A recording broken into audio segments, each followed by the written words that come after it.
We all want to have a good, stable relationship with somebody. And one of the problems with early stage intense feelings of romantic love is that it's part of the oldest parts of the brain that become activated. Brain regions linked with drive, with craving, with obsession, with motivation. And in fact, some cognitive regions up in the prefrontal cortex that have evolved much more recently begin to shut down. Brain regions linked with this decision-making, planning ahead. People who are madly in love can fall madly in love with somebody who's married, who lives on the other side of the planet, who comes from a different religion, and somehow they'll say to themselves, we'll work it out. We can work this out because of all that energy of intense romantic love and also the shutting down of various brain systems linked with decision making. So one of the things that I say to people is, before you decide to marry somebody, spend a good deal of time with them. So that some of that early stage intense feelings of romantic love can begin to subside and you can begin to really see what you've got. As a matter of fact, I'm very optimistic about the future of relationships because we're spending so much time now. True that, Lizard Tree. Ruby on soundboard. That was confusing. OBS updated right before showtime. My friends, my folks and friends. And of course, Leslie B, how you doing? We shall see if people arrive for the panel today. I'll go over the rules, I'll go over the plans. Otherwise, we're going to talk about the state of things. Let me go over the disclaimer real quickly, just to remind everybody. This show, it's a show, okay? First and foremost, it's a fucking show. You don't know what that is? Try turning on the TV to a regular channel. You'll find out. Put your phone down. Go see a show. See a theater play, for God's sakes. Or hang out here and take part in discourse. In synthesized discourse, no less. In the dialectic, if you would. Hi, Flezzy Beak. What's going on? So the disclaimer is that this is a copyright disclaimer under Section 107 of the Copyright Act of 1976. Allowance is made for, quote-unquote, fair use for purposes such as criticism, comment, news reporting, teaching, scholarship, education, and Mickey frickin' research. Fair use is permitted by copyright statute that might otherwise be infringing to some people who think you're using it, making it art. Suck it up, kids. We're about to get real. And let me just say, love is in the air. I'm telling you. So, as we get into the beginning, this is Dr. Helen Fisher. I'm going to play her bit back. There's a bit we're going to listen to from her this evening. The panel's already open, so if you want to hop up and be backstage and be ready, this is extemporaneous. I mean, I kind of gave it ahead of time. We're talking gender battle. But we're really specifically talking what's good, what's not. I believe currently men and women are failing each other. Oh, shit. Did I go to the starting? I got to take that out. Let me just say, folks, wake the fuck up. It's time to look up.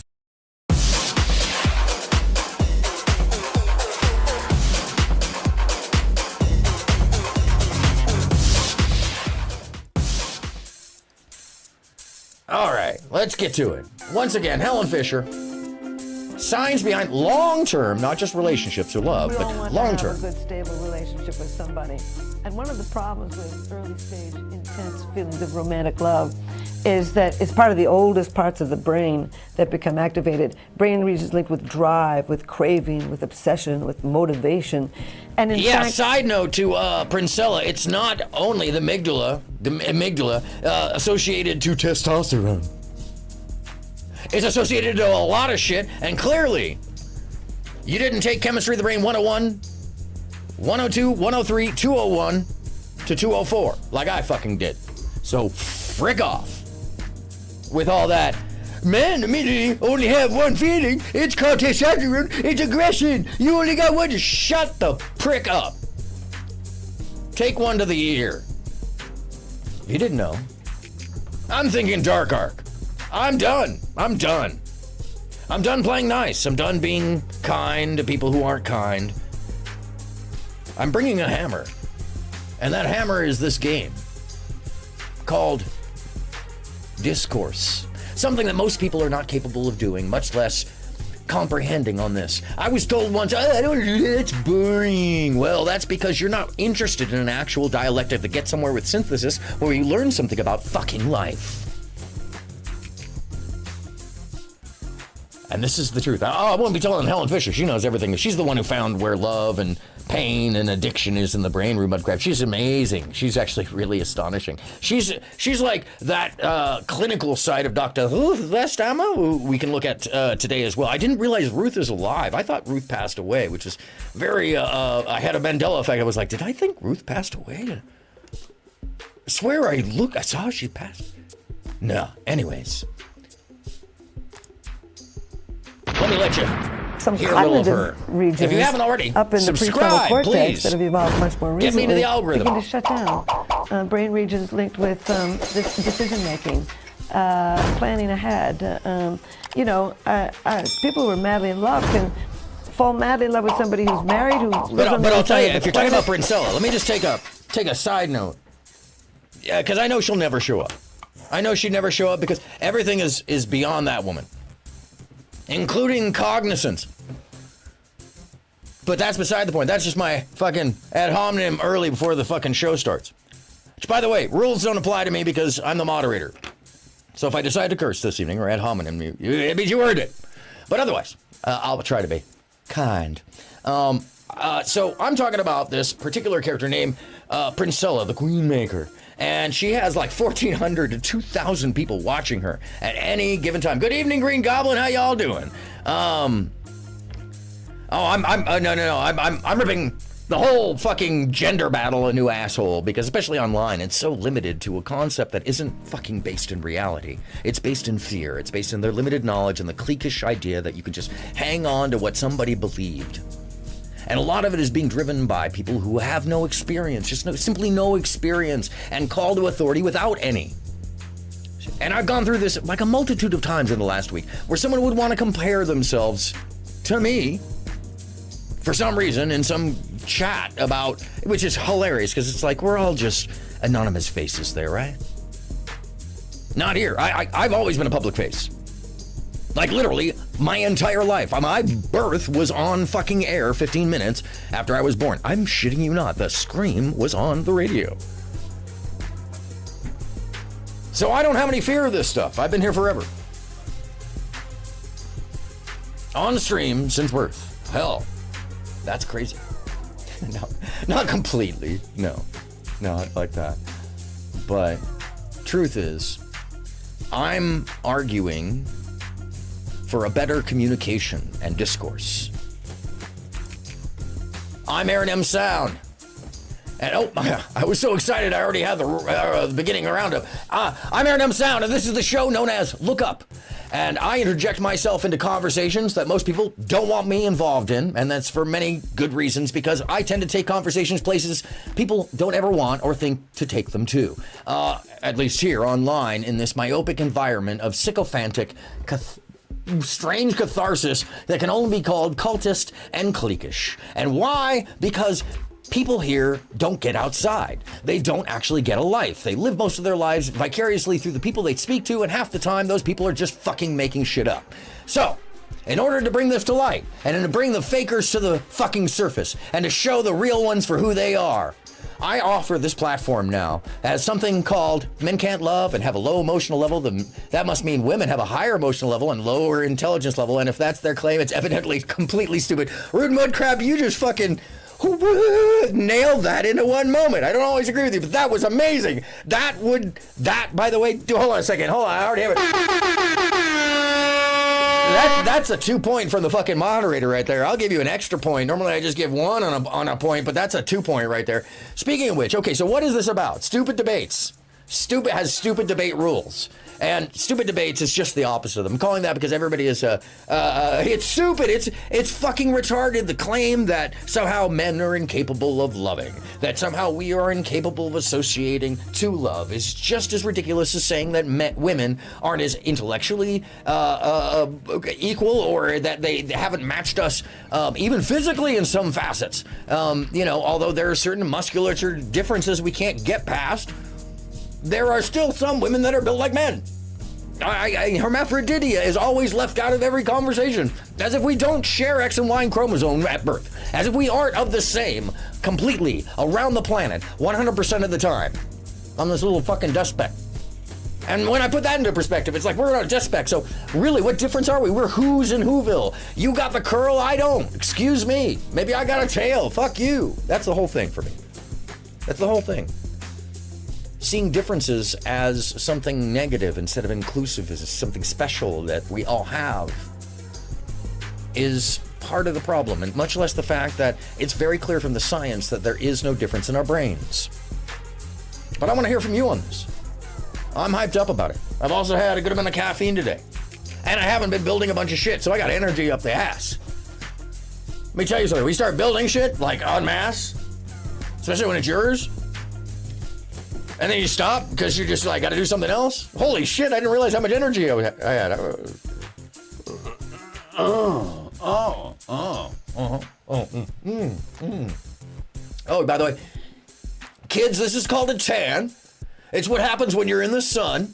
There's a couple of you that definitely need it. There's one of you out there that I caught with, what was his name? He let his wife cuck him with like 5 dudes or tried to. She tried to in a video, and then the porn star turned on her. It went on the Thorpes. Ben, you're invited too. By the way, of course, I want to hear Ben's take on this. I will shut you up though, Ben.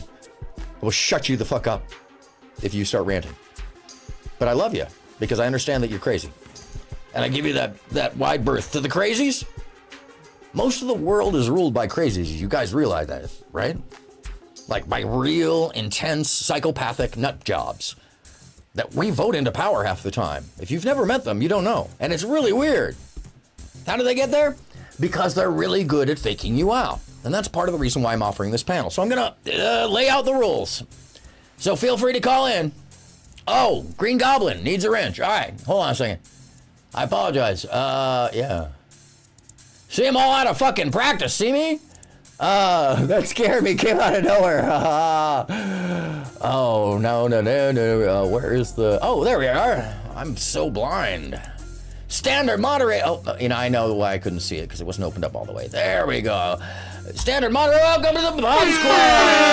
Yeah, there it is. Come on in. The stream is fine. Pretty equal towards the center. Sure, the outliers of either are exponentially opposing, but in general, are far more similar than different 100%. We can't get out of the fact that we're meat sacks imagining that we're meat sacks. I mean, that's if I'm going to argue from any place, it's just going to come from because I'm not going to take part in most of the arguments unless I really have to break something up. Or, by the way, so let's get into it. Let's get into what and how this works. The frame of the show. There's 4 rounds to this, and I know you're going to be like, well, what if they don't show up at the same time? Don't worry, I got you. Round 1 is an opening argument. So anybody who comes up is going to do their opening thing, even if they're late.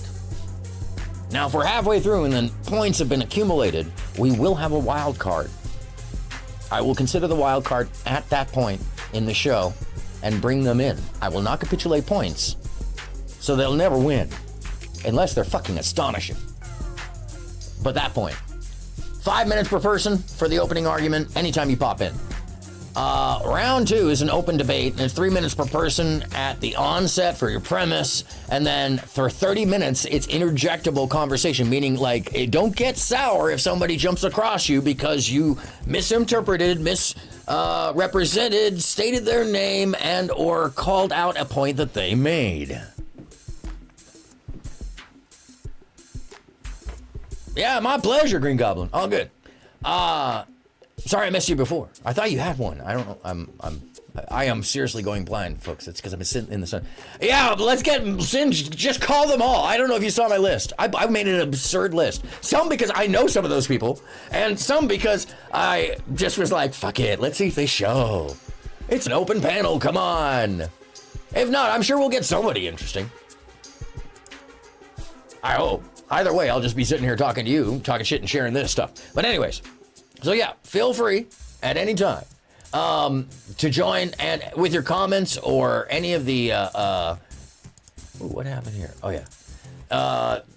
And by the way, once again, OBS decided to update me right before show. That was awesome. I was like, oh, thanks, OBS. This is 4 minutes. 4 minutes and counting. All right. So, interjections allowed in the open debate round. Round 3 is a rebuttal. And you get 5 minutes per person, and I'll let up to 45 minutes, depending upon how it all forms, for those rebuttals to occur. Not open format, but 5 minutes apiece, and or final claims against one another or against the topic. And specifically, actually, I shouldn't say against one another, because that's part of the rules, is you're not allowed to attack someone else. There's rules here. I based them around the NFL, National Forensic League. I based them around Stanford and Oxford rules, just as I have mentioned before. And there is a Harvard rule in there as well. Round 4 summary, 7 minutes per person. That means you get up to 7 minutes to talk your final shit and say what you will. Yeah, Sinji, can you wait? Hold on a second. Where's it? I don't have the. I think the new producer stole the tinfoil hat somewhere. I heard it dragging around on the ground like the other day. All right. Let's get on to how it works. It's a point system. It's used to determine the actual extemporaneous debate winner. Highest point collection at the end of 4 rounds wins the debate. I don't care if you jumped in halfway or not. Cry me a fucking river. Makes sense. That's all that matters. Makes sense. Breaking the rules results in negative point penalties. That's how you lose. That's how you get kicked off the panel. Positive points are gathered by substantiated intellectual commentary that creates synthesis. You know what synthesis is? It's when the antithesis and the thesis, they get somewhere. The topic tonight is gender battle. Very simple. Take any position. And if you want to make a specific argument out of it,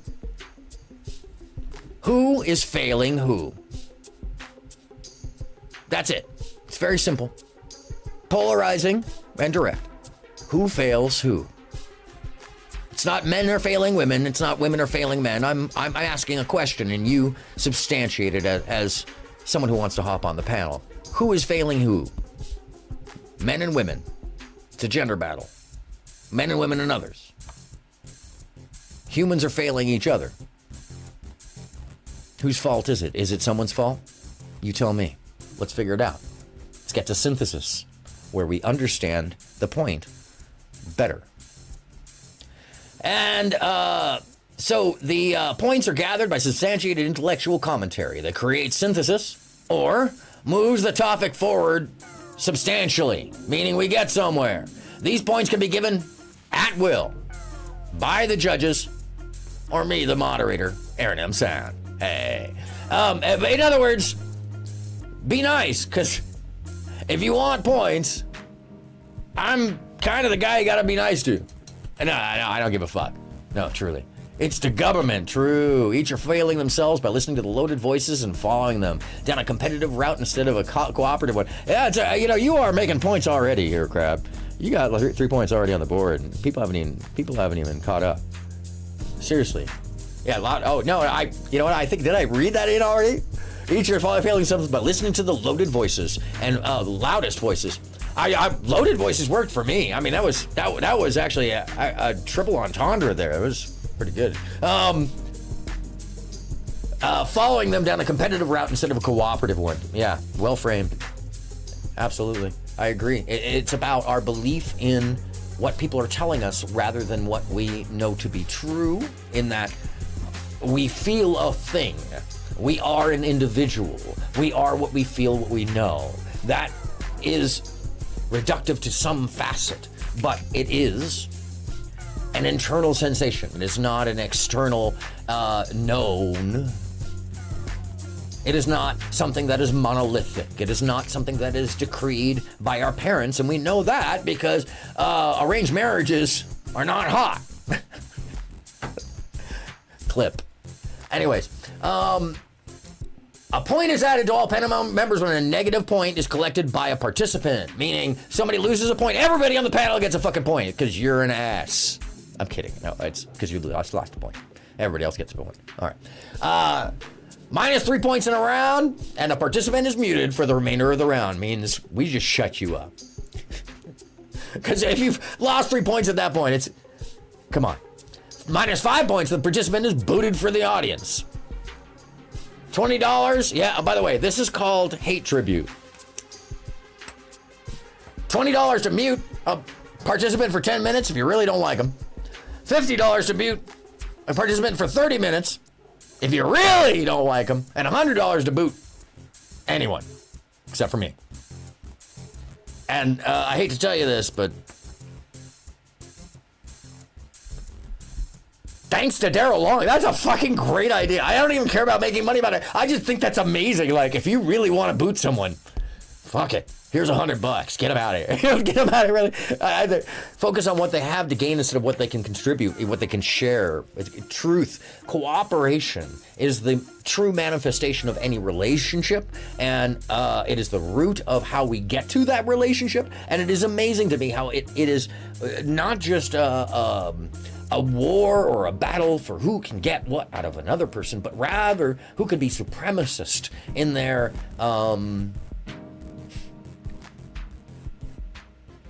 lack of care.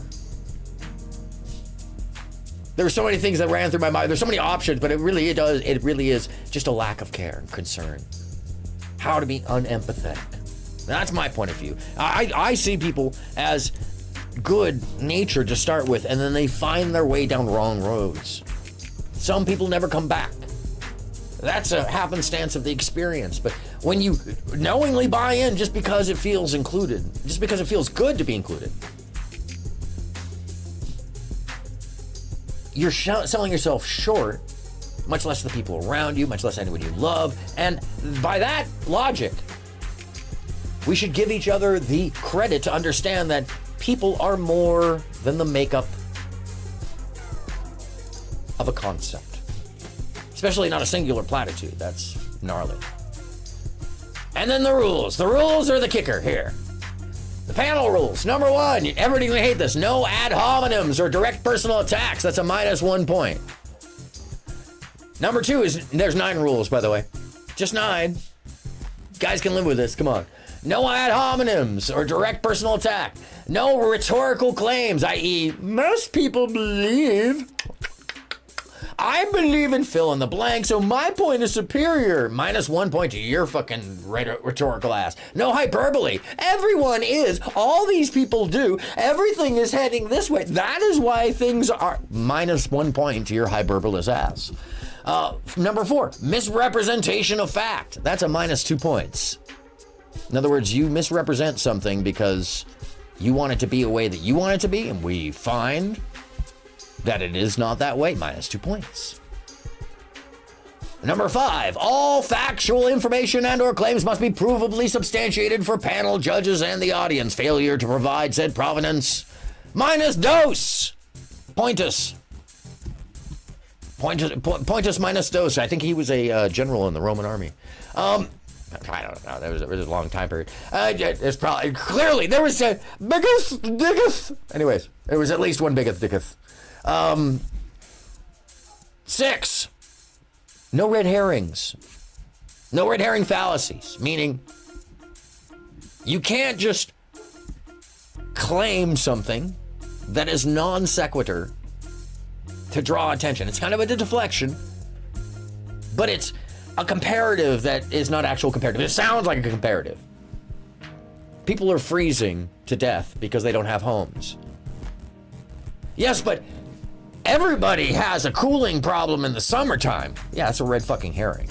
It's comparative of a seemingly similar nature, but it's not. No deflection. Don't Heisman anything. You gotta address everything, and if not, minus 1 point. Well, that's where people are gonna lose real service points, I'm telling you. No yelling. Number 8, interjection or verbal diarrhea of circular jargon. Every time he says this, he's the win. Shut the fuck up. Intimated social ideations without statistical supporting data. It generally happens that married people who are religious have long... support the data. Give me the supportive data. Oh. Cite your sources. And that's the rules. If you'd like to hop up in the panel, you're more than welcome to. The call line is open. I want to hear your thoughts. Who's at fault? Men, women, others? What's going on in your mind? And let's bring some people up. I don't have anything set forward. Anybody is welcome. And just know this is a more polite debate space. It is a space where, as you see, the rules are direct. I'm leaving it up here just in case anybody wants to study them out. They're actually on the about as well. They're based out of actual real debate rules as opposed to just try. I try. This is the real deal. This is like actually a boiled down real deal. There's more to this. There's fucking way more. There's a number of them. No ums, no ahs, no pattern pacing. That's one of my favorite from the Oxford. No pattern. What does that mean? You can't pace back and forth? Nope. You gotta stand still, motherfucker. Yes. Anyways, yeah, I found all kinds of stuff. Now, it just depends on where you look, but the NFL basically has the fallacy rules. So that's where a good portion of it is. I figured if the teenagers can do it, some of these adults can. One of my pet peeves is when someone uses big words for small ideas. Pet peeves. Yeah, I know, it happens. I have a problem with, like, my verbiage. I'm reading so much, and I'm constantly watching so much, like, heady stuff that I do use a lot of large words. Where probably a small one would fit, but the fact is what comes up. Oh. Anyways, until then, let's hear about what happens in the brain and how relationships are really well formed from Dr. Helen Fisher. And actually, is this the one? I always confuse them. She's got a number. Why love is like cocaine. Somebody who's married, who lives on the other side of the planet, who comes from a different religion.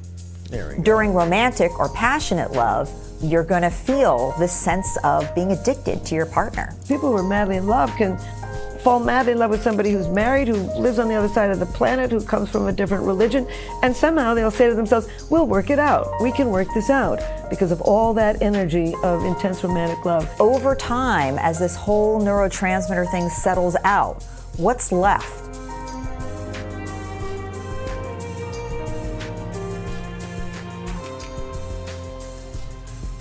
We define romantic love as an intense desire for another with the expectation that it's going to persist into the future. And that distinguishes it from lust, which is generally fleeting, and also from more companionship love. And I tend to believe that a lot of these incel panels, a lot of the video game W&L League folks who don't really get the nuances of these things. I get that they think that everything is lust-based, or the fresh and fit red pillars, and everything is lust-based because it's all about how you get laid, because they haven't gotten laid, it seems. So that's another whole portion of this. So, I tend to think that a lot of these folks are missing the component of empathy to get to that love. So it may seem like there's one sect of people not having it, but in truth, it is not the rather of not having it. It's more that these people are not seeking it and expecting that it is lust. And that's where this argument of there is nobody that just gets laid. You have to go meet someone. You have to earn each other's trust. It's not one way or the other. It's not that somebody's a commodity and the other person isn't. You both are. You're both something to each other if you're going to be anything. Because at some point you'll be caring and sharing. And that's that's a base in any quality relationship, whether it be friendship or business relationship or anything. Forget about the lust portion. You have to be able to trust in one another that you're going to be there for caring and sharing, that you have each other's best interest at hand. And when you see that that isn't the case, it's up to the self, not up to the other person, to make decisions for the self in a healthy fashion, not to languish. As someone who has learned that lesson multiple times myself, to languish in places where maybe I wasn't really in the best healthy position. And sometimes it may take time to notice that. Nobody's perfect. That's the funny thing about a lot of what I notice online is the existential extremism.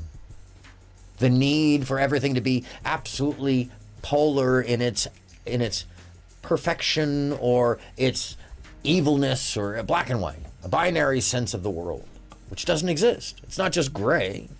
Shout out Gray Pill. It is multiplexed and complex and strange. People have more going on than you could possibly imagine. You should always expect, frankly, that when you meet someone, there's way more to their story. They're never as simple as just what they may seem. I can assert that from my own life, much less that the more people I meet in the world, which exposes one, by the way, to more facets of the world, more facets of people, and more possibility for all kinds of things to occur. And trust, all kinds of things have occurred. But that doesn't mean that you shouldn't take those chances. And I've made this point before. Love is something you fall into. And I think it's from the school of life that where I get this from is that if it was something easy, if it was something we could just go out and do, that we'd call it jumping into love. But instead we fall into it because it takes a trust. And in any case, my argument today, once again, my question for the panel, whenever it shows, whenever it becomes itself, is that who's at fault? Is there a fault? Is it men and women treating each other poorly, or is it men treating women poorly? Is it women treating men poorly? Or are you a divester? Are you a red pillar? Are you a black pillar? Are you a MGTOW? Are you a WGTOW? Purple pill, pink pill, whatever. Come on up. Let's hear what you think. There's rules. I'm willing to let people talk. I'm not even going to remind you about the rules. I'm just going to have them at you. I put them out there. I'll do it once per show. Any case. So yeah, come make your point. Happy to hear you. Everybody's got a point, right? Sure. Until you open the door, and then everybody goes, oh, I got to support this shit. Oh. I can't just sit and chat and call people the P word because it's easy. By the way, spicy. Come back online, spicy. And you start attacking the same people you were attacking when you went offline. And you got offline, spicy, because several of us made sure you went down for a while. Now, you didn't share that openly, but let me just be clear. You don't attack the same people who already made sure that you took a dive. And especially when you won't come talk to people. And when you won't go on panels because you're fucking cowards. Not just fucking cowards, but incel cowards who sit and fucking circle jerk each other about how badass their fucking extremist behavior and beliefs are, while they kowtow to a freaking fat dude in a lame ass room. Fuck it, I take the green screen down just to fucking share my studio door. Just to make a fucking point. Because if you don't have any fucking accountability or background or experience, accommodations for others, or actual accomplishments in your life, much less, this is one of these things. Somebody really tried to compare lives. I apologize, but don't do that. Don't do that with me. I'm like the marathon man. I'm the Enercell bunny. What the fuck is that bunny called? Okay, just so y'all know. What is the bunny called? Anyways, I keep on going and going and going. In my lows, I'm still hitting highs most people never experience. In my highs, I reach places where I know I'll never get back to because you never get back to them. And that's one of the toughest things about it all, by the way, is sometimes that shit you never get back. An Energizer, thank you. What the hell? Don't get old, kids. Words escape people. Wes James, how you doing? Energizer. Yes, the Energizer bunny. The energy stays up. The brain does not always. Speaking of which, notice I didn't fault anybody for brain farts. That was one of the things of the harshest critiques of some of the true rules. We're all brain fart stuff where it's like, damn, don't trip. Don't trip. Seriously, because that would... Energizer bunny, yes. Thank you very much. Wes James, welcome on in. Good to see you. Look, I talk shit because I've been really pleasant and kind to people for quite a while, actually. And, bunny. I love that, by the way. I don't know who Daddy Mac is. We're all experts at our own lives. Yes, who Daddy Mac. Nobody knows ourselves better than ourselves. You are the best you for you because you are you. I love all, by the way, Baba Ram Das. All that stuff, it just makes me giggle. Because it's so, like, oh my God, English is so messed up and funny that way. You could just keep using you are you because you are the best you for you. Yes! Yes! We all know what we need. But when we become unrealistic in our expectations or experiential responses, meaning that something happens in life and you respond to it by, well, shrieking in horror when it's just the Energizer buddy. Yeah. Oh, and by the way, I noticed that there is, especially amongst the spicy, there's a hyperbolous intent to just say something and then run away thinking that that's going to be real. Don't let someone like me catch up with you. And I mean like online even. Really, truly don't. And the reason for that is because all of those people who actually do fucked up shit, like really fucked up shit, it's gonna catch up to you. I don't care if you got a moniker or a name or nothing. If I run into you and there's a problem like that, just expect there will be a real life problem for you. And if I say something to you, it's because I speak knowingly, not because I just came up with some bullshit just like you did. There's a different level when you're talking about somebody with accomplishments or whose background and life is sustained by the true, by the real, by actually doing shit, by finding information, by finding people, by supporting people, by making sure people survive, by making sure that people are safe from point A to point Z over the course of 6 months, and making sure they come home with money in their pocket. And if you've never been trusted with, say, $500,000 in cash and foreign currency and multiple items, you've never been trusted with people's lives and passports and such, then maybe there's a different set of values. And I don't think most people even think about that. And that's why I can say wholeheartedly, if you don't at least trust a person like me to moderate a panel, I don't know who the fuck you trust, frankly. Much less the fact that how many more fucking images? How many more fucking statements? How many fucking more do I have to say to just make my point clear? I won't fuck with you. I'm here for a good reason. That's why I'm offering this panel, because for the next 2 to 3 weeks, I'm going to turn some things on their heads, and I have plans beyond what you might imagine, at least at this point in time, even if the panels don't work out.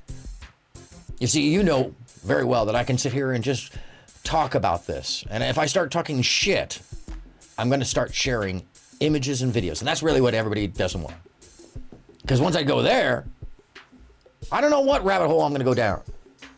And I don't have any plans So I'm just going to go on my feelings.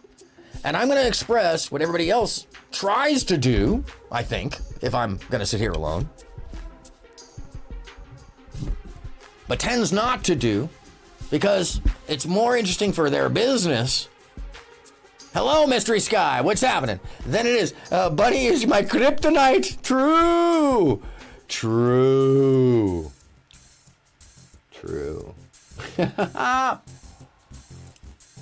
I melt for the bunny. I do. All right. Beyond the threats and the weirdness, and what I'm saying is basically I'm done with these done nothing, big word, and I say big word because they got lots of big voices, but they don't show up. Some young woman who says you call her your co-host recommended to us on another panel. Oh, yes, that would be Lita Caprone, who's probably somewhere like throwing peanuts at somebody. By the way, she's very much my official, unofficial co-host. And by the way, who Daddy Mac, sub on YouTube, Instagram. Well, I don't know you, but it's a long enough name. Welcome to the Mod Squad. You come with great recommendations. That way you can kick out the trolls. Or troll someone relentlessly. That's Lita. Lita Caprone. The one and only. Aperture points.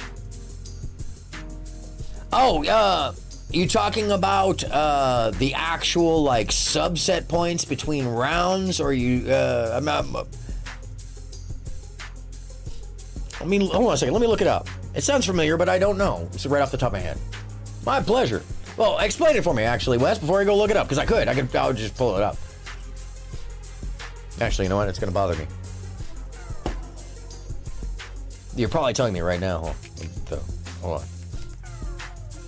See if Goggle can get it quicker. Probably not, because I'm on the CIA webpage. Man, that's why everything's not working. Okay, what is this? Aperture points. Aperture. Oh, is it aperture, not aperture?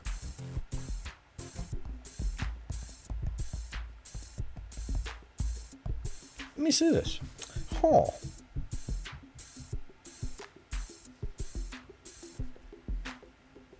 Oh, aperture points. Aperture. Do I know what my aperture points are? You know what? I'd have to look in it's a digital camera that's it's called Mycos, I think. Oh, I'll put a list in the about coming up in the next day. Thank you for reminding me, by the way. Aperture points. So the f-stop. A little bit. I had to call a friend to ask about stuff, and then I looked it up on YouTube as well. But I did a little reading on it when I did set up my camera because of the lighting that I use. Actually, interestingly enough. So, the science of sex, love, and attraction. Doesn't have that intensity of desire that you want to possess the other in some way. Studies have looked at activity in the brain when recalling passionate or romantic love versus, say, maternal love, and finds that different centers definitely are more active. In other words, they put people into the functional MRI and they said, think about your partner. By the way, next time somebody's like, well, how do they know what you're actually feeling? But if you don't know what they actually see. No, it's called an MRI. It's called an MRI. And, ooh, who went dead there? Oh. I don't know what that was. Anyways, and that, oh yeah, on this one, hold on a second. I'll give you the way down. This one may not be because it's, although it does have a really nice lens, I'll be honest with you, it is a security camera. It's just, guess what? I saw that, what's his name? The streamer who caused a riot in New York recently. I caught his streams sometime back in the day before he went streaming, and I saw which camera he had. And he has them all over the house, and they have different lens lengths and focal lengths, but their imagery, I've been happy, I'm not gonna lie. Science beyond. Let's go back to Dr. Helen Fisher directly, because this is her understanding of how down of various brain systems. Here we go. It's the brain system one. Yeah, here we go. By the way, if you're not familiar with Big Think, and this is the premise of the show today, is understanding love, talking about who's at fault in the modern gender battle. Is it men or women? Is it society? Is it philosophy? Is it religion? What is it? Is it all just bullshit? Are we just playing a game with each other? Is it just here online? You tell me. The panel's open. Call-in's up at the top. Should be pinned. Oh, it is Aperture. No, you're good. I was like, is it Aperture? Is that something I don't know? You're good. Yeah, this one doesn't have it because, of course, it's probably from, it's probably from Beijing, so they're like, they don't need it. Anybody using this doesn't need that. But it does have full focal length adjustment inside.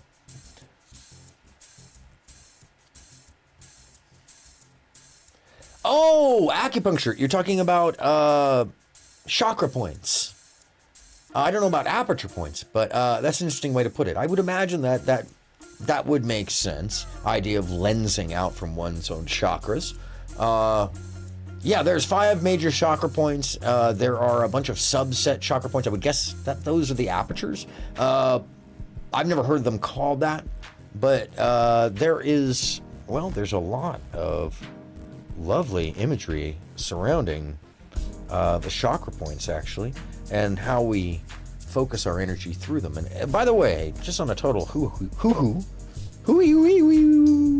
kind of a thing, our chakras more and more seem to be aligning with certain centers of our stimulation base neurologically. In fact, where these centers of memory are coming up, like our belly, our stomach specifically, the lining of our stomach, or the musculature of our heart, the cells in the musculature having memory of some nature, that actually is why we feel with our heart as well as our brain, and why some things are in our gut. This is absolute science now. I've watched a number of different videos of doctors explaining how this works. It's the government. Yeah, true. So it is fascinating to me. Oh, am I looking at? Well, a second. Here we are. The chakras. I don't want to. No, I don't want to bite on Ameslong. I have no Ameslong. Everybody likes the Ameslong. You ever been down to the Ameslong? It's very hard. It's very hard down there. The Ameslong. Anyways. It's the human race theirself. It truly is. Third eye. What is going on with the image on this one? Oh, there it is. Okay. Sahasrara, crown chakra, third eye chakra, throat chakra, heart chakra, solar plexus chakra, sacral chakra, and the root chakra. If you notice, obviously they're all in a line, and I gather that each one of these is somewhere attached to our nervous system. If you look at where it seems to be emanating from. Now, the sacred geometry involved with each one of these is not the specific one that actually goes with it, so I think it's very funny that they're... We shall thoughtly strange spirits to the nonsensical. Oh, okay. So, by the way, there are actual chakra specific images or glyphs. These aren't them. I don't know what that was. All right. Hold on a second. I get a laugh out of fucking bullshit. Especially when you've been looking at a lot of esoteric information and something comes up and it's like, the Maharishi is totally like, these are the crown and that's this. I use the spiritual image. Look, a lot of this stuff has been put to bed. And we're building on it in synthesis. We're not rebuilding the wheel. We're not learning. Yeah, we're adding to. So anytime people are talking about these concepts and arguments, I can say it sounds like, at least online, like the arguments are had by those who don't know that history happened before them. That the world has a deep, deep, tens of thousands of years of history to it. Göbekli Tepe is now found to be over 12,000 years old. That's right, civilization has been around a lot longer than 5,000 years, friends. And written record as well. Just look at the Akashic, which goes back 5,000 plus. And now that we've found written record at Göbekli Tepe, not Tempe, Tepe. That changes everything. Yeah, they found written record of the flood. That's one of the most astonishing things that's been found in humankind recently. And I love how it's just kind of covered by the rest of the news. Anyways, what's Dr. Helen got to say about love? And by the way, whenever I hear this stuff, I always hear the whole, like, the fact that I just want to hear her on a panel with Princella. Because Princella actually was at some school the other night, last night, I believe, teaching a class or something, giving a dissertation about how men love or don't love, which is one of the most insane things. Because, I mean, does she have the credentials to teach that class or to even speak? I mean, I can understand you could be invited as a speaker, but she was literally spouting jargon. Not jargon, jargon. And it was wild to hear because he did leave Lizardtree. Let me tell you something. Crowley left that fucking portal open. And to purchase that property or to get a hold of any of that, it's just, you'd have to rebuild it. And then you'd have to reform all the things that dude did to get back to that spot. I mean, that's from my understanding at this point. And I don't know if you would actually be able to manifest or force that specific portal. You'd have to find your way through. You'd actually have to have the Rubik's plan to how to twist that portal into that position to find that one person. And then it takes such a long set of ceremonies in that case. It would have to be compounded into its final frequencies, that emanation, the source of light, and the source of initiation that actually gets the portal to open. And by the way, I'm bringing this down into science because of some of the things I've seen recently, including some incredible footage. I'm going to share tonight if we don't have panel, if nobody shows up, but I'll end up sharing it tonight. The disappearance of MH370 caught by satellites from above, and then given a three-dimensional imaging via FLIR, alongside the government tags and the whistleblower who brought it out, who has a actual top-secret clearance still. Not Gorsh, strangely enough, but a totally other person. I did reach out to that person. They did not hit me back. Damn. You can try. Oh, Lord. Yeah. Oh, Lord. Yeah, Lizardtree, that would be such an insane amount of work to actually try to re-perpetrate the Dark Magician's attempt to open portals.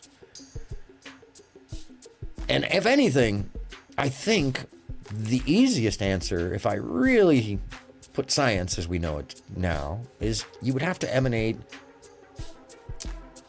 some kind of massive pink noise display along with the correct lighting values, like the route of lumen and in the right color spectrum, to put whatever that portal is out of phase with itself. So you'd have to wipe it out and then leave it there. Leave that machine on, whatever was making that. Because that's what it really looks like the portals are. And one of the things that struck me, by the way, about the MH370 footage is that the portal in it is exactly the one we see at Skinwalker, exactly the one we see at Blind Frog, and exactly the one we see in the Alps in Italy. I mean, it's amber, not Asher. So, in any case, enough of the sci-fi. That's not tonight. Well, I guess if you talk about finding love and getting acceptance and getting people to understand what love is and not to blame each other, that might be sci-fi online, because it seems like a lot of these folks, and I mean the panel folks, and let's just call it out, you know, most of the panel hosts are nebbish at best.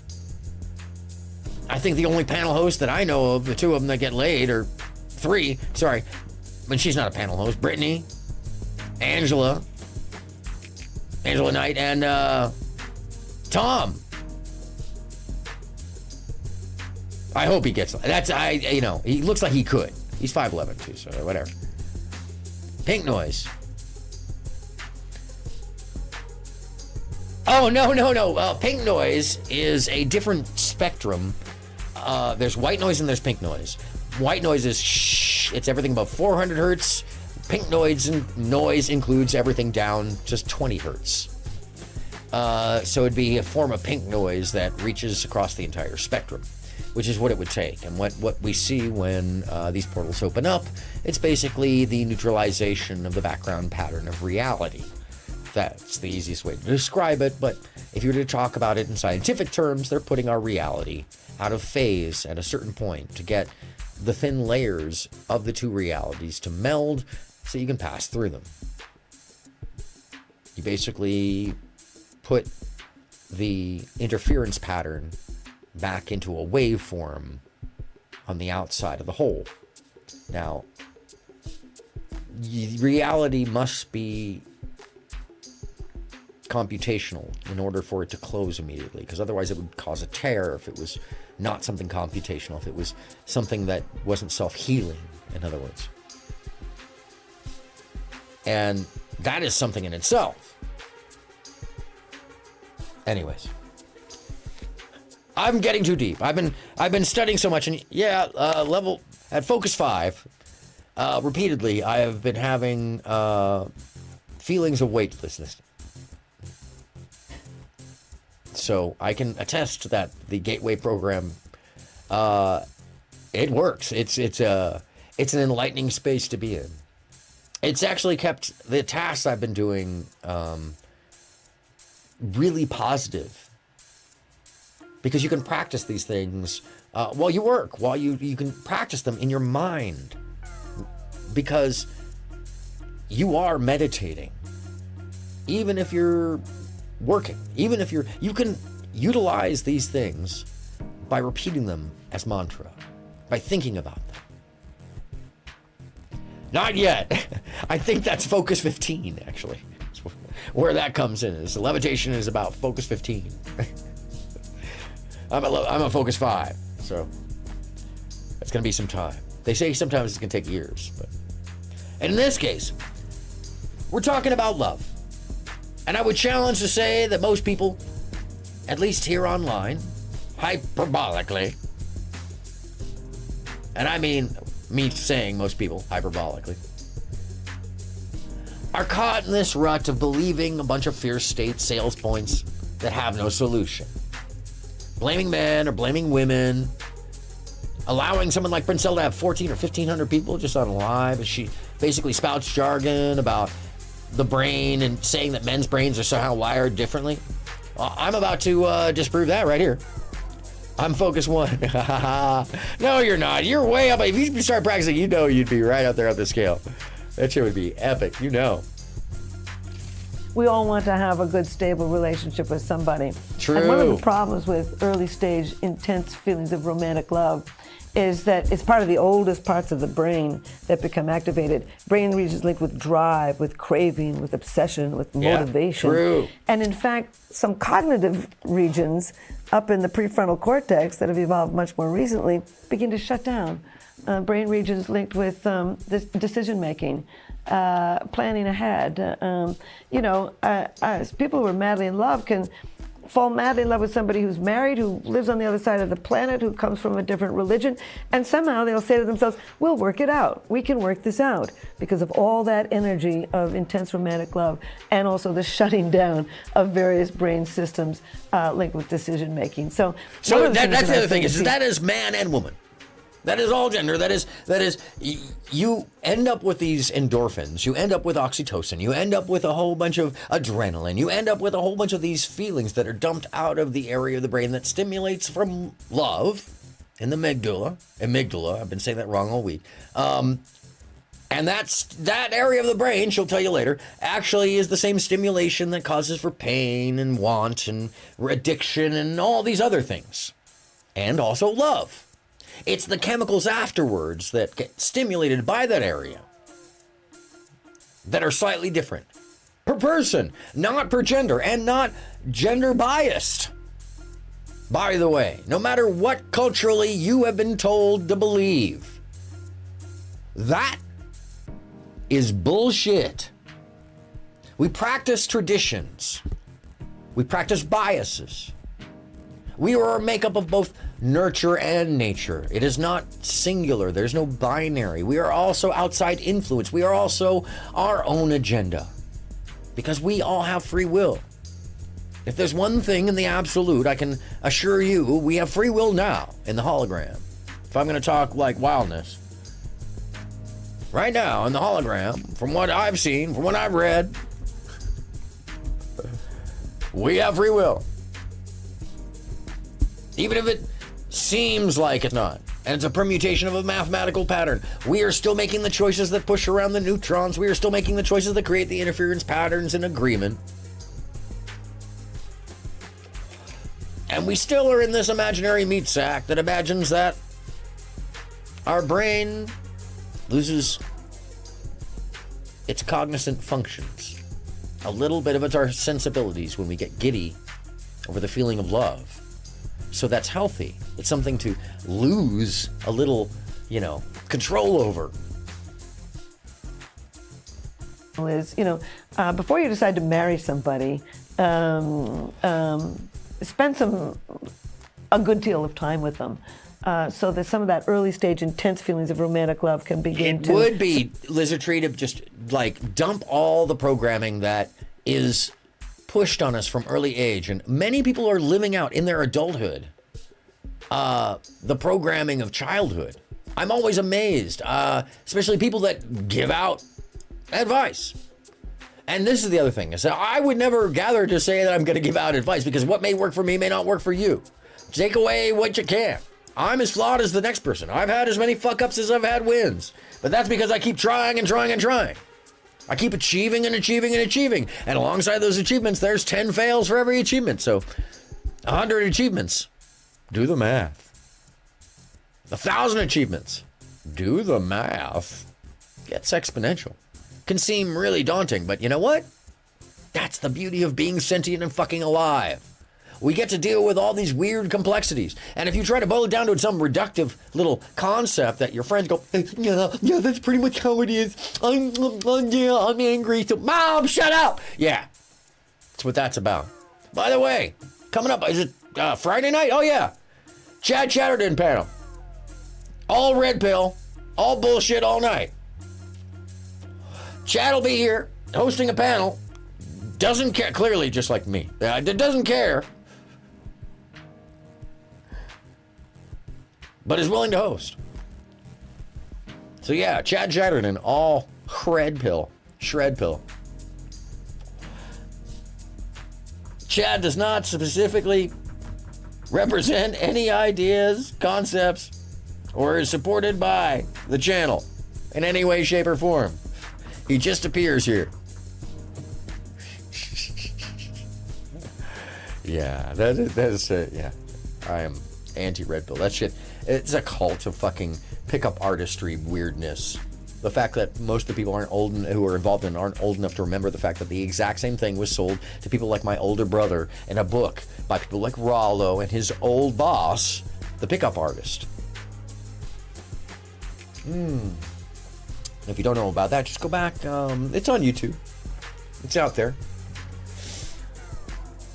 But, you know, I've been finding the cultists are all kind of, and I mean this for real, the cultists are trying to clamor to whatever they can, as if there's a spiritual war. Because they see things happening that frighten them, that are the now, but not the forever. Including the idea that somehow their world is being torn apart, the they, because they aren't achieving or experiencing things that they want. Now, I can assure you, I understand. Everybody does. Life is rough. But when you start blaming it on things that aren't you, when they are you, that's when you're not looking inward clearly enough. And we must always start it ourselves. And as someone who's changed over and over and over again in their lives to accommodate the needs of the world around them, because trust, someone like me is going to experience a little more challenge by seeing things creatively. So if you're not that creative person, and you're confused about the world, and the world hurts you, this is definitely not the place for you. This is a place, an environment of sharks right now. Until someone like myself and several others, who will go nameless, are finished hunting and clearing out all the non-creative bullshit, this will be a place of sharks. And the most affected will be the most vulnerable minds, corralled into cult by those who would seem sycophantically important, but have achieved nothing. Not a thing. They've done nothing in their lives but talk to the camera and convince people that they know something they have never done. In most cases, having an argument and being loud and pounding your chest, that's not a win. Getting an idea to synthesis, that's a win. You don't like it? Come talk to me about it. Don't like it? Come on a panel. Let's really debate it. See, I really think that when people are faced with the concept that they have to actually capitulate to rules, that they can't scream at each other or over each other, when they can't deflect or use any of the common traits of all these panels that are nothing more than adolescent screaming. They're not trying to solve anything. And the few that aren't even hosting any longer to get to that synthesis because, let's just face it, the audience doesn't want to see anything but Maury Povich. All right. You want to see Maury Povich?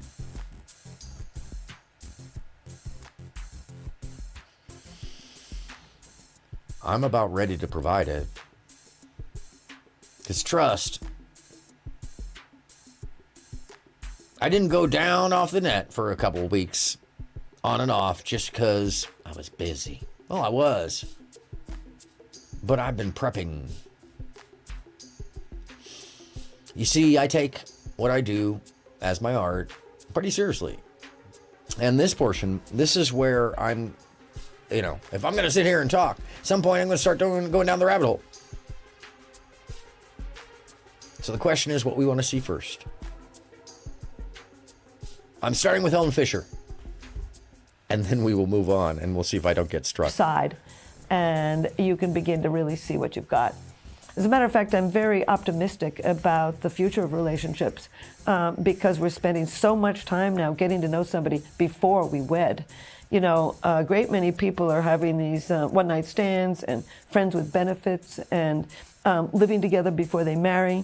And there was a recent study in which they asked a lot of single people who were living together with somebody, why have they not yet married? And 67% were terrified of divorce, terrified of not only the legal and the financial and the economic, but the personal and social fallout of divorce. People are afraid of the accountability and outcomes of doing things that are state regulated. Understandable. But we shouldn't mix that in with why things don't work long term. That's different. You don't have to be married. Marriage in the common law sense is frankly fairly new. When it comes to human history, it's only a couple hundred years old. Weddings, specifically, is very new for common folks. Everybody would get married to some degree or another, but the actual wedding ceremony, as we know it now, that is way, way beyond what it was even 100 years ago. You see, unless you actually had the money to be married, most people would just have a civil union. Or they'd have a little ceremony in their house. Or you'd just be married because you're together. And you'd go get the paperwork later. Or maybe you'd get caught up in the census if you go far enough back. For tax purposes, of course, you'd always claim married instead of single, because there was some kind of, a discount. Anyways, the ideas and limitations that are being utilized as if the patriarchy came up with this. Well, are you talking about kingship? Oh yeah, that's the one I forgot. Definitions are definitions. I forgot that fucking rule. How dare I? I need to add that in. Definitions are definitions. We use the dictionary for those. It's amazing. Definitions are definitions. We use the dictionary for those. Like and subscribe. Anyhow, make sure to get the likes up if you wouldn't mind, because, before I get too far tonight, it's going to be a little long one tonight because I do have plans. If there's no panel, it's going to get kind of dirty in here. I have a feeling.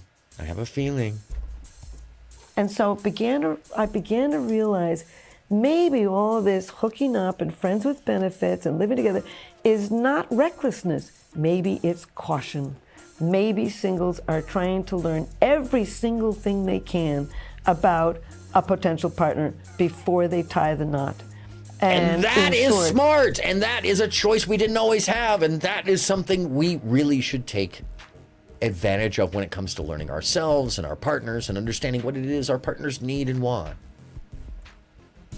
These things aren't made out of imaginary circumstances. They are made out of compatibility. And that involves many, many different facets of ourselves. Yeah, absolutely. No, Aaron After Dark is coming, except it's not kind of the way you were thinking about it. I'm going to actually go towards Priscilla to compare what she was saying in that class the other day.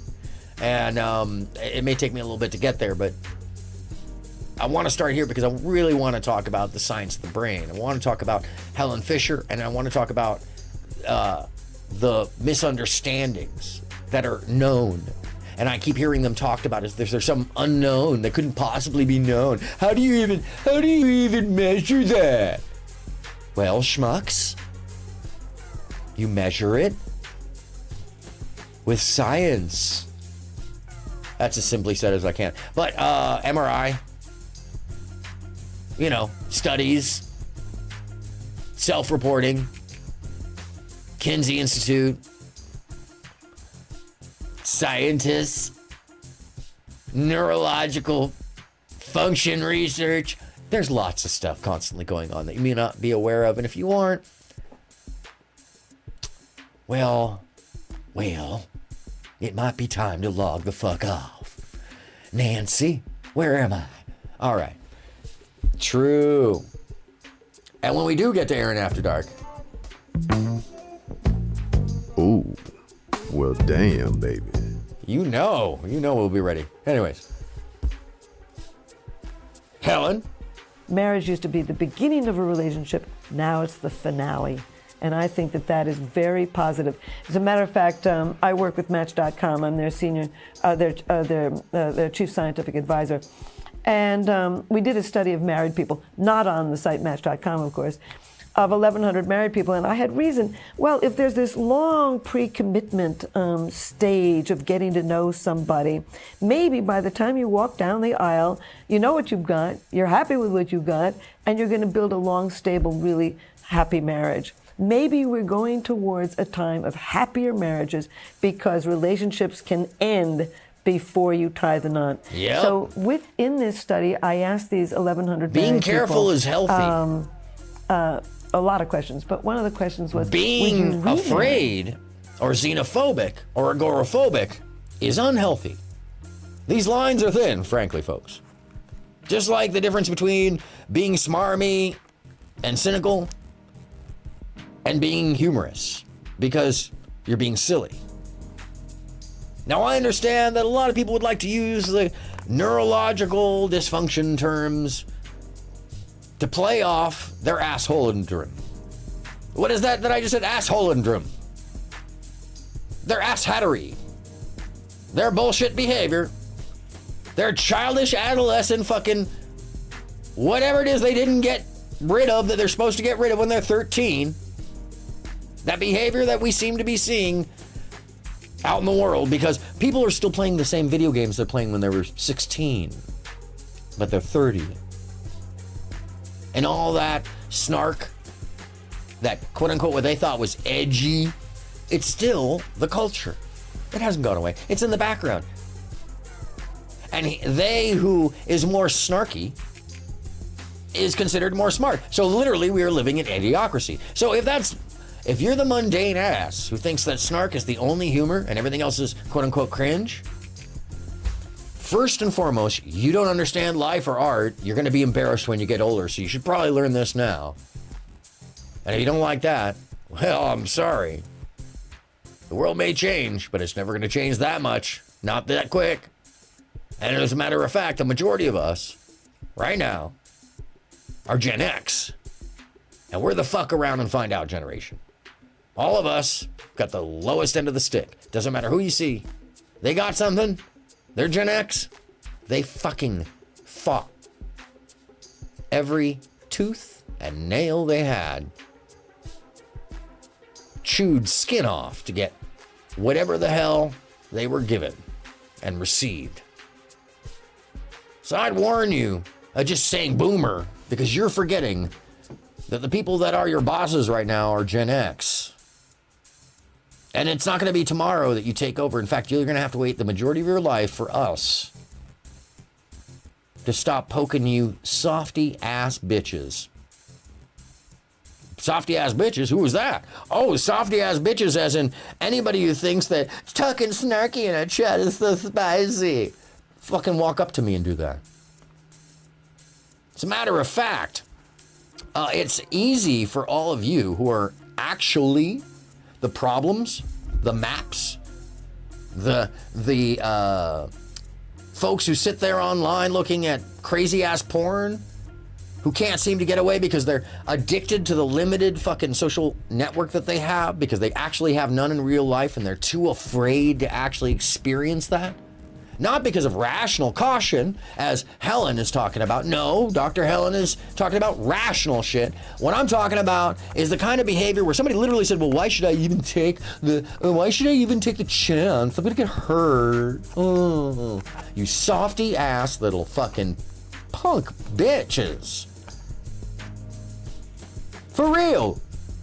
Every single one of you needs to be tipped over like the cow you are. Because you won't even have, you're already asleep. That's why most of you don't like the idea of woke.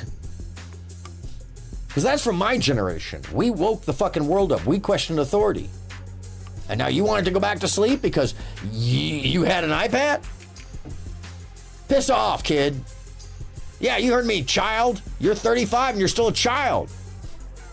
Put the game down. Log off. Unless you're Neve. Then play all day. You earned it. It's different. Some people earn through actual experience, actual achievement in the world, and others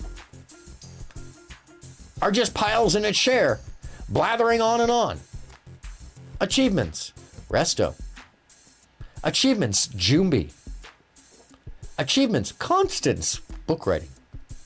Achievements. Oh my God. There's such a great list of them. ERB. Oh, changing the fucking world.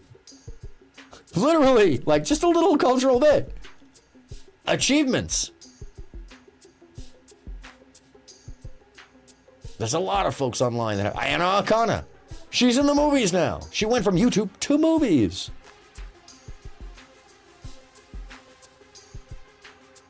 There's lots of people here to look up to listen to learn from, to get mentored by. You can reach out to them here still.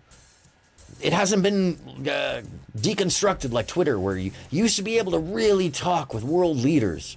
I did many times. Because simply I was like, I don't agree. Here's a well-worded response. That's a complete thought, and not just fucking 4 words that sound really succinct that must mean a man. So much of self-fucking pud-sucking in the debate Twitch poll. But by the way, that's Twitch. This is YouTube. So when people say Twitch poll on YouTube, it actually is embarrassing. I'm embarrassed for them.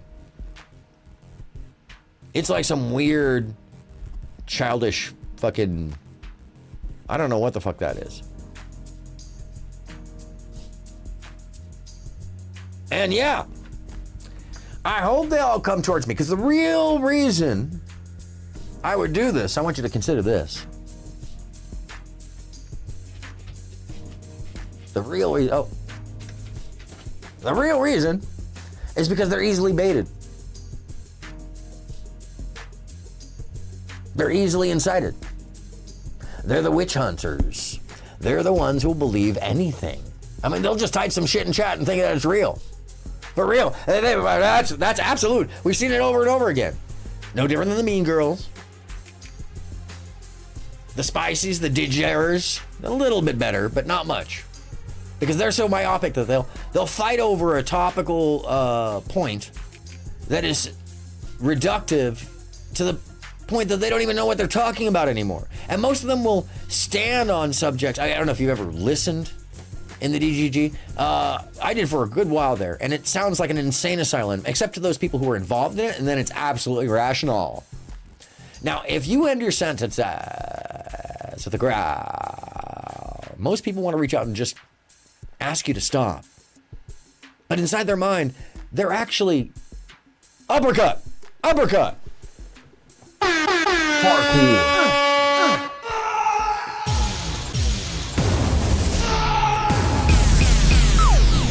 That's what they're thinking in their head every time they hear you do that. So, I should have another rule. No affectations. Anyways. The person you're currently married to. And 81% said oh yeah, yes. The dictionary kids. And I think that's where that definitions come from, not fast sex, what yours is. Sorry, hate to tell you. Of getting to know somebody very carefully. Sorry, not over sorry. A long period of time. Fucking. It's going to help the brain Jesus. readjust some of these brain regions for decision making. By the way, you know who else changes terms based off of their own feeling? Fascists. That's a real thing. Fucking fascists.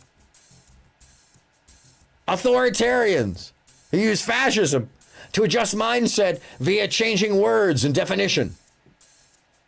That's why 1984 recites it all the time. And by the way, I will bring it up again and again and again. Brave New World, 1984. If you haven't read them, go read them. Turn off your fucking phone. Maybe even read them on your phone if you get a chance to. I don't care. Either direction. Do something more than not accomplish anything. You need the angry uncle to scream at you? I'm doing that right now. Why do I have this energy? Because I'm tired of listening to people not really fucking engage. This environment loses all of its conscious and creative creators, actual artists. And who wins out? The worst. The absolute worst. The lolcows of lolcows. And everybody thinks that somebody else is a lolcow. Meanwhile, you wouldn't even recognize King of the Heap. You wouldn't even know what a subgenius looked like, because it's like recognizing an alien that stands there in human form. But hey, tell me again how the mango rolls. I'm really tired of explaining it. I'm really tired of dealing in the background with people doing such heinous acts while in the foreground acting as though they're saints, gathering money and crowd, and creating what will no less be the problem of the future. Because if you think that it's big or problematic now, Wes James, that is true. Hail Bob. Danced on him in San Francisco, 1987.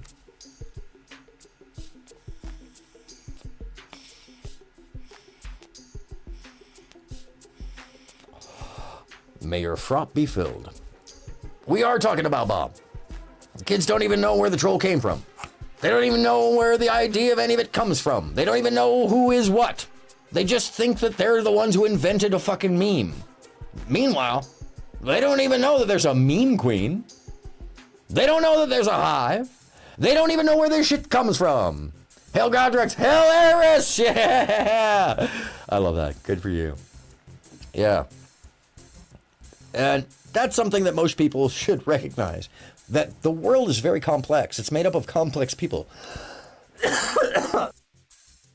Even amongst those of us who have perpetrated the big jokes and lies, wag the dog professionally on the massive scene, even those of us involved with it know that there's always some other joke, some other LARP,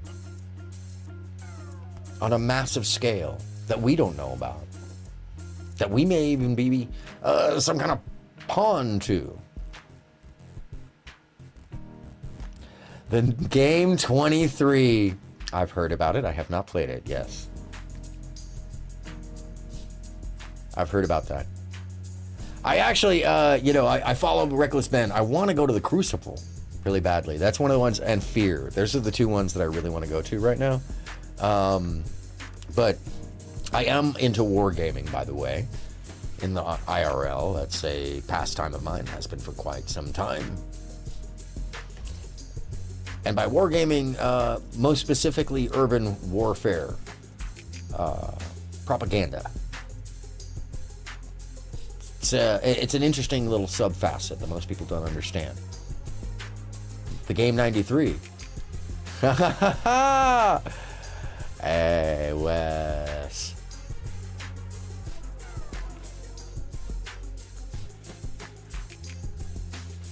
'23. Yes, I do. On the right hand, I am always found, and on the left hand, I can be seen. That's another story for another day. That said, Helen, tell us about our amygdala. You're going to get to know how this person handles your parents at Christmas. I think it's in this one. Holiday. If not, I'll go to the next one. You know, how they handle your friends, how they handle their money, how they handle an argument, how they handle getting exercise and their own health and your health, etc. You learn a lot about the person. I'm very optimistic about the future because of this concept of slow love. I'm not really in the advice business or the should business. I think people should marry when they feel like marrying. But from what I know about the brain, if it were me, I'd wait at least 2 years. Because in 2 years, you see the full cycle of the year twice. You see how they handle Halloween, how they handle Christmas or Hanukkah, how they handle, summer fun. And to see that twice is, I think, important. And by the way, you can sustain that intense feeling of romantic love for 2 years. I've studied 5,000 people through Match.com, not on the Match.com site, a representative sample of Americans based on the U.S. Census. And a great many of them say that they've had the experience of sustained feelings of intense romantic love for somebody for 2 to 5 years. So if you pick the right person and you know how to sustain some of the joy, I think you can create a long-term attachment that is full also of periods of romantic love. We all want to sustain a long-term happy partnership, and psychologists will give you a long list of smart ways to sustain that. But I'd like to say what the brain can add. I studied the brain. So that's what we're about to get into, and why I'm going to head off into Princella after this. Because Princella, specifically, is attacking something that seems to be the overarching like background noise of what most of the WGTOW or the ideas of what, you know, the response to male red pill is, essentially. Oh, that was interesting. I just got hit with something. What happened there? Sorry, folks, I just heard. My mic just got thrown up. All right, quick fix. People with hypermobility or Ehlers-Danlos syndrome apparently have an amygdala which is typically larger than those without. Constant fight or flight. Oh, higher heart rate BPM. Wow, Wes. That is wild. I didn't know about that. Is that a rarity? That's really interesting. I mean, and so that would mean that in general, because that area is larger, it gets more saturated, it produces more signal, I would gather, because of the size of the actual zone. She talks about a little of this coming up here. I would gather more signal, more chemical response. It could be considered that you feel more. Wow. That's interesting. Now, do you have to take medications? I'm sorry to ask, to regulate your heart rate or remain calm, or is that something you've just it comes in the balance and you just didn't know why you occasionally would feel more intensely than others? Oh, I'd love to ask you about this. This is fascinating. Because this is an actual difference. Ehlers-Danlos syndrome. Wow. Hypermobility. Interesting. And yes, folks, it's spelled with an A, amygdala. The first thing that you want to do is sustain the three basic brain systems for mating and reproduction. Sex drive, have sex with the partner. Have sex regularly with the partner. If you don't have time, schedule the time to have sex with the partner. Because when you have sex with a partner, you're driving up the testosterone Bridget Moten, what's system, happening? Good evening. So good to see you. But you have all the cuddling, which is going to drive up the oxytocin system and give you feelings of attachment. And, notice how she said feelings of attachment. Now, a lot of times these red pill morons will talk about oxytocin as if it's some bonding chemical that lasts forever and ever and you can't get rid of it. No, oxytocin is something that we feel when it comes to bonding. We feel it with our parents, we feel it with our pets, we feel it with our cars, we feel it with our clothing. We learned to live with it over time. Around a 1 in 3,000. Wow. That is that's very rare. It's a genetic defect that impacts collagen production. That's fascinating.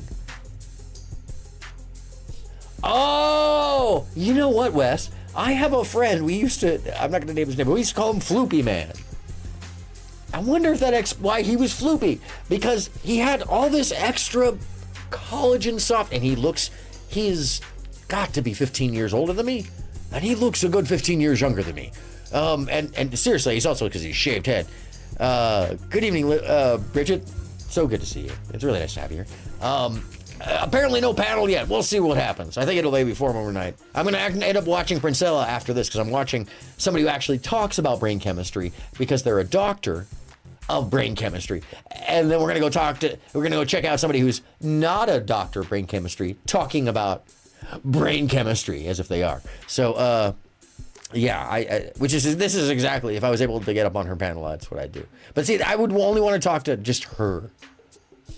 Because otherwise it would be a lot of hoo-ha in their way. Anyways, rather not have it. Muscles are developed differently in your lower back and hips, so it's caused a great deal of back pain, stenosis, osteoporosis, cervical. Oh, I'm sorry to hear that, Wes. Well, I hope that the doctors have found something that at least make you comfortable in that. That's tough, man. And you know, that's the thing, is some things we have in this life, and I'll say this to the audience that's watching that, you know, might feel like, you know, well, how can we overcome these things? Well, Wes is a great example. You'd rather not have it, but you live with it and you learn to overcome it. You become stronger because of these things. Whatever does not kill me makes me stronger is absolutely the fact. If you've dealt with loneliness for a long period of time, if you've dealt without friendships, if you've dealt without actual contact, if you're a virgin and you're 35, look, there are answers for everybody, but it really has to come down to answers that you find for yourself. Oh, no! Oh, man, Wes. That's tough. That happened to my mother, very similar to my mother. She has a lot of back problems and has for a very long time. I got lucky on that one. Knock on woods. But I do have sciatica. Yeah, that's I'm sorry. Yeah, I hope they keep you comfortable. And don't worry, coming soon, there'll be some kind of gene therapy. They'll just be like, what you got wrong with you? Can you imagine how wacky that would be? Just be like, have some bots come into your body and rebuild some stuff while you're awake? It's gonna happen soon. Like in our lifetimes. Within 20 years. You and I will be like, oh yeah, you still have that teeth? Oh no, I got the whole spine replaced. What? Oh yeah, I was awake.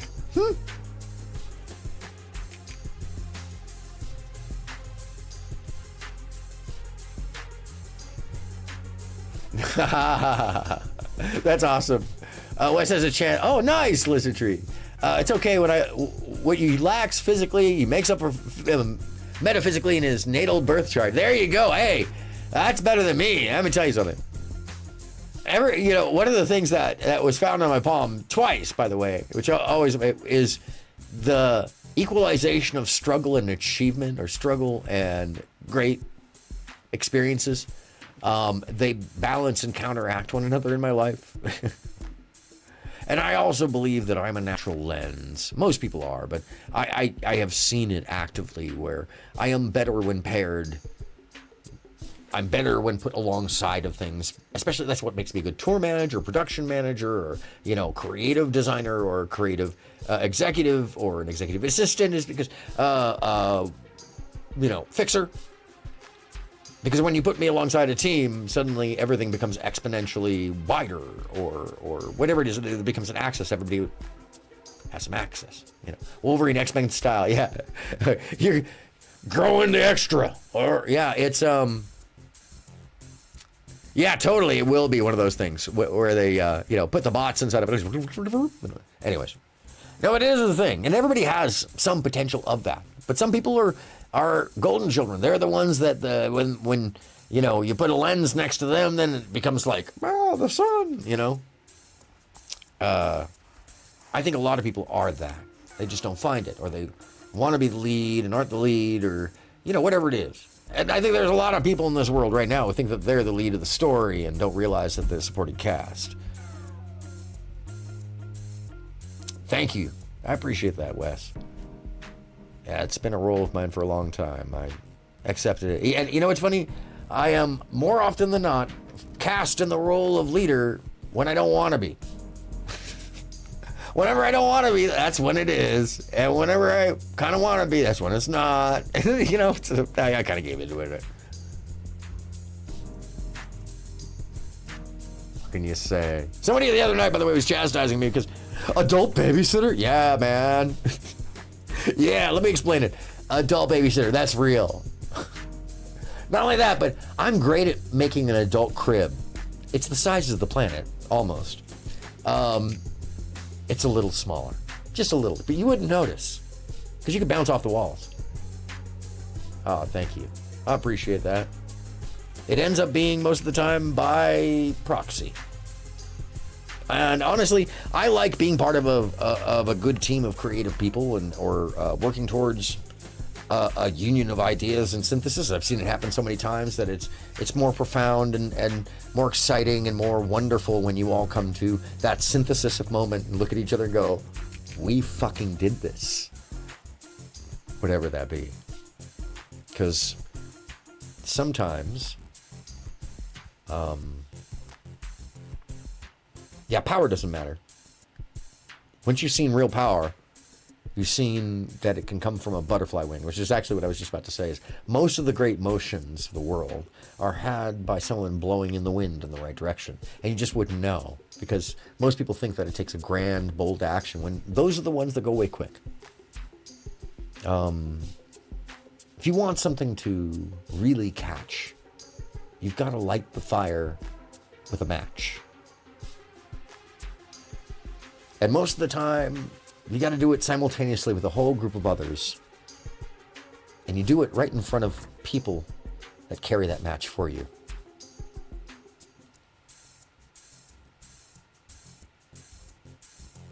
Anyhow.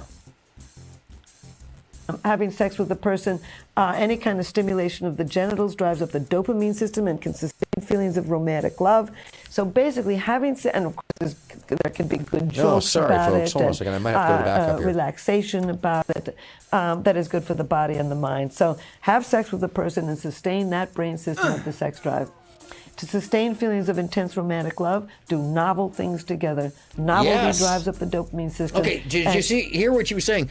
So sex, first off, put aside all of the little, like, religiosity-based, fear-based sex proclivities of the internet, and just assume that you have a good sexual appetite, health, mindset, and you're a healthy, normal person who just sees, you know, sexuality with their partner as not a game and or a give, but rather a reciprocity of love for one another. What she says about sex is very important. Have sex. Not force. There's no forcing. Just have sex. Stop thinking of it in a negative way. You're with somebody because you love them, and oftentimes, she's got this whole thing about this. Sex is proven to break up arguments. It's good for women on their period to get rid of headaches and menstrual cramps. It's great for men in the middle of their 6-month period, which, by the way, that's the lowest point in a man's chemical equilibrium in 6 months, their period. And if you didn't know that that's a real term, you should. And if you don't know that that's how men work, please don't mention that you think you know how men work. Because that is the one chemical balance issue or thing that we do have. We have a very slow cycle where where women have a cycle that is calculated off of basically 28 days and can actually be hormonally induced by an alpha female, which is a real thing, whereas there is no actual scientifically termed alpha male. Did you know that? And that's why the chronicle of women cycles cohesively working together, meaning aligning, when a group of women are working together in a close proximity. That's not accidental. It's not because they just get vibe. No, there's an actual hormone that's released off the top of a woman's lip that men don't receive because it's too large for our receptor. But it triggers other women. Why? Because it dates back to this ancient version of ourselves about 100,000 years ago, where women were required, essentially, alongside men, to propagate the species in a way that guaranteed more outcome. Not for rape, not for any rape cultures. Don't try to turn it into that bullshit. It's not what I'm talking about. I'm talking about actual human history and anthropological fucking information. By the way, the reason I say that is because I know someone's out there like, oh, that was because it's some patriarchal. Shut it. Listen. Thank you. Anthropological resources are important in understanding human history and understanding our behaviors and understanding why we are the way today we are. If you don't get that, you definitely shouldn't be on a panel with me, because at some point I will point that out.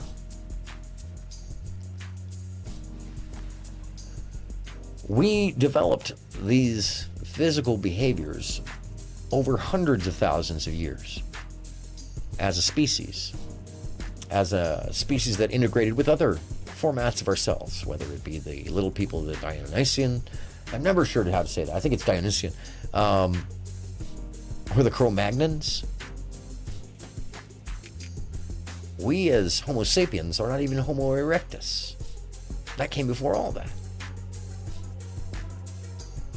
But it turns out there's at least 12 sub and varied species of human at the time period where this physical behavior was created. Shut it! Yeah, I did that on a shirt. Bridget, I may be going dark arc. For a bit. Just for a bit. It's purposeful. Negative 1 point to me for the anyways. Diversify the number of wet nurses and rear groups of children in multiplicity to offset the... Oh, yeah, maternal mortality. That's exactly what it was. Thank you. That is actually clinically exactly what it was, folks. So, yeah, let me read it right out. Diversify the number of wet nurses and rear groups of children in multiplicity to offset infant and maternal mortality. Yeah, because lots of kids are going to die. Also, apparently, the hunting gathering practices would send the men who were mateable, meaning that those men who were actually chosen by the group to mate. Don't know if you knew that. Wasn't just like, oh, I like him. No. The elders were like, he's healthy. I don't know if you want to pass his genes on. He's healthy. Fred, you're going to have to skip this year. We'll check you next year, okay? You know what I mean? So it was before they went hunting and after they went hunting. And these are things that seem very animalistic because we are animals. I mean, we want to get down into the esoteric. Yes, we are skin bags, imagining we're skin bags. But on the true, on the physical plane, on the interference pattern plane, we're a chemical beast, just like most of the other animals. No different. Well, we're different because we learn to use tools with all of our fingers, and our fingers are different, and we don't come running straight out the vagina at birth. That's one thing we don't do. We're pretty helpless. We look like we're meant for space or underwater. Truly, because our backbone is not strong, but we do swim immediately. It's as if we came from the water. But that could be another story. Anyways, amygdalas and chemicals in the brain can sustain feelings of romantic love. And this isn't just in the bedroom. Just go to a different restaurant on Friday night. Take your bicycle instead of a car. Read to each other in bed. Sit together on the couch and have a discussion about something new. Read new books together. Novelty sustains feelings of intense romantic love. I agree with you. The tribalization in our brain and the colloquial needs, the need to be part of a group, the in-group thinking, is very much the primal sense of being in a cave, the fight or flight, or we've all got to be together and agree, or else I'm going to chuck you out into the cold wind. And I've even seen in the modern day, it would be 13 years ago. Let me see. I can show you the day. I can literally show you the day. They took us on a boat that was like the Fitzcarraldo. For real. It said put. It had 2 floors. It had the outside barrier like the Fitzcarraldo, which, by the way, once you get on something like that's that size, even though it looks huge in the movie, it's not that big. And it was ramshackle and it's crazy because we were on the Amazon River, which is huge. It's at least twice the size of the Mississippi. It's so freaking huge. To see Recife and... No, I'm sorry, not Recife. It was Manaus from offshore. That was something to behold. In fact, okay, so here's the moment, and I apologize for the grainy footage because this is taken from a cell phone in this group, especially because we were going upriver. Only the photographer took the camera. And let me see, is that it? No. Most of the rest of us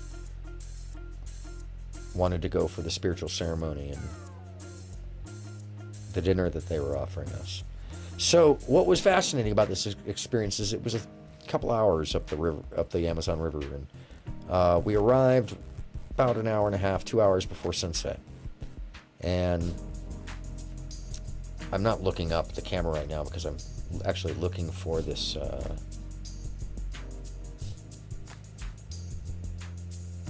Where is this?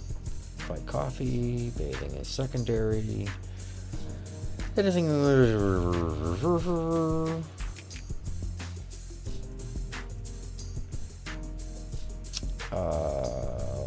Sorry, folks. Following awesomeness.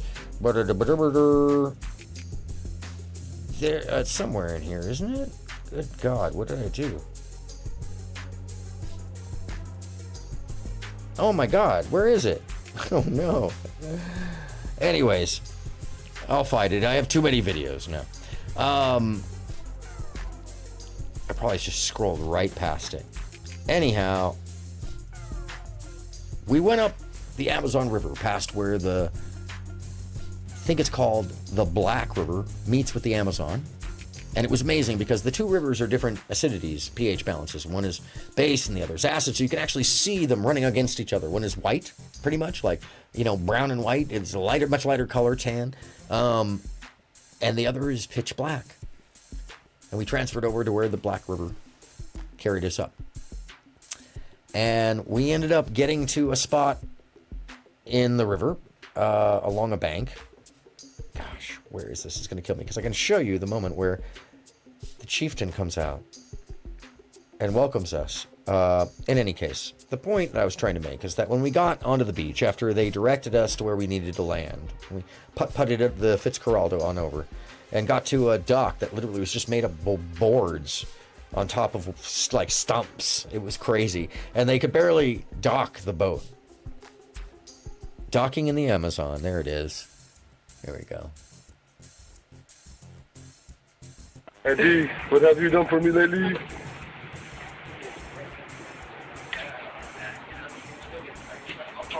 I'm not going to say who that was, but that's a very famous musician saying that. That's me. Yeah. There's only one of them, isn't it? She's Brazilian. By the way, I Like, apologize dude, it's for kind the... of a bad time. Yeah. Yeah, the playoffs are right now. Yeah. I apologize for the quality. It's cell phone, Yeah, so... the soccer, the end of your soccer matches. There he is. Just pops up out of nowhere. And yes, it really just does pop up out of nowhere. One more boat of white folks. True. I thought that was you, Tim. I was like, damn. I know, yeah. That was Tim, dude. I knew. Oh, he's a smiley guy. Yeah, it's a very grainy... Hold on a second. Let me see if I can shrink it down so it looks any better. Probably looks better to a much smaller... I'm in the wrong... There we go. I bet you, like, yeah, 140p. It'll look a lot better. Hold on a second. Let's do that again. So here's one of the more amazing things about this spot. You can see what the time of day is. So that's our interpreter up into the right. There's a very famous musician. It's a very famous percussion player. That's me with no beard. And you can't see him yet, but he's walking somewhere. He just popped up out of nowhere. And watch, he just... Whoop, there he is. The soccer, the end of your soccer matches. This was shot in 2008. It's 2008 or 9. No. 2009.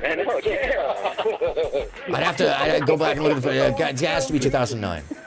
So I was working for this artist 2008, 2009, and then I went on to work for another artist in 2010, not long, as a couple months after.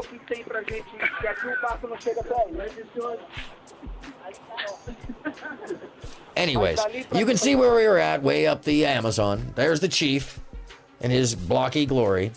The point being is when we got to the landing, the other area they sent us to after this, there was a family down on the beach.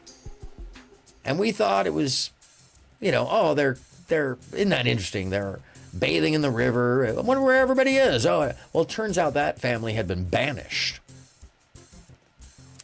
And that was because they'd been disrespectful to the elders. So they had to live their lives completely separated from the rest of the tribe. At least until they apologized. And up until that point, they hadn't. So it's very interesting to me about how we perceive tribalistic behaviors that are, and practice tribalistic behaviors that are not too dissimilar than what actual tribes are doing. And I wanted to show you, I'm not just talking out my ass. We know, we saw these people on this beach, just further down, bathing in the river right there. Babies and, mom and pa, bathing under their shorts and what all. And up on top of that ridge up there, that's where the tribe lives.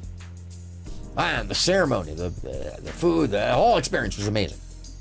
I still have some trinkets from it that they sold us. Of course they did, come on. You know they were selling trinkets. They were trying to sell us like bows and arrows and shit we couldn't take back. They're like, here, take this rare stuffed bird, please. It was an amazing experience. I'll never forget it, ever, ever, ever.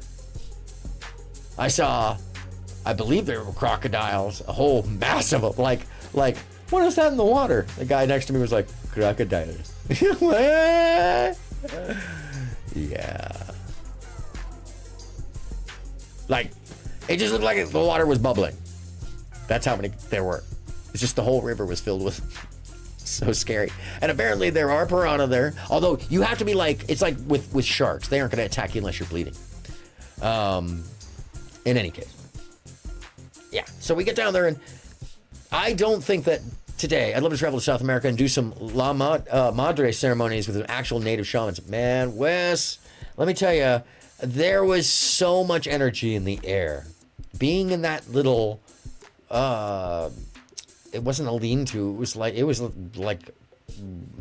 little mud and, it was, I don't know what to call it. It was a tribal hut. It wasn't a teepee. It was big enough for like 20 of us to be in and dance around in. But it was intimate. Even funnier, it had a little area where it was like, you would think it was kind of an art altar, but it was kind of a bar too, like where they kind of brought the food out, and it was the area where they put things, a serving area. But the rest of the area was like the poles and what all, and places to sit on wood. One of the most amazing things was the strength of the people, the actual physical strength of the people there because of living in the jungle their whole lives. And the character and nature of those people as well, alongside that strength.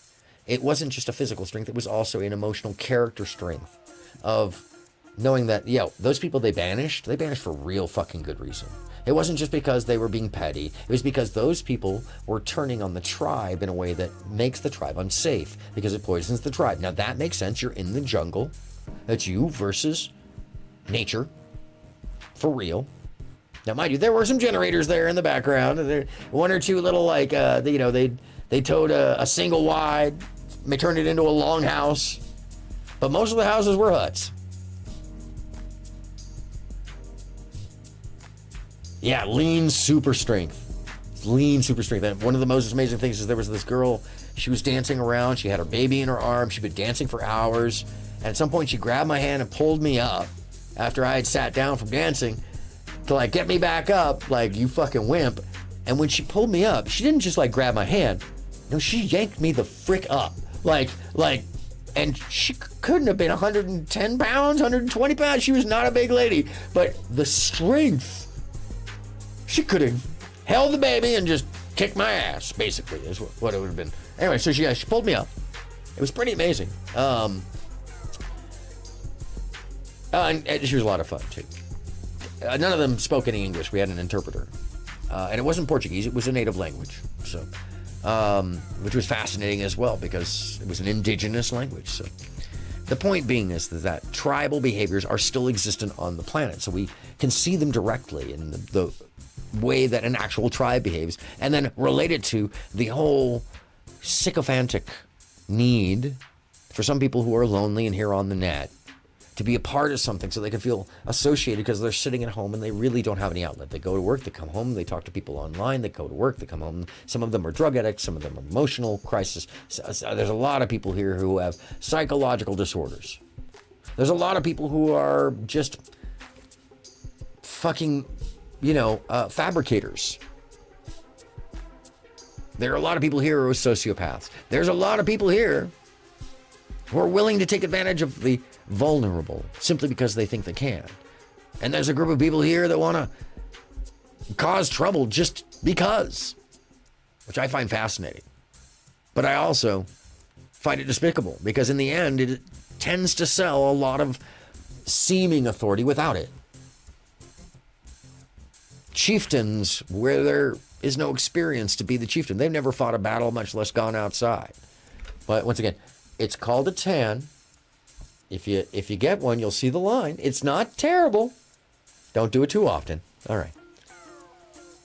Anyways, where were we? We were somewhere in here.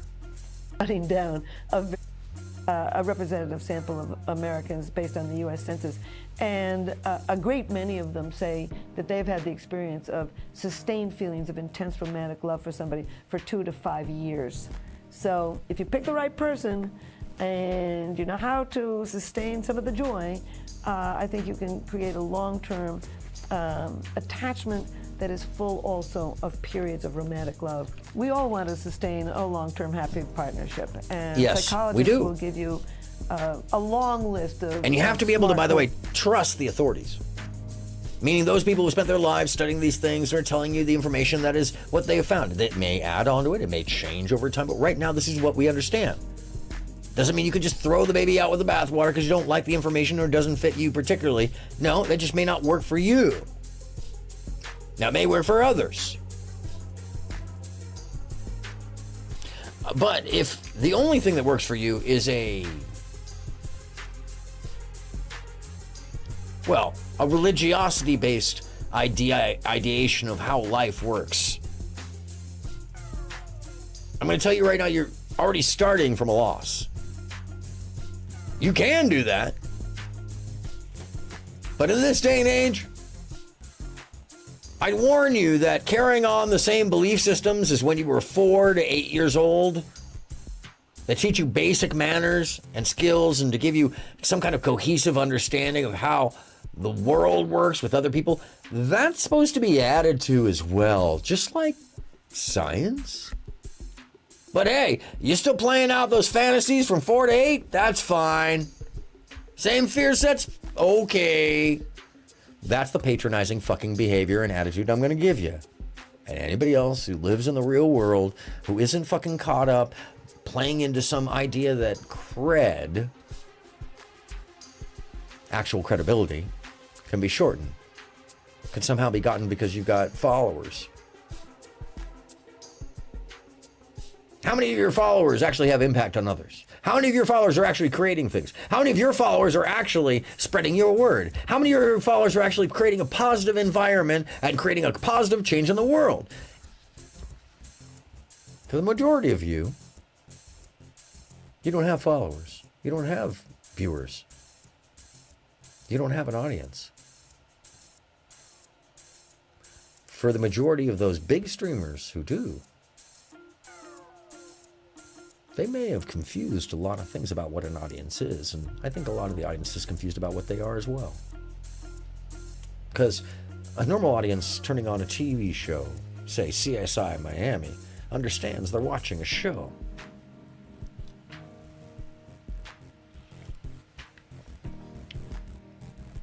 You know you're watching a show, right?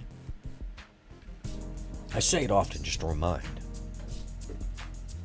Not because I need to, because I know anybody who's watching here is probably just totally with it.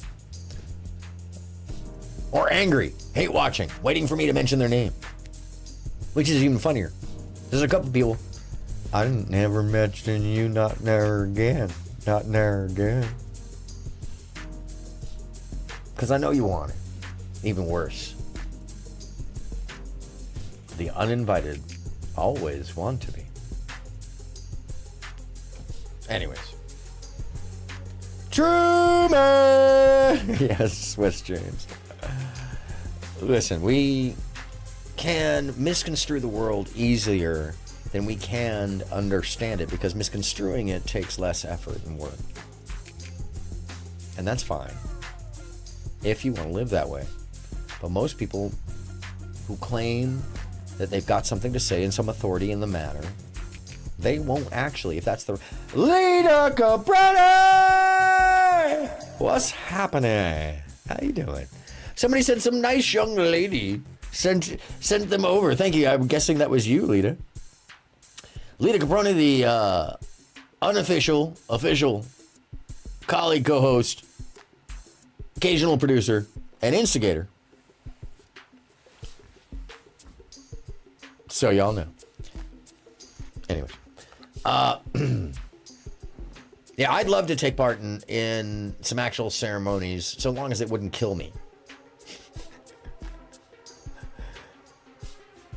You know what I'm saying? Anyways, I think a lot of the folks who aren't experiencing what they want are very busy filling in the holes with imagined logic and or science that they don't want to put their finger on. Because I found Helen Fisher very easily. And I keep finding her over and over. Yeah, she is an instigator. Is to sustain that. But I'd like to say what the brain can add. I studied the brain. And the first thing that you want to do is sustain the three basic brain I need another systems coffee. for Give me one mating and second. reproduction. Sex drive. Oh, yeah, I've got the Have wireless sex on. Give me a second. with the partner. Have sex regularly with the partner. If you don't have time, schedule the time to have sex with the partner. Because when you have sex with a partner, you're driving up the testosterone system, so you're going to want to have more sex. But you also have all the cuddling, which is going to drive up the oxytocin system and give you feelings of attachment. not a bonding agent. And having sex with the person, But it does any raise kind of raise stimulation of attachment. the genitals drives up And the it goes dopamine away. system and can sustain feelings of romantic love. It is not basically a having and of course, lifelong there bonding could be agent good like the red jokes pill about it, freaks that, believe. Relaxation. Don't know where they about got it, that from. That is This good is for the person body that and would the have, mind. So have done sex the with the test. person and sustain that brain system of the sex drive. To sustain feelings of intense romantic love, do novel things together. Novelty drives up the dopamine system and can sustain feelings of romantic love. And this isn't just in the bedroom. Just go to a different restaurant on Friday night. Take your bicycle instead of a car. Read to each other in bed. Sit together on the couch and have a discussion about something new. Read new books together. Novelty, novelty, novelty sustains feelings of intense romantic love. You also want to sustain feelings of deep attachment. And to do that, you have to just stay in touch. Learn to sleep in the person's arm, at least start that way.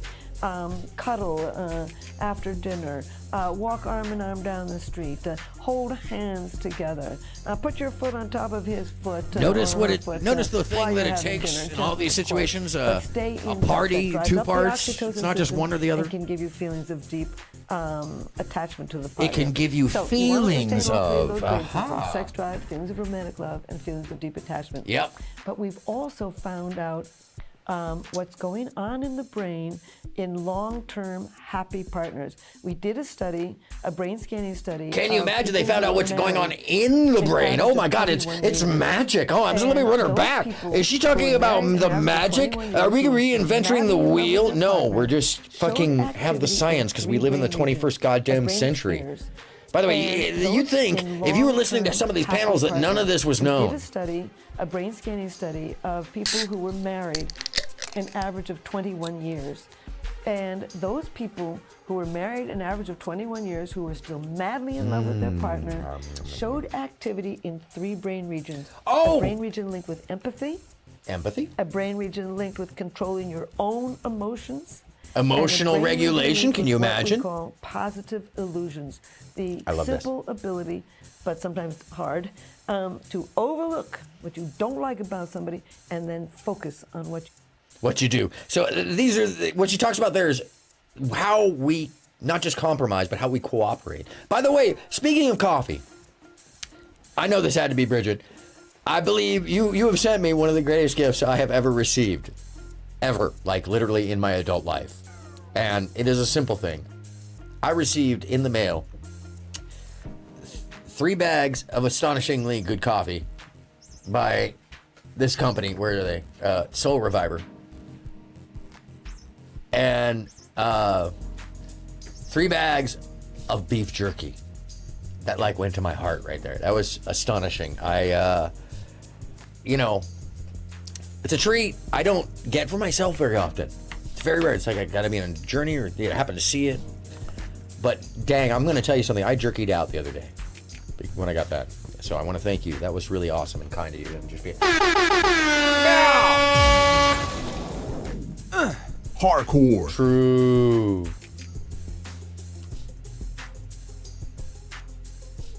Oh, what are we talking about? Last night's, Lizard Tree. Did you see Tom Foolery last night? Angela Knight gave E Black a swift telling. Oh yeah, that was pretty good. I ran it back to see it. It's pretty good. It's pretty good. You know, if you say his name 3 times, it's not unlike Femoid or Lav Loon. She won't show up here. I tried. She wouldn't show up. She shows up for Tom. It's because she simps for Tom, you know. So, last but not least, we've now known that if you Thank you, Bridget. That was it's several amazing. nice That was a things to great your gift. partner every day. Oh, Bridget, by the way, that jerky is ridiculous. That jerky is literally sumptuous. It's really good. My favorite one right now is the Chicago pepper. It's like not like it's that right spice that hits you in the back like. That's so good. It's just so good. It's really, thank you so much. Very kind of you, by the way. And that coffee company is off the chain. I feel like that dude is packaging them by hand because there's always like a little like scrib of the date and whatever. Anyways, it's crazy. Thank you. But if you can only pull off 2 or tiny 3, nails. whatever, saying Where'd she nice go? things to your partner, that actually Ruby, come here. reduces their cholesterol, reduces their cortisol, which is the stress hormone, and boosts their immune system. But Isn't it that also- amazing how many different chemicals she's actually talking about? Oxytocin, cortisol. What else did she say in there? What else? Remember something else. That actually reduces their cholesterol. Cholesterol. Reduces their cortisol. which is the Cortisol. stress hormone, and Stress? boosts their immune system. But it Immune also system boost. boosts yours.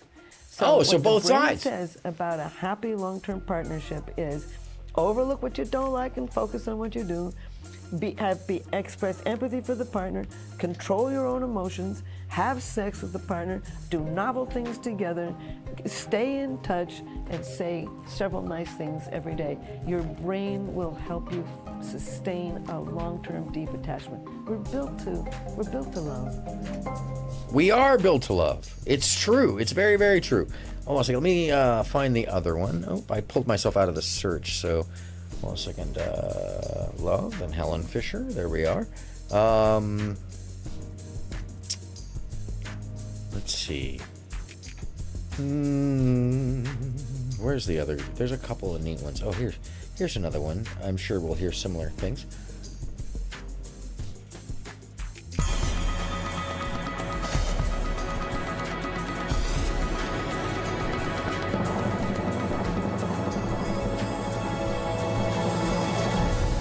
Studying people who report that they're still in love after 10 to 25 years of marriage. So this is the short story of that research. In the jungles of Guatemala in Tikal stands a temple.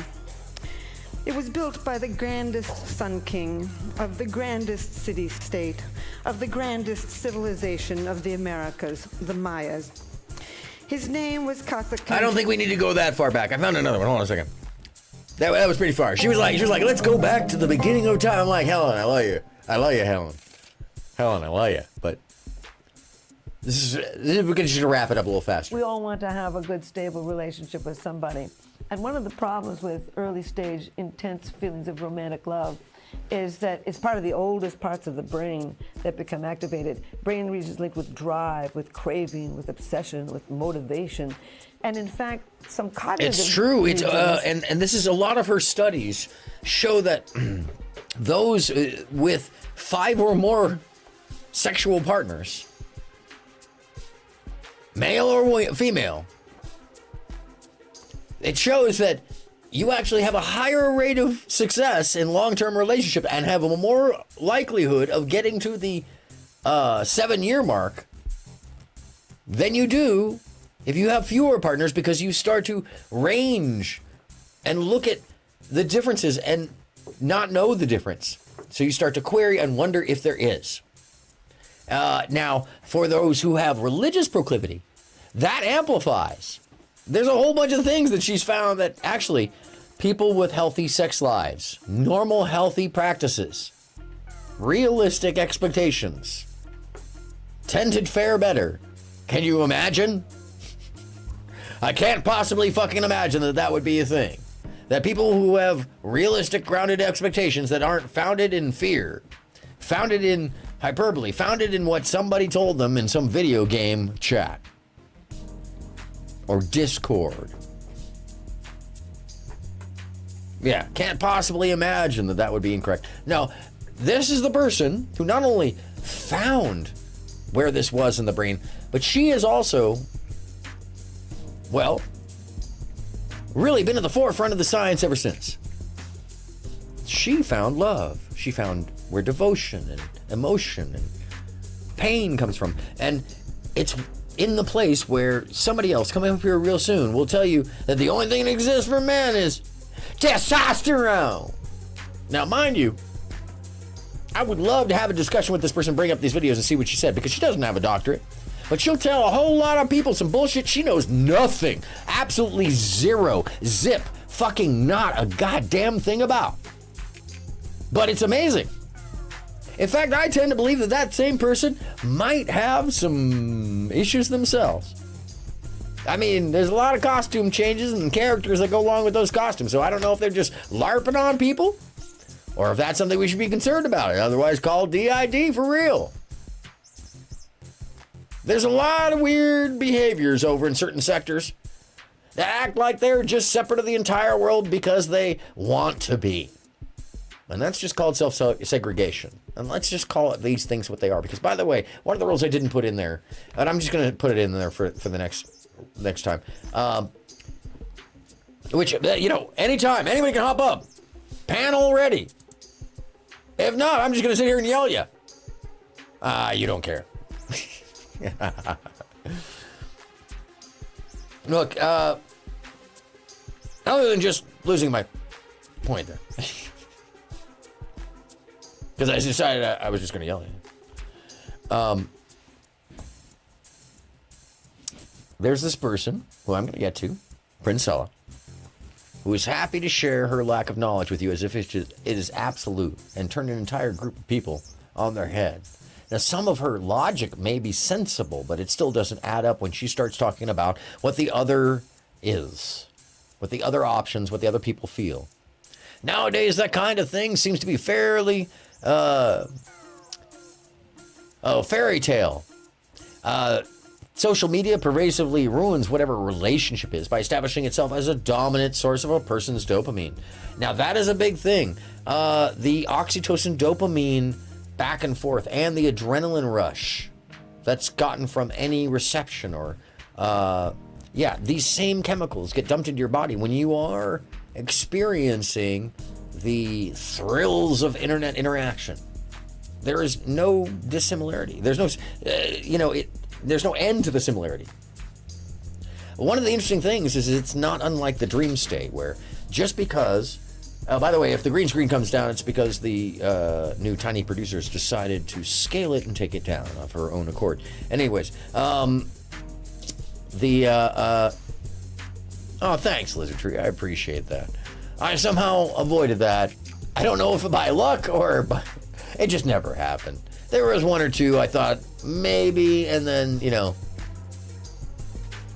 no. I am terrible. Yes, only a Sith. It deals in absolutes. And that's one of the things about it, is it's a fascist absolutism that is one way or the highway, as if there are arbiters on here with no authority who can arbitrate out of no authority. It's really amazing. I've been amazed to see it over and over. Give me 1 second. I need to make sure that the associate producer hasn't gotten to the 8-foot mark.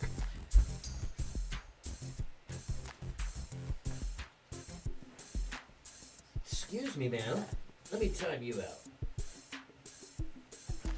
I'm gonna have to time this one out She's not a mod yet, so. By the way, this is Ruby, everybody. She's not camera shy at all, actually. She kind of likes, especially when the show isn't rolling, she'll come in here and just sit here and stare at herself in the camera, which is hilarious. At some point, I'm going to get her to just walk up to the camera and be like, "Oh, is that so? Don't believe a single thing this kitten says." It's true. Oh, really? You hate it? Do you?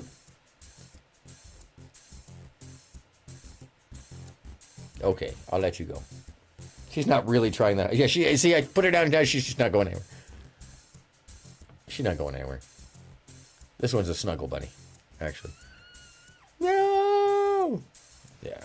All right. Now you want to be that way? Oh, no, she's trying to press controls. That's what it is. She loves to run the show. Anyways. Point being is that there seems to be a lot of call to authority where there is none, where there's no background. And when you point out that there is authority and there is background, oh yeah, she's yeah, she's growing fast, right? My neighbor was walking by like, wow, cat is huge. I'm like, she was just a kitten a week ago. No, she's growing very fast. Yeah, she's not going to get very big though. Her mom is tiny, and she looks exactly like her mom. And her dad isn't very big, but when you put her alongside Homer, the other cat, Homer's huge. Homer's a little bobcat, so I mean, he's literally like 20 pounds now. He's beefy. He's a beefy cat. He's a sweet kid. Anyways, he followed me home, hence the name Homer. And I was walking the dog. That's who he followed, actually. Anyways.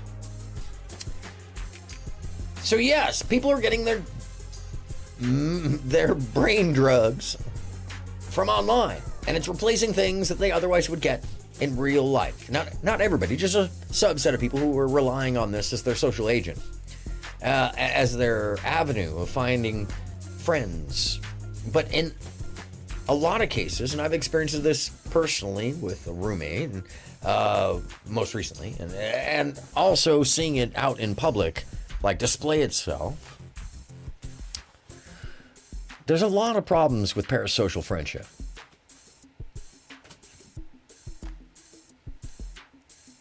Homer did write the Iliad. True. My first cat's name, I had her for 21 years, was Bartholomew Cubbins. Bart, for short, Barty. And a friend of mine was like, "So you named your second cat Homer?" I'm like, "Yeah." He said, "Got a thing for The Simpsons there?" I'm like, "What do you mean?" He said, "Your first cat's name was Bart, dude."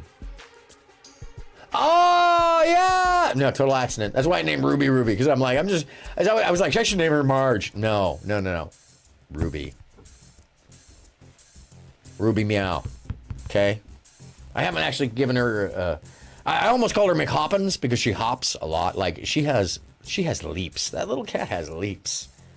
I'm a little scared because she's already hopping like to the 3-foot mark. Boop. She'll just be up here like, what the? Boop. It's even funnier because she's tiny. Anyways, totally off topic. But you know you love cats. It's you too. Anyways, I'm an animal person. I can't help it. I do enjoy animals. And someone who treats animals, by the way, treats people well. That's just a thing. Treat your animals well, you're willing to treat humans well. It is a direct correlation. All good, Lita.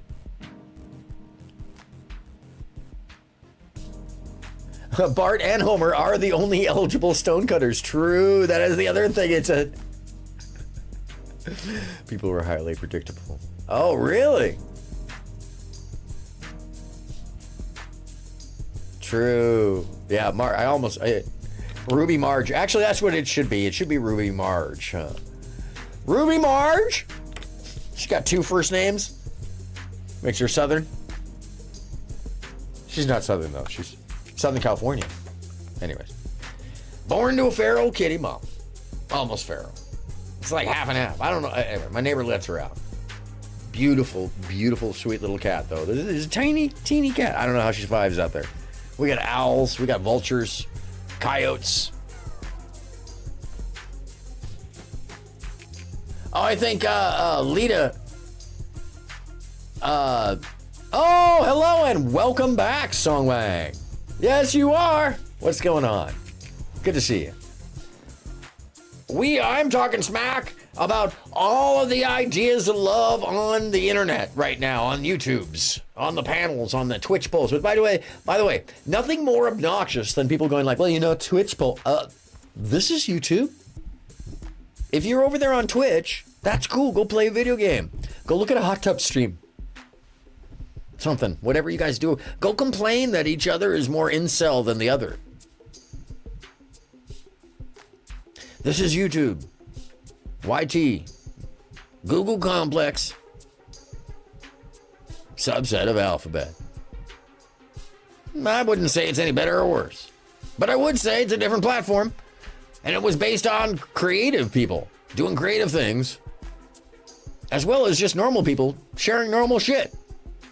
Because it's cool to be able to share with people. But the creative side of this is about collabing, treating each other like, you know, artists. And you're like, oh, Aaron, how would you know? How would I know? Okay. If you've seen this, don't tune out.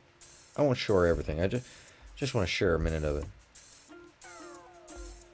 Not gonna lie though, it's great times, really good times. Oh, that's the live. I'm looking for videos. How do I know? Well, I've been involved with this game for a very long time.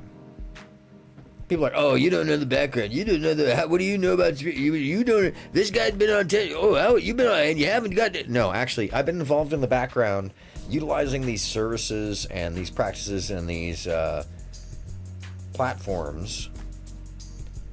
Not just utilizing them, but the reason I came onto the platform in the first place, let's see, 12 years ago, was to share videos because the artists around me were all YouTube millionaires on my tour bus. Two of them. Steven had the 18 and under bus, and I had the adult bus. And the crew. And the trailer. And over the course of about 6 weeks, we saw 28 YouTube acts, including Star Children. And so many great people. So many great. I got to meet I got to meet Bear, the double rainbow guy. I got to meet and he was at a little bar show that we did too. It was like a little show. I don't remember where it was. Maybe Colorado. I'd have to look at the tour book on that one. I don't remember what the name of that place, but it was like a little tiny show with like 200, not even 200 people there. It was tiny. And yeah, Bear, the double rainbow, rest in peace. He came in and did his lines, you know. Oh my God! And I got to meet what's his name, Andre, the hide your children, hide your wife. I got to meet we were on tour bus with Kimmy Smiles and Dave Jays, the Gregory Brothers, Mr. Guitar Man, epic rap battles, but at that time he was known as Nice Peter. I've been around. So, just a reminder to those of you who think that you're more formative because you were on Twitch last year. Just a quick reminder of what kind of authority I actually am. This was my tour bus. It offers little enjoyable moments. When I say this is my tour bus, I ordered both of them for the producers. My name was on the order.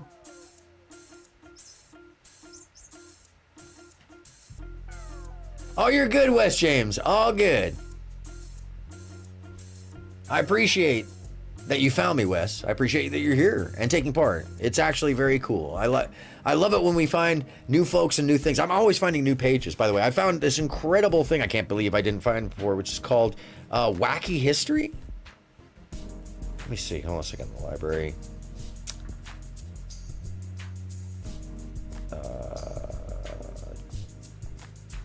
Because I've been watching a ton of these. It's a nutty history. It's so good. It's like some dude who may have been a host on History Channel, who may not be anymore, and he's got his own History Channel now, and it's called Nutty History. Amazingly well done. So good. So informative. So interesting. Nutty history. And it's not like stupid. It's not silly. It's very well done. Anyways, I've been learning a lot from that recently. It's just one of these things that keeps coming up. Anyways, so just to remind you, once again, authority is the actual accomplishments in life. I wasn't on this bus. I wasn't working for other people. I was the one who had hired the crew. I was the one who had set up most of the surroundings. I was working, if I was working for anybody, I was working for one of the most, at the time, esteemed tour management companies that ran the Black Eyed Peas touring at the time, which was huge. This is 2010. And just a reminder, once again, authority is accomplishment. That's how you know what that is. It's not, oh, they seem cool. Oh, there's a lot of people following them. That's great, but what are they doing? What's actually getting done? Tonight is the last night of rugby brothers here where we are, Lawrence, Kansas. This is what I get on tonight. Same.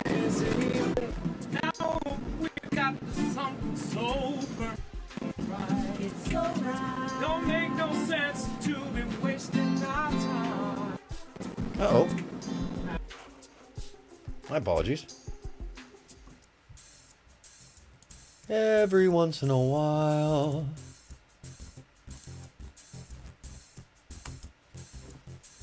Technical difficulties.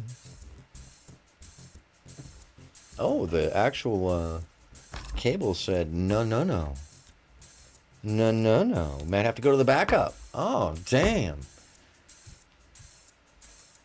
Oh, damn.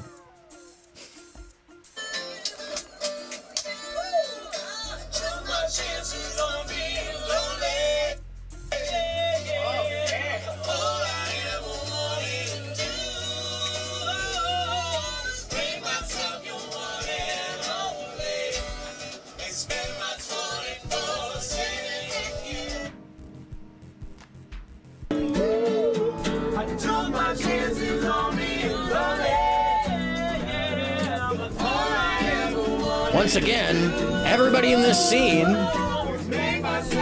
is the formative, or are the formative members of the early YouTube second wave millionaires. Gregory Brothers, that Songify Your Life.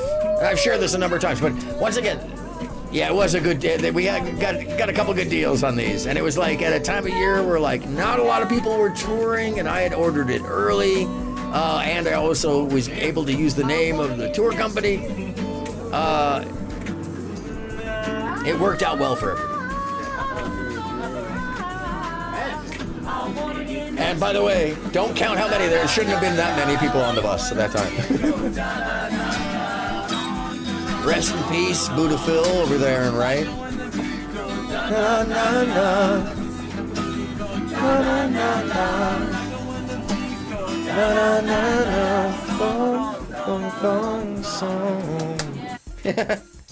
Anyways, authority is experience. Authority is accomplishment that you can point to, that you can actually bring an example to. I didn't put this up here because I wanted to make an example, but I put it up here because I actually was sharing these with my family and friends, so because nobody ever gets to see this shit. There's a whole bunch on Facebook, by the way, that you can't see, that I shared literally only with my friends. Why? Because those are the people that matter. We don't have the photo books anymore. It's too expensive to print and that kind of thing. And why do that when it's on your phone? No, so what you do is you share it with your friends. If you need to aggrandize it, you put it out to the public. If you're that lonely or you're that insecure, you put it out to the public. Now, I did this because I liked Well, it turns out I like to edit. I'm actually really good at editing. Kind of fits with audio. And it turns out I can do it on my iPad. And I got really into that. I got really into just like challenging myself with crazy things to do on the iPad.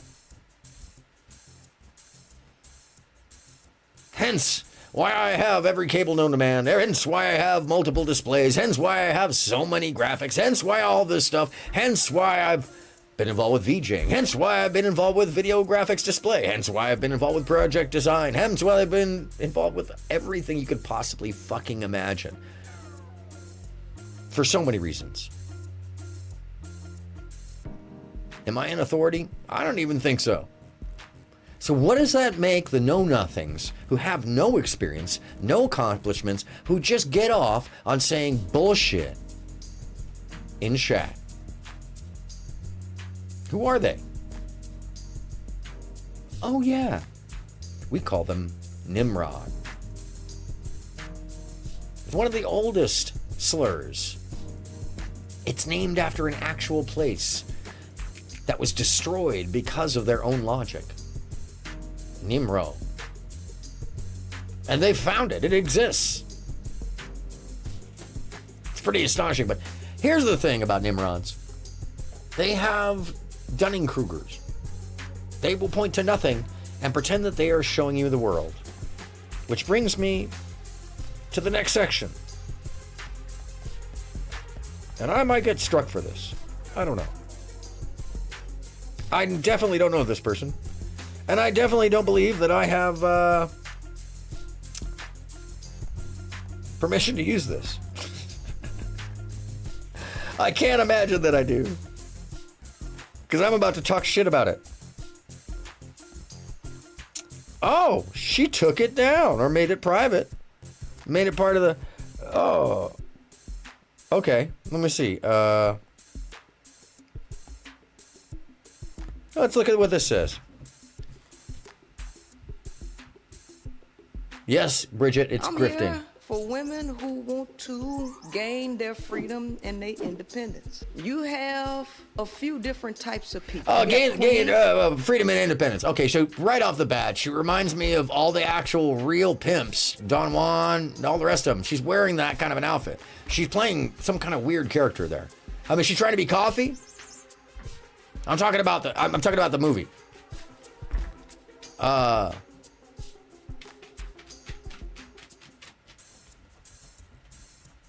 Because she's no Gloria, that's for sure. Fair Use Act for educational purposes. Yes, Wes James. In fact, before we go into this, let me remind you, and I'll read it again for you. Disclaimer, if your weak ass is fucking forgotten, copyright disclaimer under Section 107 of the Copyright Act of 1976. Allowance is made for fair use for purposes such as criticism, comment, news reporting, teaching, scholarship, education, and research. Fair use is a use permitted by copyright statute that might otherwise be infringing to your fucking bitch ass. All right. Who is she, Lizard Tree? I'm so glad that you don't know. This is Princella, the Queen Maker, aka High Powered Podcast. And she's about to tell you things that she believes make sense. But you and I can say, this is colloquial effort. This is colloquial understander. Yes, she does dress like a pimp at times. While talking about freeing women from the nature and owning that, I can understand that. But when it comes across as caricature repeatedly, I stop believing that there's any reality to it. Because, as you said before, it's grifters. You got indentured servants, you got slaves, and then you got concubines. Okay, so now she's already talking smack about women as if this is the only thing. Women don't have their own agency. Women don't have their own systems of personal behavior. There's no difference to women. There's just this one. Oh, no, she's just talking about black women. Oh, she's just talking about American black women. Oh, she's just talking. No, she just said women. Going to run it back? I know you don't need it. She said women. She didn't specify anything. Now, this is one of the things I brought up because she doesn't until she gets on a panel and then No, it's called The High Powered Podcast. She has 73,000 subscribers on average, and she does have those subscribers. It's not paid for certain. She has a regular viewership of 1,400 people that show up. Bam. It's one of the bigger regular streams you will find next to, it's called Daddy Podcast. I think it's Daddy Podcast. Daddy Podcast has an average of about 3,300 real viewers. Not doubled, not bots, not pass-throughs with added numbers, not fillers. There's some out there that have real numbers, and you know that they're real because their numbers will slope. They will scope up and down. Watch the Whatever Podcast. That's real. Watch the live stream of Y-Files or one of the new releases. You'll see how big, massive channels actually look like when they have an audience coming and going and flowing in natural rate. They don't stand at 6,000.8 for hours on end. No, rather, the turnstile moves constantly. It's always ebbing and flowing and ebbing. And now that YouTube has realistic time scrolls, oh, it's really telling who may be fudging shit. But anyways, speaking of fudging shit, these are all the types of women she believes exist. Queens, indentured servants, slaves, and concubines. So that's her breaking down for her needs, I would say, because this is very pertinent to somebody's perception. Very pertinent to a one way of viewing things, and it's speaking to a very specific audience. Can you imagine who? Oh yes, this is the same language from Jim Crow era books explaining how to segregate married couples or couples in slavery times. She's pulling from this book, and I think that's fucking disgusting. Much less the fact that she's not acknowledging that she is. That's gender war shit. And it's so subversive because she has an agenda. What does she have an agenda about? Well, all kinds of things. But I think it's because she's unhappy with how she was treated. That's just what I take away from it, because she used to be down for men. She used to be down for egalitarian openness. Yes, she was giving a lecture at TSU. But I have to wonder,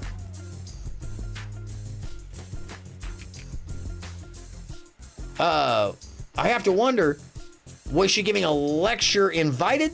Or was she actually teaching with any professorial, and was anybody there? I couldn't see from the angle. And after listening to a little bit of the jargon that she keeps repeating, but she was like doubling down on the information that was 100% incorrect. She literally, when I turned it on, she started with the amygdala in men only creates aggression, and aggression is associated to testosterone.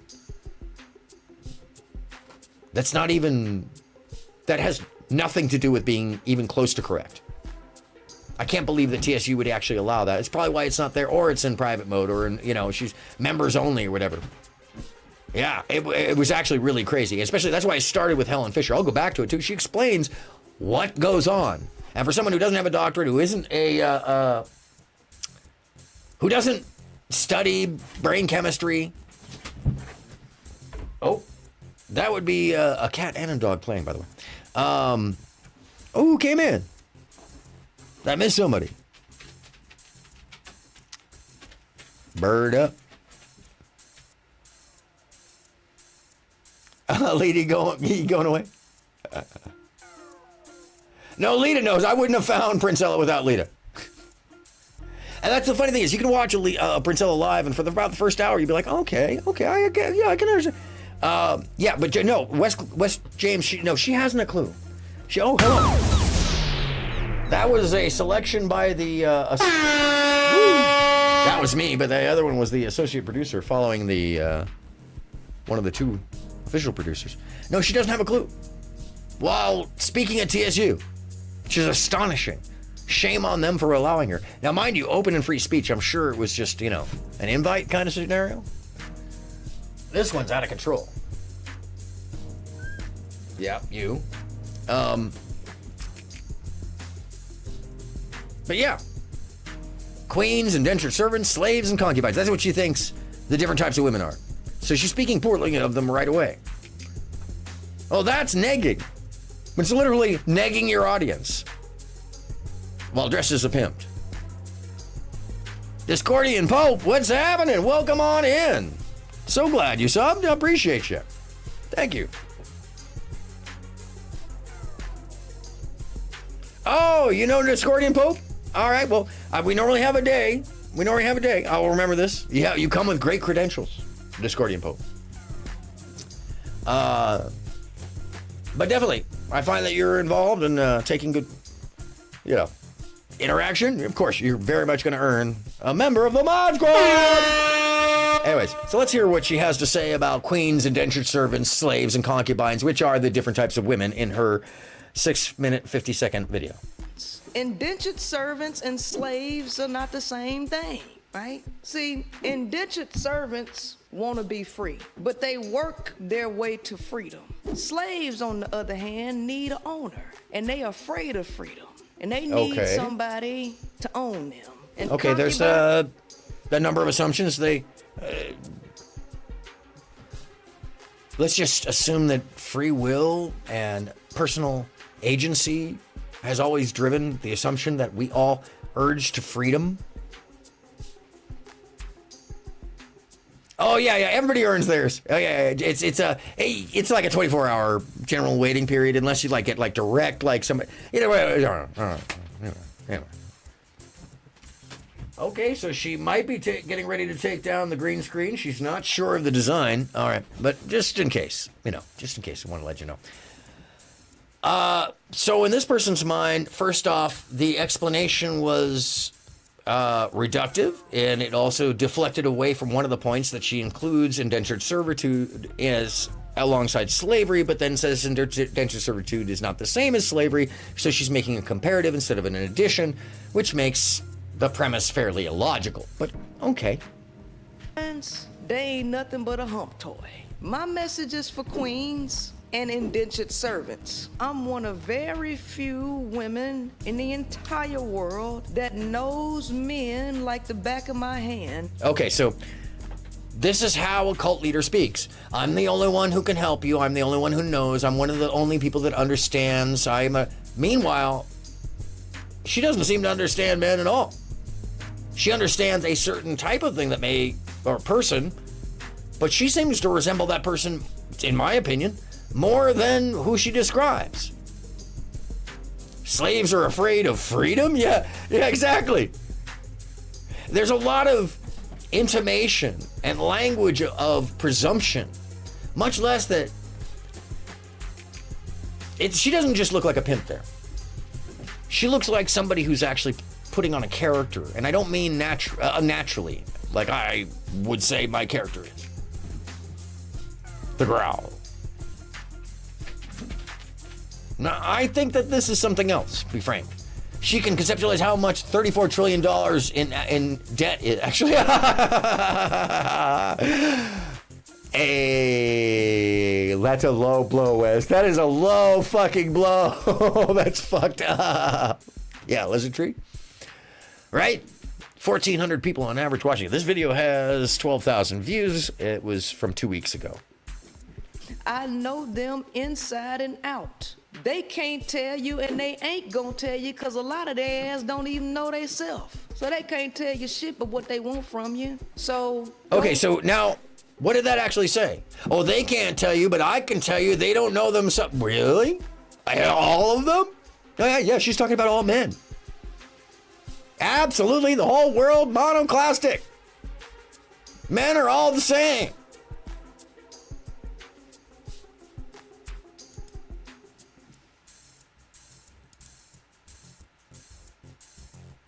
All right, so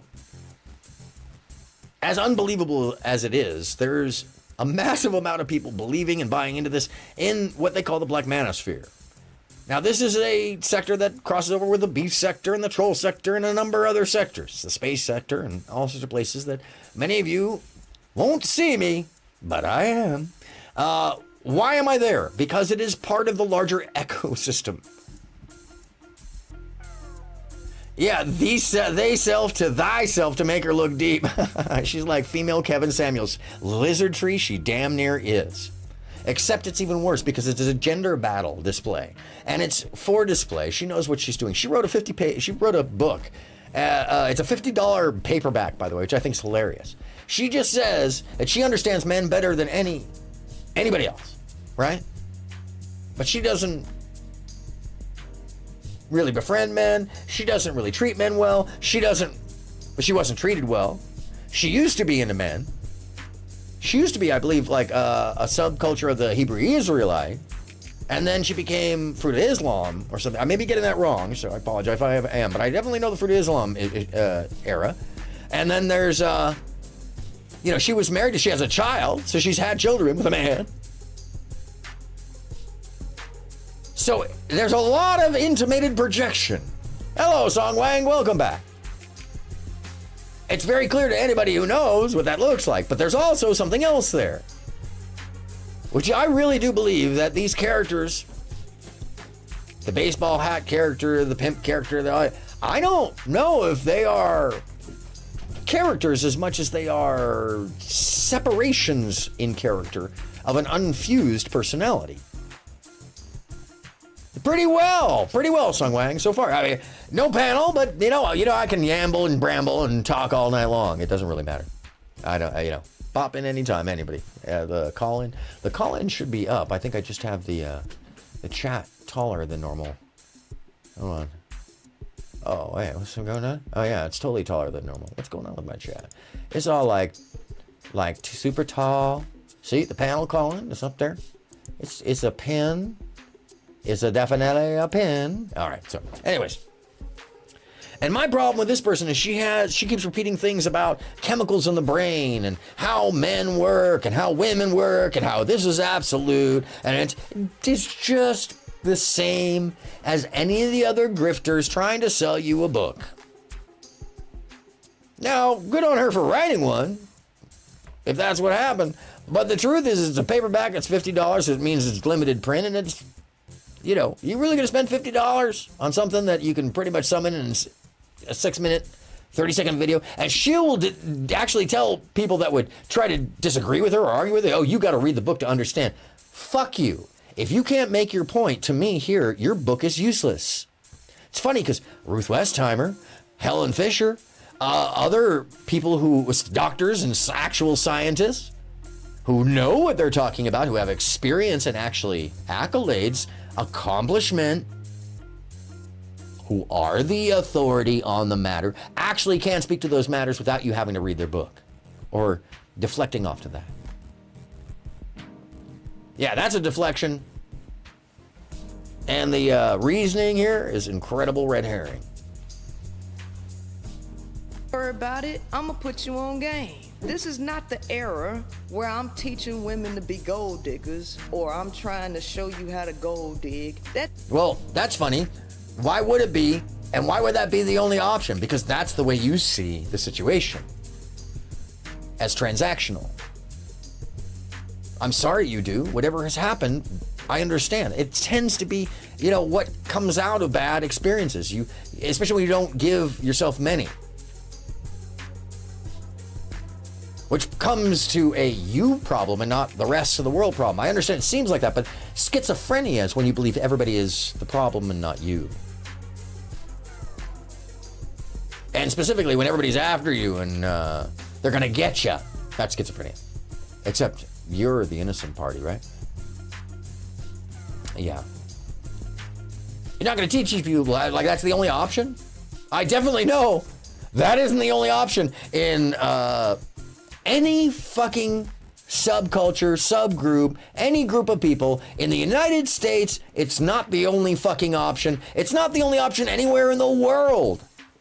How this got boiled down to that is some skewed biased psyche that is gonna take some therapy to help out. Because if that's really what this person thinks, which I don't believe they really do, because I think they're disingenuous and playing a bunch of character on people and grifting.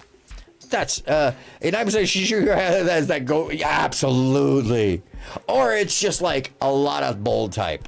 Something. I'm not saying that she's not intelligent. I'm just saying that if she's writing what she's saying, it's a lot of jargon strung together to seem like it means something. Why did Justice always wear a blindfold? I knew it now because it was because the cunning bitch had $ for eyeballs. Iceberg Slim. Oh, the story. Yes. Hold on a second. Why is that not up here? Hold on. Yes. Oh shit, that's real. That is too real. Hold on. What is going on with my chat sizing today? I don't know what happened. Maybe it's too wide? Is it too wide? That's what they all say. Anyways, Discordian Pope says, why did Justice really always wear a blindfold? Question mark. I know now. It was because the cunning bitch had $ for eyeballs. Iceberg Slim. Quote from Pimp, the story of my life. She had my nose open. One of my favorite lines, by the way, from Watt Stacks. She had my nose open. If you don't know what that means, it means somebody has you by the nose and they're dragging you down the way. It's one of the greatest visualizations of the way the good guy says, she had my nose open. Like, it's just so earnest. You know, she was gonna take everything. she did. And I was, ooh, it would, and then he says, ooh, and it was so good for it. It's because love is an exchange where we learn, and sometimes we get hurt. And if you don't get back up from that getting hurt and learn from it, you might get jaded or biased or start to believe that everything is this way, and that's what I see here. Shit is dead. What I'm talking about is restructuring how society functions. Oh, okay. By changing and deprogramming and reprogramming women to operate in their nature. Okay, so deprogramming and reprogramming women based off of this belief function in their nature state. What exactly would be the definition of their nature state? Because that's not a real thing. In their nature state. I'm sorry. What is in their nature state? Can somebody please define what women in their nature state? Is that when they're naked? Is that what that is? Is it when they are in their, when women are in, I don't understand, when they're kicking men's ass? Oh, no, it means you're getting dragged down the street by your nose. That's what that means. And my nose open. And it's the way he says it too. It's like, it's so earnest. It's like it pains him, and yet it's sweet. It's one of the most, I had my nose open. I had my nose wide open. And he's like, he's got the little lisp in there too. He's a dude from LA. That's like 1974. It's the year I'm born or something. His lapels are amazing. The whole scene. If you've never seen Watt Stacks, kids, hold on. Maybe I can. I don't. We gotta watch the rest of this video. Sorry. Natural state. But women got some issues that need to be fixed before we get there, and that's what I'm here to do. But look, not only am I a queen, I'm sorry. Does anybody else believe that this person looks like they've got everything together to fix women's problems?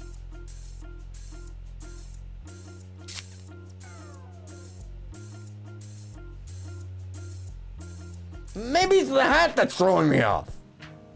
Maybe it's the pimp style. Pimps don't generally have the best background for being the representative of positive female experiences. Deviated septum, yeah. True. I think the optics are a little off, but okay, let's hear more. I educate. I don't just talk. I teach you. I show you. Really? Well, so far, what have we learned? Can you tell me what we've learned? Other than the fact that maybe your fashion sense is a little overbearing, and although again, good on you for committing. I mean commitment. I mean it is gold trim, and that's real. You know, I'll give it's good. It's good. But so far you spouted nonsense that is just hyperbole and rhetoric. So I'm not sure what you've taught us so far other than that you classify women as less than or queens. So everybody is a derisive, everybody is somebody to gain from, or she said she dates. Oh yeah, no, she does date women. She does date women. That's the other thing about this, is now she dates women, by the way. She was married to a man, or she was with a man for a long time. She has 2 kids. 1 kid. I know she at least has 1 kid. So yeah. But if anything, to me, she mirrors the worst of the red pill. She mirrors what terrible men behave like. As if that's a replacement.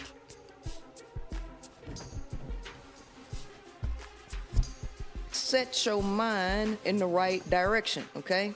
1924, Nikola Tesla, this is what he said. They asked, in 1924, Nikola Tesla was asked why he never married. This is 1924 now. His answer was this: I had always thought of a... Okay. Nikola Tesla being the example of somebody very smart, not getting married, especially, I can't believe this came up in this. I literally was watching earlier this evening a whole dissertation on the odd behaviors of geniuses. And in this dissertation by a psychologist, anthropologist, historian, multiple doctorates, PhD, talking about this. Also does a great channel on, if you're traveling through time, how to prepare yourself for the different periods in time, and very straightforward to the camera, like, you should prepare for this, you should prepare for that, you should bring this with you, if you're going to do that, you should be doing this or that, or play this character, know the backstory. Every one of them is fantastic and very, it's real. It's like he's talking to a time traveler. Anyways, stream I'm trying to spy on isn't working for him. Must be the universe. Well, of course it's the universe. Of course. You want me to try to spy on him? I don't know. Nikolai had a higher form of love, and that's why he was enjoying the company of a pigeon. Thank you. I've always thought of women as possessing those delicate qualities of mind and soul that made it. What does this mean? It was his opinion. He's not an anthropologist. He was a scientist who was very on his own. He didn't like people. He liked pigeons. He fell in love with a pigeon. That's no joke. Nothing. So, figuratively speaking, ranked her in certain important attributes considerably higher than men. What does it mean? What does that even mean? So, you're using Tesla as the example? That's not the example. He's a scientist who worked on electromagneticism. He's a scientist who worked on electronics. We can attribute a lot of other stuff to him. But issues of love, that's like the worst example in the world. He didn't like people. He was agoraphobic in the end. He literally loved a pigeon and died not long before she did.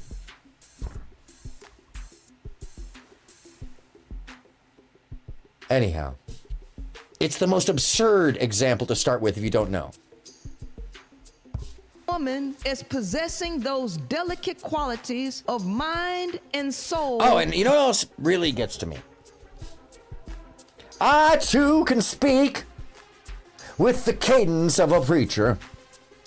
I can get into your soul. I can pull from within. I can get you into that moment and convince you that what I am saying drives deep into you. You've heard me do this before. I am in touch with the spirit. But exactly that. That's just fucking bullshit. It is a diatribe hypnosis used to convince people who hear this tone and give it authority when it has none. Thank you, by the way. Good call. Ruby's on it. She's on the sound effects. It's pretty amazing. I'm not gonna lie. That was incredible choices. Good timing. You think I didn't have production crew? In respects far superior to man. The men know in their core that you superior to them. So the pigeon fucker, you know, I'm just saying, being hyperbolic. The pigeon fucker is the one that you're taking the example from for all men monolithically, all 4.5 billion of us. Okay. So maybe I should take the example of Lorena Bobbitt, who had the right to cut his dick off. Because she was being beaten fiercely, but we should all be afraid of a woman that would be willing to cut your dick off, right? Any human. Maybe we can make an example of, what's her name? The hatchet killer who hatcheted her whole family. Or maybe the lady I was studying a while back who, oh yeah? Okay, you trying to come home say hello? Okay. Who drowned her children one at a time. Or maybe we should use the example of one person who's a terrible example, and we'll just use that across the entirety of the spectrum, and that's the example for the rest of humanity. Are you fucking out your mind? Lady, there are almost 9 billion of us now. We don't know. There is no historical proof to prove or deny. We can neither assume, nor presume, nor not presume. He did love that bird. He wrote poems to that bird. Look. Sorry. Did he stroke and kiss his pigeon? He wrote poems to it. I'd say he really loved that bird. Like, seriously loved that bird. He had lots of them, though. He did have lots of them. And he trained them. And it may actually have been a cover. He may have been sending messages. And we don't know. There's so much about Tesla that we just simply don't know. That the federal government took all the paperwork over, and we'll never see it. A lot of it has still not been declassified, by the way. And all of his written works in the field of science that existed pre the tower, well, they're actually, I think it's Czechoslovakia. There's a Tesla museum. I could be wrong. It could be Poland. I know it's in Eastern Europe. Latvia? I know it's in one of the Bohemian countries. Yeah. In any case, worst example. Let's just use the worst example, which gives her less credibility in the rest of her statement because she's using a terrible example as if the name Tesla means love and adoration and understanding, and that's the height of man. No, he's Tesla. He was a very incredibly flawed human being. And his one love in his life, he let her escape because he was a jerk to her. Einstein, greatest mind in the world. Have you read his list of rules to his wife? They are obsessive. They are ruthless. They are of a person who's saying, you can be in my life, but I'm tolerating you, to his wife. Anyways, while he was cheating, he was a philanderer. Fucking walk on by nature, and they hate that. No, actually, hold on a second, stop. Why would we hate the thing that we love? Every man has come from the womb of a woman. And it is highly unlikely and unusual for a man to dislike his mother, much less our counterparts. And this gender battle idea that there's some hatred between one party or the other. Maybe he had pencil pitching. Yeah, true. True. Oh, I'm sorry, Bridget, I missed it. I don't know if he was that flexible with his pigeon. He probably had pencil pitching. He was a skinny guy. Yeah. Bridget! Parkour. Sorry. Didn't mean, it's so loud. It's so loud. Why is that one so loud today? Oh, it's this one. Okay, maybe I turned down the wrong. She's over here changing the volume. Sorry. She was trying to change. It's over here. It's not the right controls, but you're good. You're good instincts. Good instincts. All right. Sorry, let's just run this back. It's absurd to me because it's misplaced and it's just bad examples. Men know in their core that you superior to them. They worship the ground you fucking walk on. Yes. By nature. And yes, we do because we've all come from you. Ooh, well damn, baby. Did one of y'all just turn the heat up? Or did it just get real sexy in here? Oh, you know it. Back again, baby. Always. Thank you, Kishan. Hope he's well. After dark. Hell yeah. Let's get back to roasting her. Anyways. By the way, she has... Yep, you know it. Come on. She has blue eyes today, so that's a thing. Totally natural. Look, you dress up however you want. I don't care. It's just an easy target, by the way. So, but yes. She has blue eyes today. I don't think that's natural. Maybe she doesn't feel so secure about herself. Or maybe she feels she needs to put on something to convince people. Or maybe she just likes wearing it. Could be any of it. Maybe she thinks it's attractive. Men do worship women. And women worship men. Why? Because we love each other. Because we need each other. The whole planet. Everybody. We need each other. We are humanity. We are not two separate species. We are gender. And our gender is fairly fluid. I'm not talking about the macabre. I'm talking about the fact that hermaphroditia exists. Meaning that there are those who have internal organs, external organs, chemicals, you name it. Now, the faux games of playing in between when arguing about, well, what is a man and a woman? Well, man and a woman is pretty much whatever it happens to be. Because when you break it down, there are plenty of men walking around with ovaries that will never know they have ovaries. That's a science fact. One in about like the same amount that West James disorder, actually. Sorry to compare, but this is a similar thing. It's like 1 in 3,000. Will have some hermaphroditic trait, just like the vestigial tail. It most of the time gets cut off, but I did date a girl with a little vestigial tail, and I'm not gonna lie, it had a little motion to it. Anyways, the hatred will not be forgotten. What? This person is a bot. Lizard Tree, thank you so much for supporting. That means so very much to me. I know people in the audience don't have a lot to you know, we're all working hard, and so anything you share means a lot, and it goes towards a fund to buy. I'm gonna get one of those Elgato things, and thank you. Hold on, it's an extra.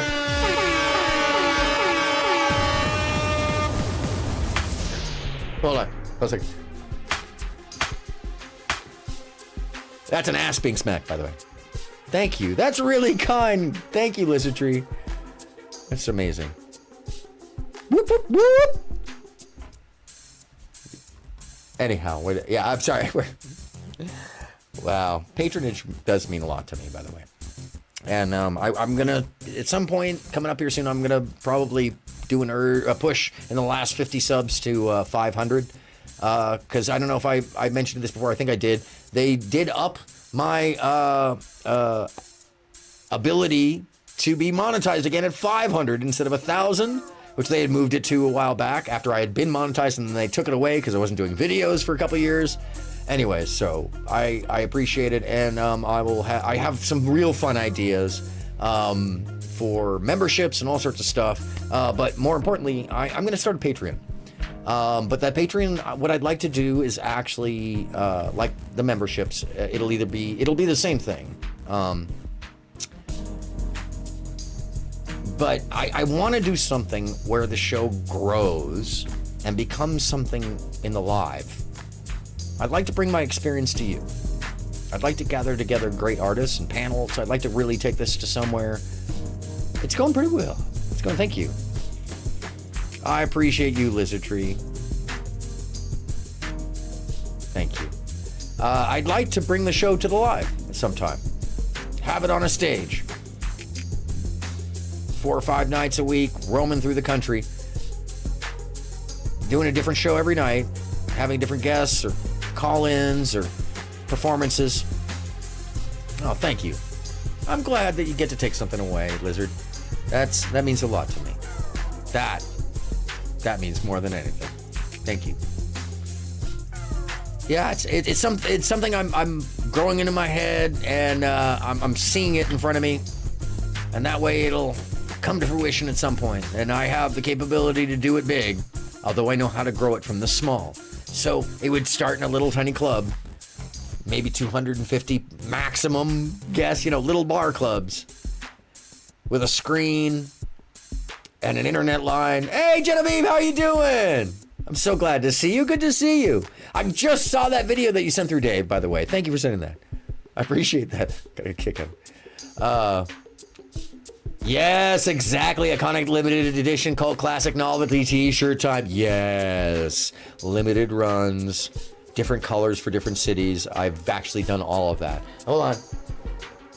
Oh, where is it? Hello. That's why we have these. Or it's one of the reasons why we have these. Hold on, where is it? I have it down. Oh, damn it. Hold on, it's under the desk. I keep forgetting I got the wireless on right now. It's probably gonna die in a bit. So yeah, we had all different color coordinations that went with the 5-foot turntable center. There's a black and white one. There's a yellow and blue one. There's an LA colors, gold and purple.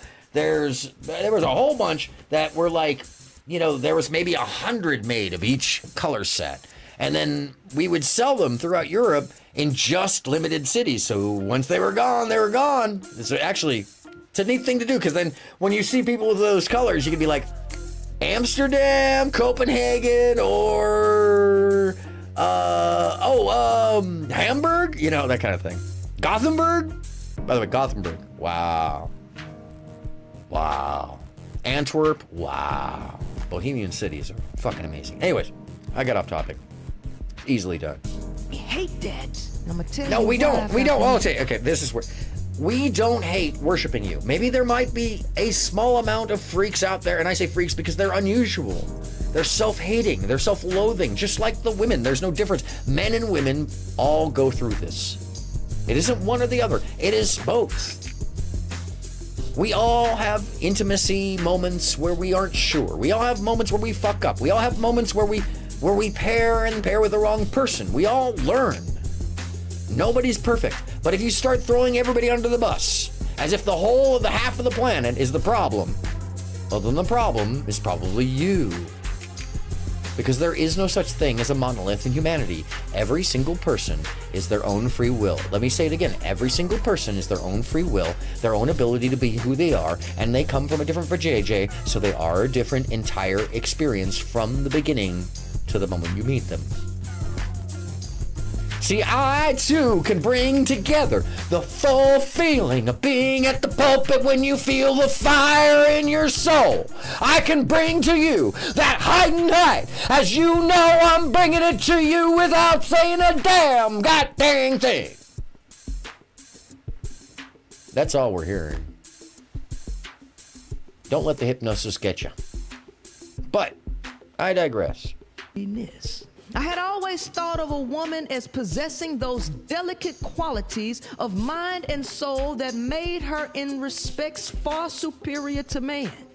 Okay, so he's saying he respects women because he believes that they are far superior. That is one man's opinion. We all have them just like assholes, but you're looking at a lowest common denominator of a man who really did love his pigeon. Pedestal, figuratively speaking, and ranked her in oh, good. She's showing it again, because that means it's true if you share it twice. I worship. That's just like jazz. If you play it 3 times, it's real. It wasn't a mess up. And like every true worshiper, I felt myself unworthy of the object of my worship. But all this was in the past. What does this mean? What is this actually? What does that mean? It just means something to her because it's convenient to her logic in this moment. That is one of the undermining portions of any of this video argument.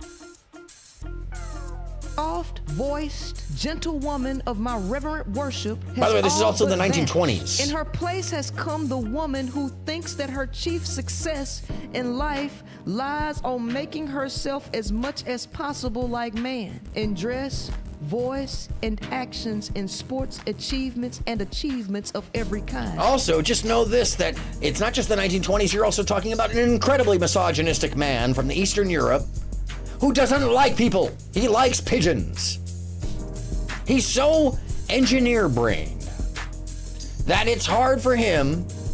See, Homer doesn't hit the sound effects. Ruby hits the sound effects. I'm telling you, they're very smart. Anyways, she picks the worst common denominator of a man who's not interested in women anyways. He's not interested in women because the one great love of his life was a mistake. She belonged and was interested in someone else, despite the fact being a patron of his and a support when she actually did get interested, when she had a chance. He treated her like shit. That's the story. That's the example you're going to use? Okay, you don't know anything about the person, but you're going to use this example as if this is the whole totality of that person. Let me just wipe it away for you. Now, your entire argument, this entire example is nonsense. But okay, keep talking about the viewpoint of a very lonely man. Now check this out. This is Nikola Tesla, the Okay. brainchild behind all types of motherfucking technology.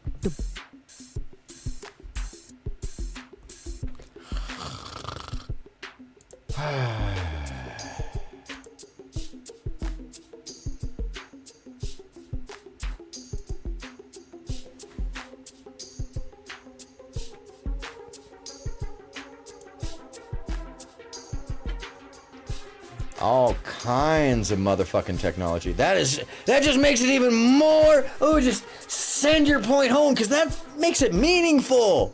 Now it means something. No. What does that mean? Motherfucking technology. The Tesla coil, which transmits electricity through the air via conductive coils, utilizing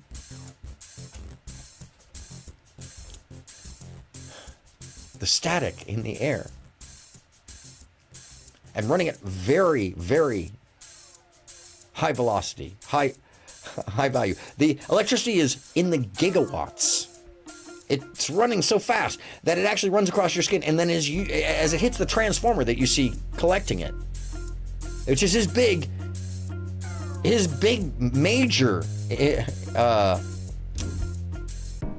find is proper winding for transformers that we still use to this day, and the mathematics involved in that.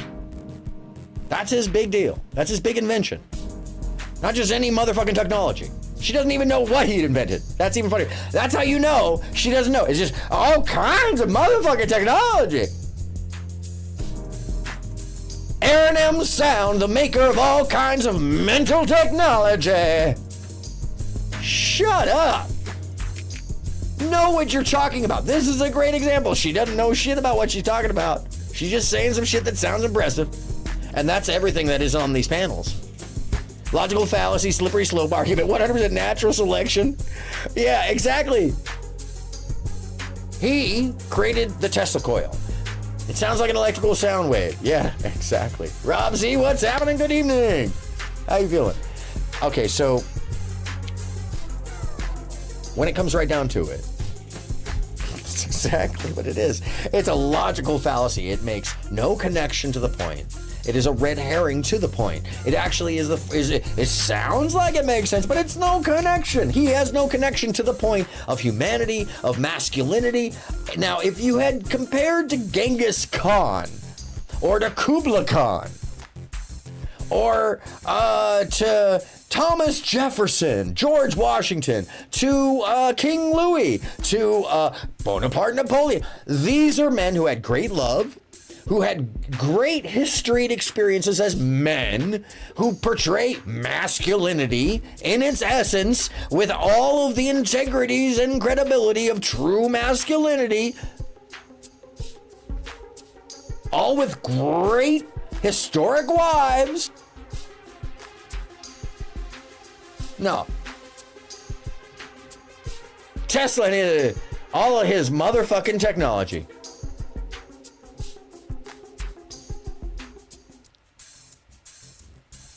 Motherfucking insignificance. Yeah. True, Bridget. True. Phallus. E. Yeah, she's talking about E. Phallus. Sorry. And by the way, this is not cultural. I am literally just like when I do that, I'm making fun of that bullshit hypnosis preacher shit. Because it's calling to a group. She's actually, frankly, in my point of view, being bigoted. Because she knows that she's focusing on one group while talking universally. Oh, thank you, Rob Z. I appreciate you. Thank you for being here. It is grifting her audience of mostly women for a $50 paperback. Yes. Cyber Dick. Yeah, I mean Richard. Sorry, Richard. Yes. Cyber Richard. Ricky! Tricky Cyber Ricky. Sorry. Brainchild. Mirroring the same shit in 1924 that these Negroes feeling in 2020. Okay, so now it's black people. It's no longer universal. And we're comparing a lonely, lone wolf, missed his chance, in love with a pigeon guy, who's white, now to black people. So the argument is already destabilized.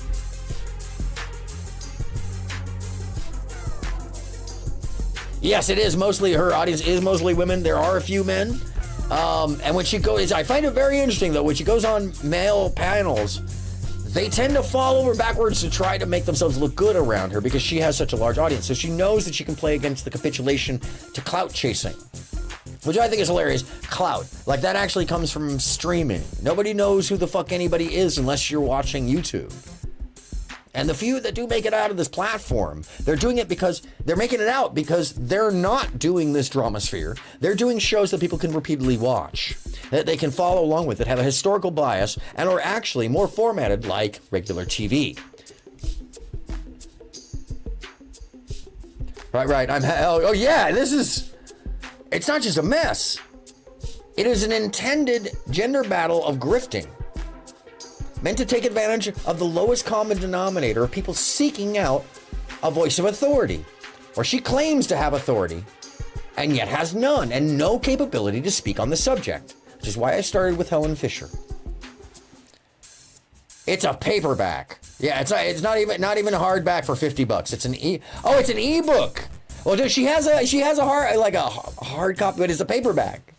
She's brought it up before. It is $50 paper. Yeah. You should be able to roll it up and smoke it.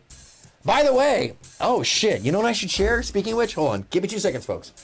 Hold on, I'll let you hear her and I'll start. Same motherfucking shit. Well, let's continue to read. In her place comes the woman who thinks that her chief success in life lies on making herself as much as possible like man in dress, voice, and actions, in sports and achievements of every kind.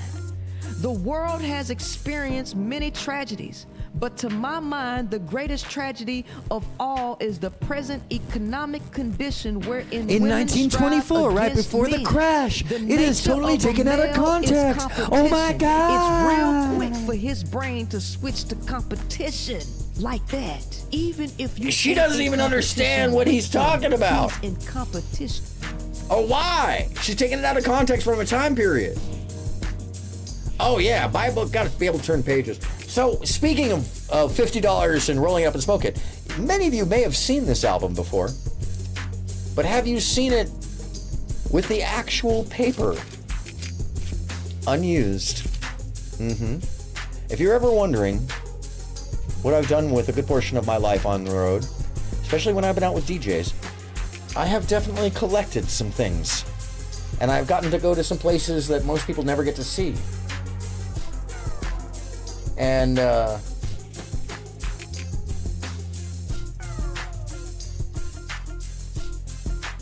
let's see, what is this? Who is this to?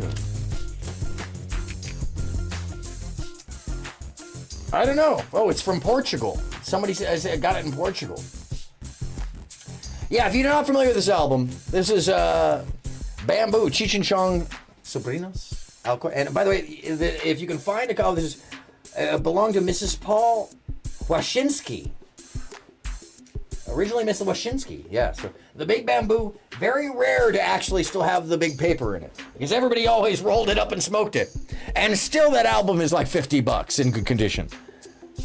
I am not going to tell you what I paid for that, but I did have to barter some shit and tickets to get that. Just like how I have some rare bongs, by the way, made by glass blowers that then became famous glass blowers. But at the time they were blowing bongs and they came on the bus, they were like, hey, so I have a couple of them. Anyways, it happens over the years. Art happens, especially when I have Tamagotchi, because one of the last artists I worked, people were giving me Tamagotchi all the time. That's where the ducks come from, actually. People were giving me ducks, and some of them were in the console. I've also collected a lot of ducks because they're easy to carry in your bag. Anyways. Oh, yes, it's like the lady that went nuts. Oh, yeah, you're talking about Tila Tequila. Oh, yeah, and she's not done. she is super not done. She is still very deep in it. And there's a stalker, and her eyes keep getting weirder, and the whole thing is just, oh my God. Now she's featuring her daughter occasionally. Oh my God. Anyways. With you because they operate perpetually in the law of self-preservation. Okay, so now we have a leap of logic. That's part of a red herring deflection. She is now jumping from men worship and they hate it. Men, the nature of a male is competition. It's real quick for his... So the nature of a male is dependent upon the society and the cultural aspects that are imposed and learned and viewed, observed by any individual. Yeah, Tila is still at it. If you want, I'll bring some of her up a little bit after this, because that's really wild. I feel bad. That's a locale thing. I kind of feel bad, but some of her preaching is just... She thinks she's Jesus, but it's not just Jesus. She's Lady Jesus. She actually thinks she's God. There's a video I have of her where she's telling you that the reason the day is beautiful is because she designed it to be that way. Breathe in through the third nostril. Breathe out through the anus. All right. Cool. All right. Wow. Yeah. Good Lord. Anyways. The fallacy coming up here and the leap of red herring judgment, meaning the fallacy leap, is a misrepresentation of connection between competition and the other gender. There is always competition between humans. There will always be competition where anybody is competitive. But nobody is malicious unless they choose to be or are trained to be. Our cultural references are how we design our behaviors when it comes to the opposite sex, or what we see as the opposite sex, or what we're interested in as far as company and relationships are concerned. See, when we say a lot of these terms, I'm saying things that don't sound usual. I know, because I'm not talking about base values of sex and, well, what about transgender? Look, I would say, actually, what about hermaphroditics? What about hermaphrodites? You ever think about that? Well, guess what? They're as common.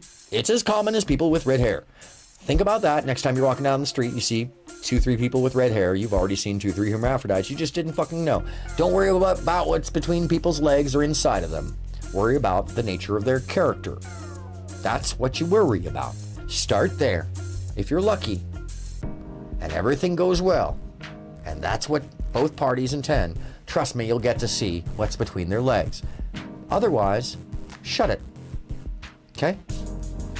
Keep it to yourself. Keep it inside. All this stuff is normally the stuff that we keep inside, that you don't mention, that you maybe... It's called intrusive thought, by the way. Some people, intrusive thought becomes so loud that they can't hear anything but that. I think that happens to be a lot of what we're seeing here. And then the projection of that intrusive thought onto the audience, and then she just rambles on it. And is getting super support. So we are literally supporting people that may actually be off kilter for real. And I say this because the behaviors, the attitudes, the costuming. Look, I have wardrobe, if you haven't noticed. I even have some costuming, but there are certain disconnects going on that can't be missed. All right, back to the fallacy right here. Brain to switch to competition like that. Even if you ain't in competition with him, he's in competition with you. Nope. The idea of the gender competition thing comes from pre and post ERA Phyllis Schlafly, using the false premise that men would automatically commit to competing with women when we are already in life competing with each other for resources, for placement. We are equals. Since 1981, ERA has been the law of the land. Meaning we're equal. Get past it. It's not an argument. It's not a maybe if. No, we're equal. And if you aren't, you haven't accepted it. And the people around you may not have accepted it. If you capitulate to that, then that's actually a YP, not an RP. Yeah, men don't want to compete with women. Humans compete with humans. Women and men are not in competition, except when they choose to be for like a role or a job, and then that's fucking normal human behavior. If you don't think that's normal human behavior, I'm telling you now that's normal human behavior. Go look it up. So there's tons of studies. Humans are very similar in all facets, from their want of sex to their interests in competition. You will find as many women competitive as there are men, which is why there are women's sports and pool and poker and everything. Why is there a separate female league for pool, by the way? It's so weird. Like, no, there can't be any difference in that. So absurd. Maybe they're better. Probably. I don't know. Because they operate perpetually in the law of self-preservation. No, okay. So first off, this is another one of those things that she talks about as if men are secluded and monolithic. Like we're all running around with cavemen brains and sticks, which is a projection of what she'd like people to believe so that you can think someone is less than. She's already told her audience that women are segregated into queens and then everybody less than. Concubines, you get fucked. You're a slave or an indentured servant. I'm just speaking as indentured servants because you know there's a difference. All right, so you've already told your audience that you are either a slave or a whore or you're a queen. You're one extreme or the other. So she believes that of herself. She must believe she's a queen. Of course she believes she's a queen. She calls herself Queen Maker. Starting to catch the vibe of what this is actually about? Egomaniacal, solipsistic behavior. Self-aggrandizing for creating an authority when there is none. Using jargon that means nothing. Using examples that mean nothing, but seem impressive as red herrings. Men will never attempt to compete with women directly. We love y'all. We want y'all to have our babies. We all want to see you pregnant. Why? Because we want to make sure that you and I are bonded. You and I are part of one. It's a thing. We're creatures of creation. We're creatures of love. Oh, yes, absolutely.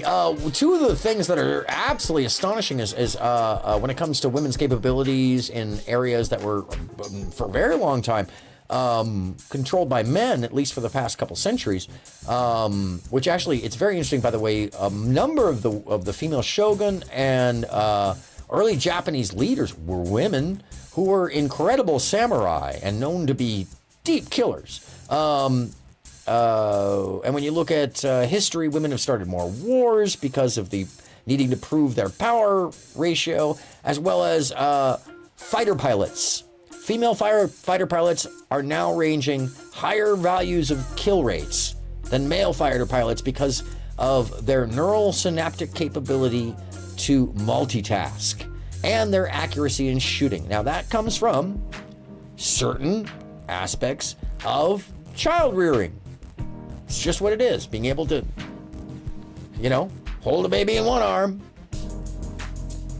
and do 12 other things and deal with another human or adult. It's a thing. So women do have affectations like men have affectations, but we all counter each other. And they aren't monolithic. Some women are better at it than other women. Creating a club that you want to be accepted into, absolutely. That's all it is, Bridget. She's created an environment where she can use language where everybody goes, and see what they did to us. See, we're better on our own. And also, I think that she's doing it so she has a wider dating pool. To be frank. I think that's what a lot of folks who want to be a rock star, but aren't, end up doing to themselves. They don't realize that what they're doing is setting up a cult instead of an audience. And that you can still pull from your audience. It's not very healthy, but you can. Every once in a while you meet a badass one. Every once in a while. They know who I'm talking about. Anyway, but that's rare. And then, you got to quantify it. Because we're online. It's parasocial, by the way, folks. Be careful. Be really careful. As someone who got fed some poison, be really fucking careful. That's it. Don't live in fear. I could have lived in fear forever. Oh shit, what's this? A cat? Holy shit. Oh yeah, that's cat. I was like, what the hell? Have I had this on my chest my whole time? Looks like I'm just, hey man, what's going on? Shut up! Pussy! Fuck it! You're a dick! Yeah, we're gonna... Sorry, was I doing my new character? Okay. Oh, somebody visiting right after I do that, huh? Rob Z, what's happening? Hold on 1 second.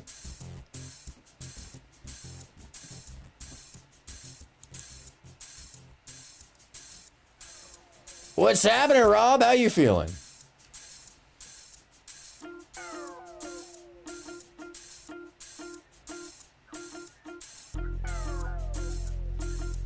Good to see you, man.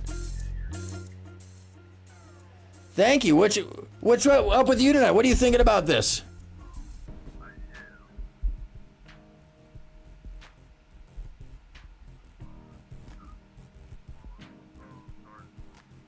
Yeah, no sweat. Our first panelist this evening.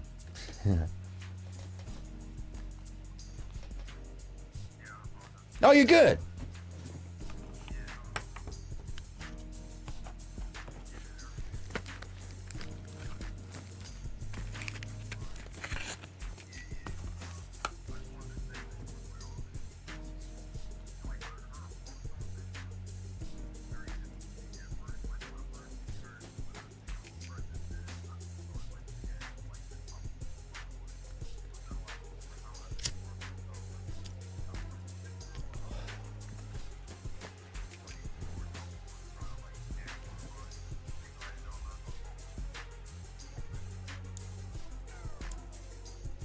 Yeah, I've done those. Like everything is awful.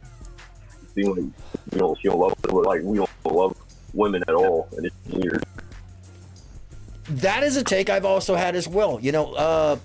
Lita actually turned me on to her. She's like, "Have you seen this?" And I don't know what is this. Oh yeah, I just by the way turned up the StreamYard. By the way, I apologize, folks. It was doing some weird shit earlier. So let me know if you can't hear him still after this next round.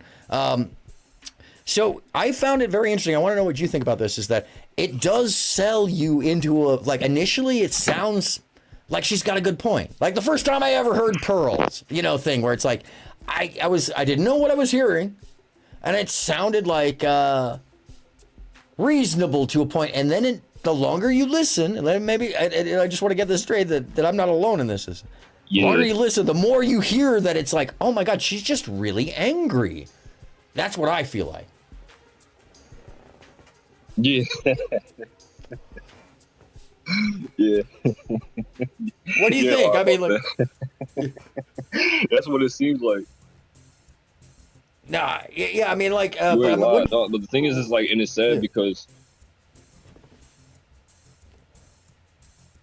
I didn't mean to cut you off. What were you about to say? No, you go ahead. Go ahead. I cut you off. That was my bad. Oh, no, I was about to say, yeah, for some reason, no, I was listening to more about, her background and everything, and, she's been, highly abused for, a lot of times in her life, and I guess, from the dude she accepted to come into her life.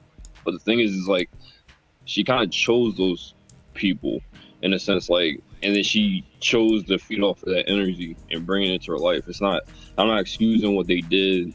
No man should put their hands on a woman like that, or any person in general. It's just, don't say it's all men. You know what I mean? Not, because when she said we don't love at all, to a point that hurts. Like, and that's not like sounding Absolutely. emotional or anything. No, but that's feel free. Hey, we are. Look, man. One of just, the like, things that more really so, gets like, me when she raw says of human. this. Like, you know yeah, what I mean? we Like, we we all are. bleed. We absolutely. Not only that, but I hate to cut you off in any way, but and just to add to your point, she's talking about the. She even has capitulated to the fact that men are the ones who came up with the definition of the term love. You know what I mean? Like she admits that we made that, and I would make the example of Lord Byron, of the great poets, of Cyrano de Bergerac, of there's so many, great lover men throughout history who are devoting their lives, the Yoni worshippers, this is absurdist. And yes, it is hurtful. I agree with you. It is hurtful because it's saying that somehow, as a grown-ass man, I haven't developed that sensibility, that I just have aggression. How do you feel about that, man? Because that's saying something to not just the community, that's saying something to the person, Like, I feel like if you ain't the type of person to like have the experience to like be out in society and see certain things, then it would hit more home. But the thing is like me growing up and going to my elementary school, high school, middle school, middle school into high school, and just experiencing how certain people move, or women, or young men and women growing up. It's more so like you know it from the rip. Like, women choose who they want around them. If they don't want you, or if a dude's really persistent, sometimes they will proceed to stay around them even if they don't really like the dude to the full capacity. But it's because the dude's persistent, and they'll like just keep them around. Sometimes they like extra like physical energy. They feel like if you ain't arguing with them, you don't care. Like, it was just like a lot of toxic things, that traits that a lot of women and men have. And sometimes like the good go with bad. It's never like two goods go with each other or two bads go with each other. It's there's a usually counterbalance. like that good person is going for that bad because it's something that they're missing, and they feel like that's the side that they need, that they can't carry.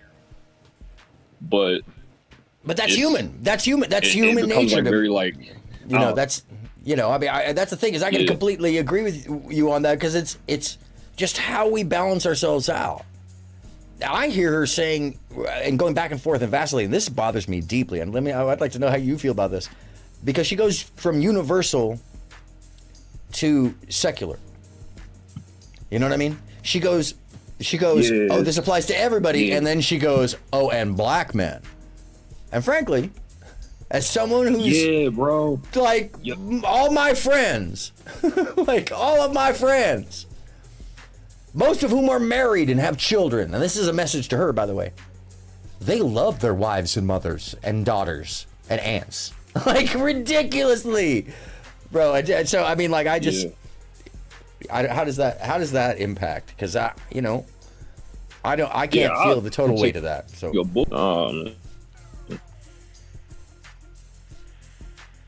I'm sorry, it clipped on you. Like, I definitely understand what you. Yeah, it's one of those things where I feel not only for the community, which obviously, look, there's no perfect group of people. Nobody's a monolith, but why is it that there is such a strong, why do you think there is such a strong draw to her? Because, you know what's crazy though? It's because it's like, the sector online was kind of like doing that to like to the women for a minute. So like they would say, like, for instance, Fresh and Fit, right? They would technically do the same thing that she would do. So they would say all women, but then they would specifically saying if you ask them their preference, they will automatically like seclude black women. So it kind of would it's like the opposite. She's playing a role where all those women who were dismissed by them, or probably others, just felt more comfortable being over there. Because some might take it as entertainment, or some actually full-heartedly are like in the cult, if that makes sense. Right or wrong. No, absolutely. I see the differences there. And there is those who pop in and listen to her, and it's entertaining, and they get a kick out of it. Definitely there. And then there's some who are like there because the message is hitting home. What concerns me about that is what is going wrong between men and women in general that allows for that at all.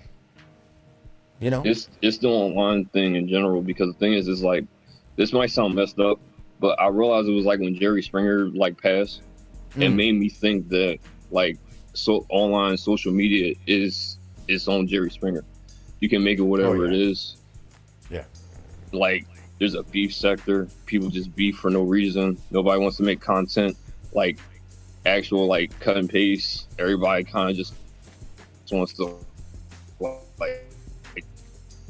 like there is nothing wrong with having good conversations, but it's one thing when it's just like drawing out people's doxing other people, disrespecting people's families, like to a point it's like everybody's trying to be a star but doing it the wrong way. Yes. Well, don't even know what, honestly, that is such a good point, man. And it's just a matter of how you get the attention. No, that's very real. It's a great point. It's one of these things that I keep seeing is folks want to be a cult of personality, thinking that they're going to be a rock star. Or they're creating cult of personality, not realizing it, thinking that they're a TV show when they're not doing a TV show. I'm doing a TV show. I'm pretty clear about that. I try to format it as much as I can, you know, in that fashion. But one of the things I do find is that there's a lot of these folks that there's this argument that was happening and still is, that characters are misunderstood because there's too many autistic people online to understand that somebody's playing a character. So they need it real. But this is that capitulation of like, oh, so I got to make a show for you.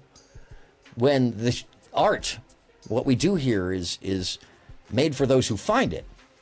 So I understand where the audience can find these things, but my concern is when it becomes nothing more than a place to echo chamber terrible intention. Yeah.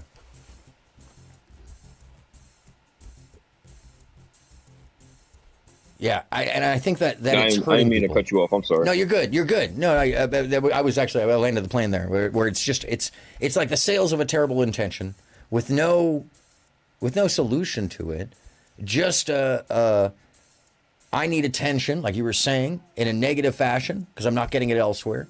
And here's a bunch of people that are all needing the same attention. You know. Yeah, and Lizard Tree's right. It's getting sensationalized here online because most people in real life don't operate in a gender battle. And Bridget's point actually here is, sorry, my chat ran weird. So her example should have been a black man instead of a pigeon lover. This is my thing, is she claims to be direct. And how do you feel about that, man? As far as like, she goes on, be open about this, because I'm interested, because this is the other thing that's very odd about her comparative. How do you feel about her comparison of Tesla in that example, man? Everybody tries to use different analogies. There's a lot of sports analogies too. But I guess she's just trying to outwit because the thing is like when the dudes are talking like in the red pill space and all the other stuff, they're the ones that usually try to throw certain references like that out, like, you know, mainly like Andrew Tate. So like, she throws it out there so she could gravitate the dudes more or pull them. Because even when she was on Fresh and Fit, she was trying to get their attention. She wasn't trying to get the females' attention. She was trying to give them food for thought, but she was trying to appeal to them because that was their show. Yeah. So the thing is, like, she be using all the male references to pull all the males in, but then when she's on her show, it's all about the women. Like, even when you go to her show and people be wanting to do interviews with her, she be trying to play the dudes, but then like she'll do it like in a very sadistic way, where like she tries to put that she thinks she's using the 50 laws of power in a sense when she's having these interviews, but the thing is she kind of just, when it's replay value, it looks sadistic, and she'll make it seem like, oh, you're up here because you wanted to be up here. You asked me this, that, and for kind of like she'll act like that. She won't say it, but she'll act like it, and then she'll laugh, then try to throw a little gesture, try to make you feel good, and then try to downplay you, and then just keep going, and then try to go into the cycle of stuff that she knows. And the thing is, she can be a whole lot more, I would say, intelligent if she did more of the research of what because like she's trying to compare different times to how these men thought back then to where we are now, and what she's reading doesn't really compare to what they were thinking when they were writing that stuff. Yes, or what was going on around them. And she's talking about a man in a period where there's no ERA, there's no sense of equality, there's no comparative. And when she's talking about that in comparative to like Sinji, yeah, not too different than Sinji, except she's kind of I'd say she's an extreme Sinji, because the stuff that Sinji said was taken kind of out of context. If anything, it's like, say, Sinji is Divester territory too, but it's a kind of a different, more extreme, frankly. But yeah, she's not bringing the colloquial or the time period thought. Oh, is it? You think it is? Yeah, because she's not, even when she goes on other people's panels and everything, if you try to combat what she says, she gives you an attitude. Like, she don't sit there and be like, all right, well, if that's your point, then cool. You know what I mean? Yeah. She'll make you feel like that you're wrong, even though you know what you know. It gets to a point where, like, some women, when you first impression is, all right, she's all about me for the women, queen maker. Some of the dudes try to stay humble, keep their link, because they like her platform, I guess. They like how she talks. The first impression of what we seen, I think a lot of people's was that Fresh and Fit video. But then over time, like when people start delving in more and they start hearing how she started talking, it started becoming more of like it started seeming like she was playing more of like chess than Monopoly, if that makes sense. Yeah. Because like she definitely plays different trying to personalities. position. Yes, exactly. And this is one of these things that I'm actually noticing, that I've noticed across a bunch of the videos, that seems, from my point of view, frankly, more like disassociation than it does a character. What do you think about that? Think maybe she has a little issue? I don't know. Like, I definitely see that. I can agree. I only said character because, like, over time, as long as she's been doing this, she kind of, I feel like it formed into different characters. So, like, different platforms, she plays the roles that she felt comfortable with in that moment. And when she's on her own, she's her. Yeah. That's a very interesting thing, and I would suggest that there is some either calculated effort or some naturally occurring response that causes that. I don't want to be going down the psych train too hard, but excuse me, it's odd to me. I don't know. it's off-putting as well. Yeah. Yeah, you're right though, but the disassociation thing, I definitely agree. But the thing is like, it feels like she's been getting monetized and she's been getting the views and everything for when she tries to leave different platforms with like the best first impression, but then it just changes the more she keeps going on the same platform. Like, you start to see and hear more of how she feels. But when she's on her own platform, she could just dolphin dive in how she feels on her, whatever, her chat goes booming, cool. You know what I mean? Like, it's like the thing is, like, to a point, you have to be smart to, like, keep up to do this. But at the end of the day, like, there's going to be people to catch you on the stuff that you don't really know. And to say you can understand a male fully from reading those semi-books, that's not all men. Those were crazy men at the time. Those were crazier times. Like, we can't compare those times. So. Yeah, she's also using Art of War, which is San Tzu. And if you don't understand the context of San Tzu, or how he wrote that, or why he wrote that, and then his books afterwards, if you haven't read any of the surrounding information or understand the mindset of Confucianism, or how Confucius affects San Tzu's writing, you would know that San Tzu wrote that book in earnest, but in kind of youthful pride. And so you take everything in that book as like the absolute, but he hadn't even experienced half the battles that He claims to have in that book at that point. Later on he did, but you can find in his other literature that there's a whole bunch of adjustments to his concepts. And one of my favorite things is a letter written from Confucius to Sun Tzu, by the way. Sun Tzu was practicing chi retention, meaning like he's one of the people who invented the ball clamp. And he was retaining chi, having like small orgies and attempting to hold it all in. And he was explaining in great detail to Confucius, his mentor, what he was doing by retaining the chi. And the scroll or whatever that he sent is like super long. And Confucius sent him back a very simple, tiny little piece of paper that just says, "Dear boy, release the chi, Confucius." None of these people were perfect. None of these people stayed the same. They grew. Her using that as some kind of defense is just as logical as her using Tesla as the example. Sun Tzu is not a modern man. But the thing is like no, he's not. And the thing is like as humans in general, we, like you said, we all change they say every 7 years. Yeah. So like if you ain't progressing, then there has to be something neurologically kind of like not stable with the person. So it's kind of like we all want to be better. So, and life is short. So you want to be the best that you can be. So it's like everybody's going to want to make that change, especially if you want to do something with yourself for the thing around you, with people, for the people around you. Yeah, and that's a great point. But by the way, neurological changes or the ability to grow mentally, emotionally, the aptitude for these things, it can be stunted. You can go back to growth line, but it can be stunted by all kinds of things, including episodes of PTSD or and Lizard Tree says she doesn't understand men and she doesn't understand herself. And actually, Lizard Tree had a great point here. I'd like to hear what you think about this, actually, Rob.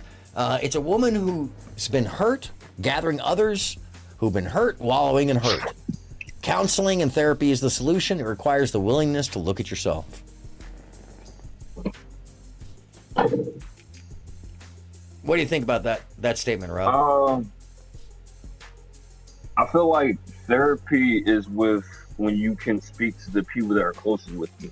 Because I don't feel just like me to just talk to a random person and like have to pay them to talk to them about my pain. It's kind of like, because like I will want somebody who cares to know, not somebody who's getting paid. But I feel like if you could get off your chest in general, then it is healthier for the soul. You know what I mean? In some type of fashion or form. So I can't knock it either. I haven't paid somebody, so I don't really know. I can't really be the judge of that. So whatever works for anybody, But at least you were just saying, your willingness to actually be interested in at least having a conversation betrays anything that she says about men's internal selves. Yeah, they act like we don't want to talk at all. We do. It's just we don't want to burden or give fear, because that's not what we're supposed to do. We're supposed to harbor that and move forward for them so they can know that we're not even just masculine, but we're protectors. I thought that was the whole point. You know what I mean? Like, I could come and talk to her about anything if I trusted her enough. Yeah. Like, if I loved the person, yeah. Like, and I know like she ain't gonna use my pain against me, yeah. But not just anybody. You know what I mean? Yeah, of course. And you know what? This is one of the things is because vulnerability in men, at least in the past 50 years, since and just about since ERAs, frankly, has been mocked in general, because we're supposed to now play a character as expected instead of equalizing like we were told we could. Because I don't know how old you are, but there was a whole period in time in the 80s and early 90s where everything was about making sure that men softened themselves up and learned how to feel and got in touch with their emotions, connected and communicated. And it turns out that when you do that, that becomes kind of unattractive because some people take it too far. And I mean that on both sides.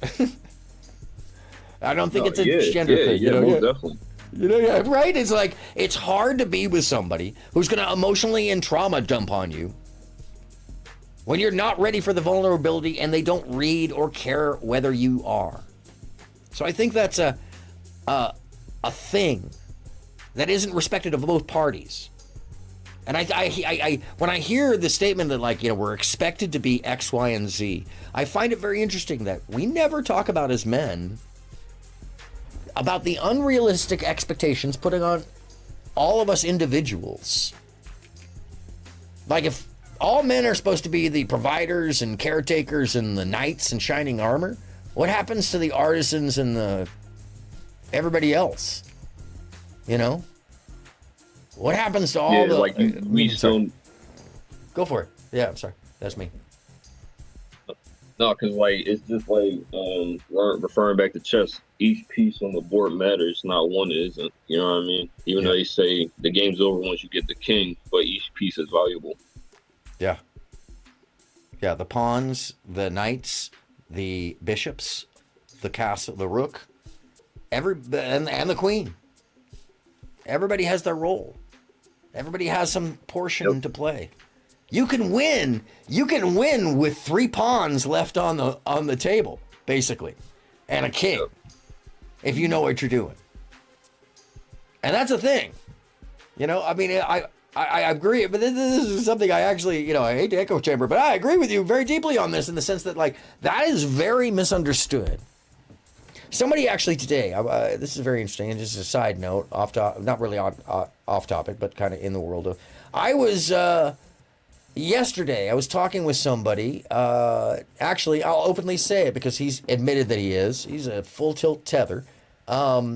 He actually even has a bigoted name because he's a Brit, unless Manchester United is playing, and then he's under the name United, so I'll call him out. He's been up here before. If he's watching, thank you for watching.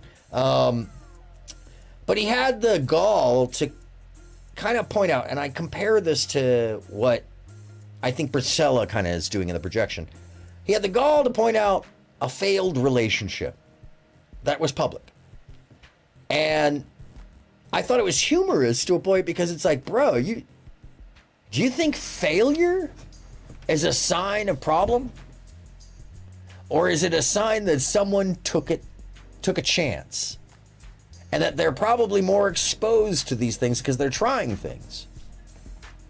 And I believe, and this, I'd love to hear your thoughts on this, that tends to be the problem, is that people are looking for absolutes, for singular experiences, as if we're back in the 1600s and you get one, you know, and then you're done. And I keep hearing this, like, women hitting a wall at 35 and all kinds of crazy. It's like, yo, bro, menopause is not until about early 50s, sometimes late 50s, you know. So I don't know.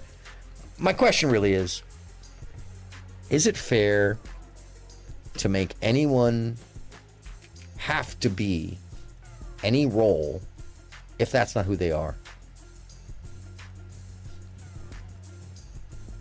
Oh, not really, no. But I know, like, it goes back to like certain times, like, they would, like, I'm not even saying Roman times, but they used to choose if the person was a warrior or if not, or then if, like, it wasn't a warrior, the boy wasn't a warrior, they would kill it or something.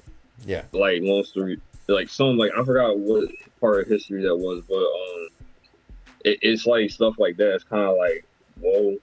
And my thing is like, if my kid wanted to become, like, some type of artist or whatever, this is for cool, I'm not going to stop them. I just wouldn't want somebody to demoralize themselves to get money. Like, just do what you want because you want to do it, in the sense of if it helps you develop as a person. Don't demoralize yourself for clout or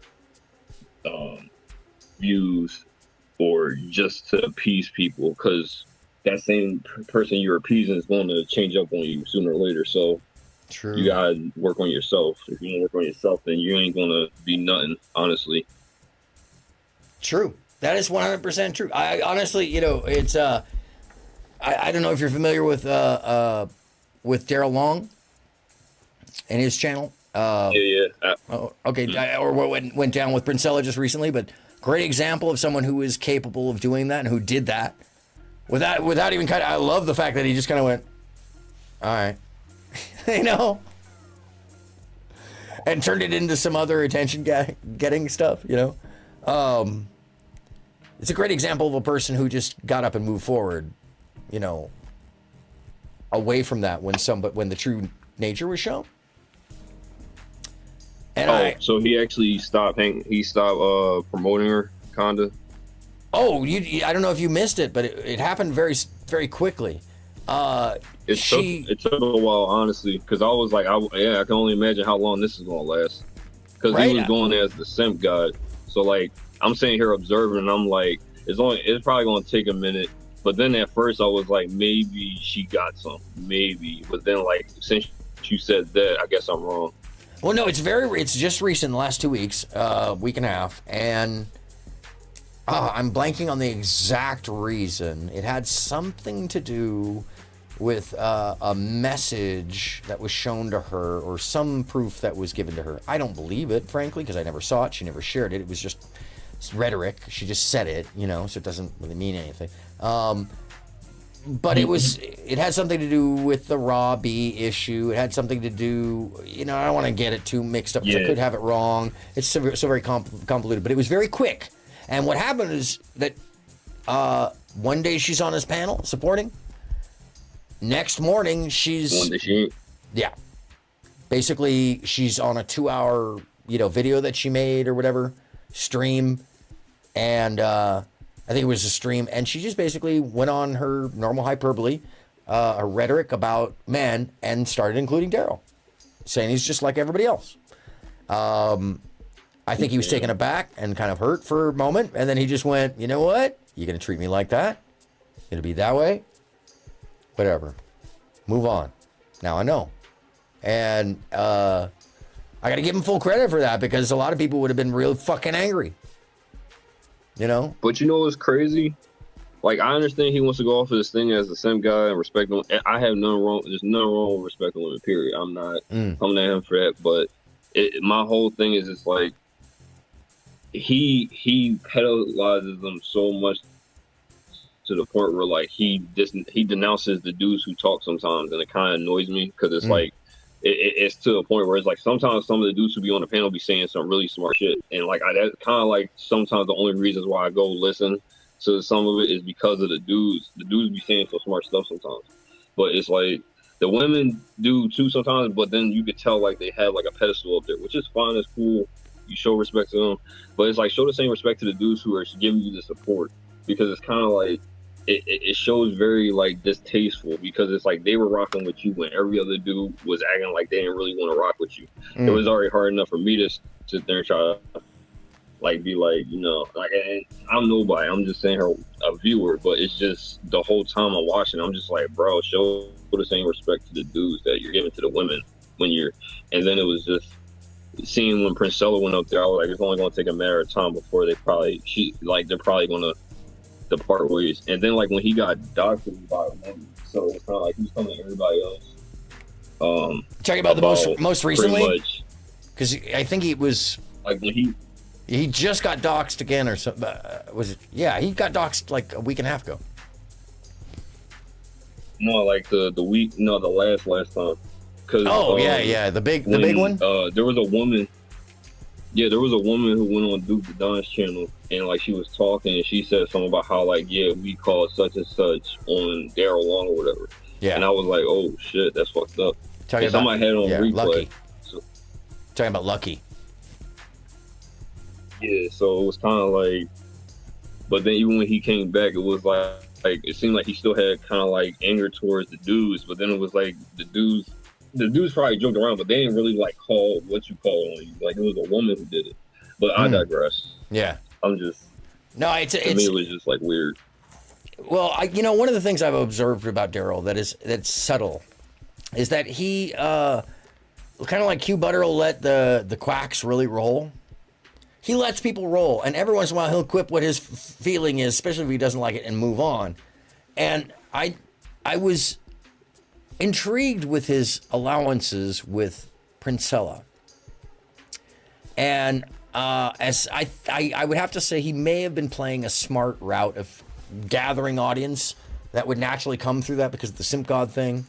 And, I clearly see that he runs it as a business, which no falter to anyone because this is a business. And for those of you that don't understand it, and not speaking to you, Robs, but to the audience, unfortunately, this is a business. To keep it growing, to keep it moving, you do have to earn an income. You do have to turn it into a thing. At some point, there will be a support staff and an actual cameraman and the whole nine. But, most people don't have that. Most people aren't going to earn that from their channel, so they do it with the other ways. And I see a lot of the different angles that some people have taken, and I can understand where it is distasteful in some manners because some people have asked me well, dude, did you actually pay for your ranch over at Daryl? Absolutely. Now I haven't sent any super chats or anything like that, so I kind of look at it like, this is my tithes to his channel and I'm happy to pay him for it because it's entertaining. I don't always agree. Sometimes I have to actually say, really? Are you fucking gonna let that fly? But then I also think about the fact that he's very smart about getting attention. At what cost? Well, he's the one that pays any of the cost, unfortunately, in a lot of cases. But I have to say, the way he got treated by Princella, and the way he handled it, but more... Yeah, that was a call for it, because he was giving her, the utmost respect. He, put her on, a pedestal. Yes. He gave her absolute room to say whatever she wanted, never push back, not really.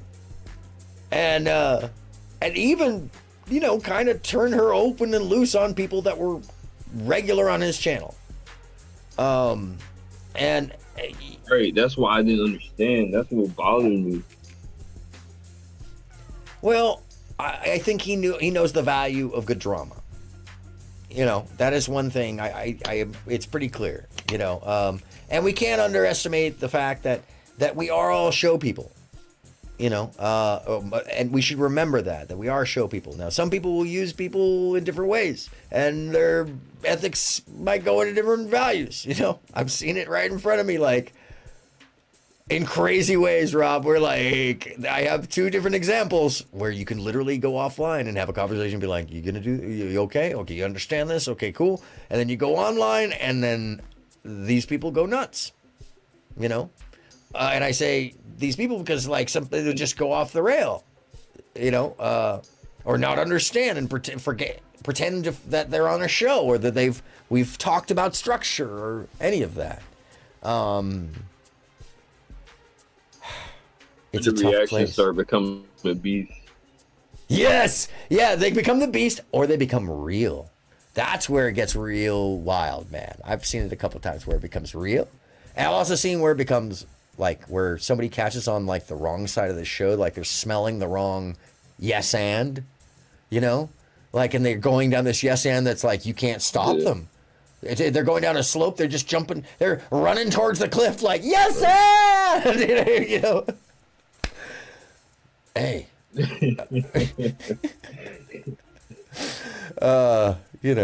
You try to throw right it off off that joint they could fly or something. Yes, yeah, they're I can believe I can fly. Yeah, it's really what it is. It's true. And I think some of it goes to people's heads. I experienced it not long ago myself, where honestly, I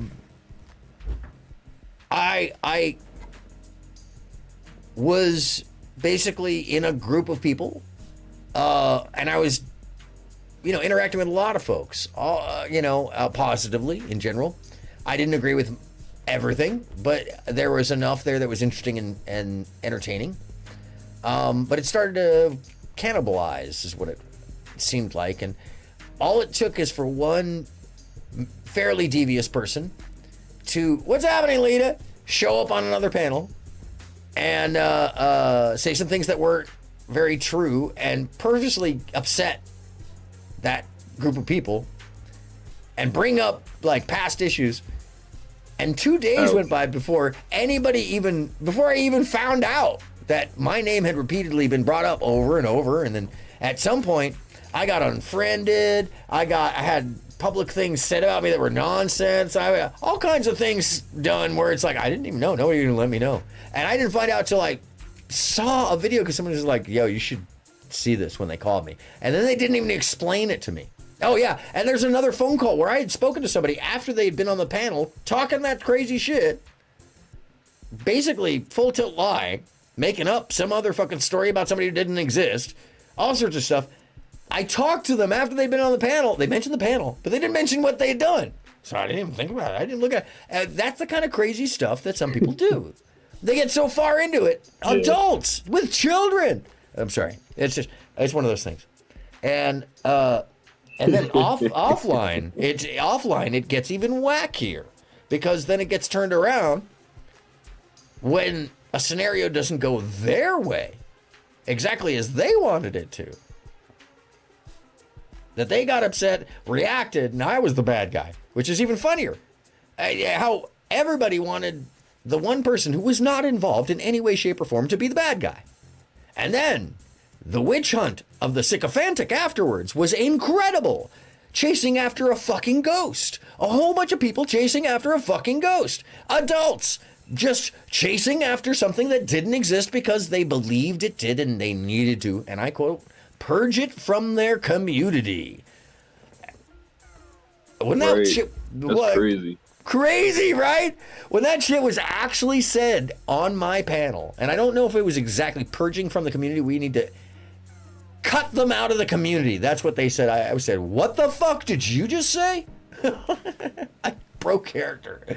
I said it in my normal voice. I was like, what the fuck did you say? Like, no, that's not gonna fucking fly, bro. You know.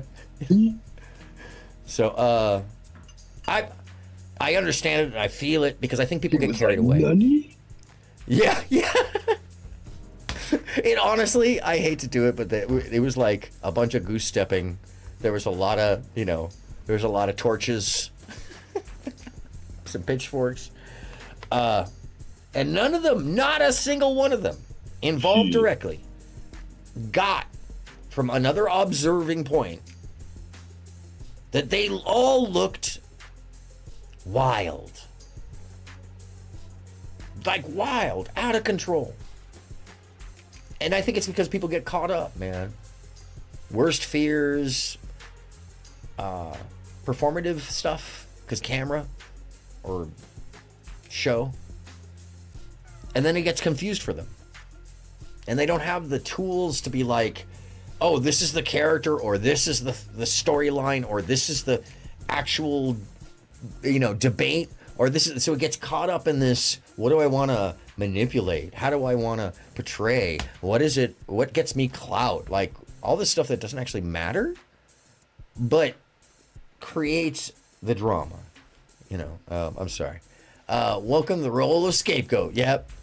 Goofies, Lizardry, yes. Don't like that streamer. I abandoned the other stream because it got obnoxious, and I don't like that streamer. Yeah, why are you watching that streamer if you don't like them? You're hate watching, Lita. I appreciate that, though. I do have a hate watch stream. Hey, Rob, do you have a hate watch stream?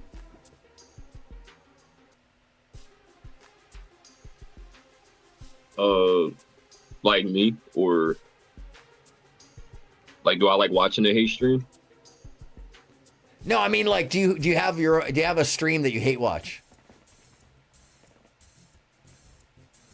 Oh, honestly, not really. I try to give everybody a benefit of the doubt because I like seeing people make their own content, but not in the sense of just constantly talking. Like, you gotta really gotta get me invested to listen to . You're one of the rare few that somebody it's hard for me to really I really rock with you because you really be coming up with some crazy stuff to talk about. Not even crazy, regular good stuff. So thank you, man. I appreciate that very much, by the way, man. I'm trying to bring something else here. Yeah. I appreciate that. And by the way, Lita, you weren't hate watching. You've been following a lot of stories. This is one of them. Oh, okay. Yeah, no problem. No. Lita was just saying she's pulling a Song Wang. She'll be right back. Sorry. No, you're Lita claims she doesn't hate watch. She only watches shows she's investigating, so she's very much like that as well. I don't believe her, but I'll let her spin that on her own. She can defend it. I also tell people that she's secretly Jessica X, but that's a whole other story. I'm spreading that rumor, and I will spread it for years now. She's gonna block me. Yeah, man. I think that there is, and I would have to wonder how it impacts you. Actually, this is the question. How has this stuff actually impacted you in your world? Has it? Does it? Do you see it out there in the world? Wait, what? Lita? Wait, is there something live we should turn to that I should be sniping right now? Personally, no. Oh, I thought you were talking about the Queenmaker. My bad. Oh, no. I was just saying, I'm sorry to cut you off. Lita just wrote something that was like crazy, wild, important, cool, weird. Fanny is attempting to smear campaign Angela Knight. How do you feel about that world? I think Moxie was doing the same thing. She had a video. Yeah, I haven't seen that yet. I don't know why I want a smear campaign. It's kind of... It's weird, right? Like, what did Angela do? She's been off the air for a month. Yeah. Do you think because she was gone and they didn't think she would, like defend even herself or Moxie something? made a video. I don't know. What's happening, Zyrax, by the way? Yeah, Moxie. Moxie made this 2-hour video that got terrible reviews, but apparently incited a lot of problems because I guess there's some recording of a conversation that's not supposed to even be in there. What does Lita say? I don't know why you don't believe me. I literally like to know what I'm talking about when I'm witnessing nonsense. Yes, no, I understand that. I just like giving you a hard time. Just.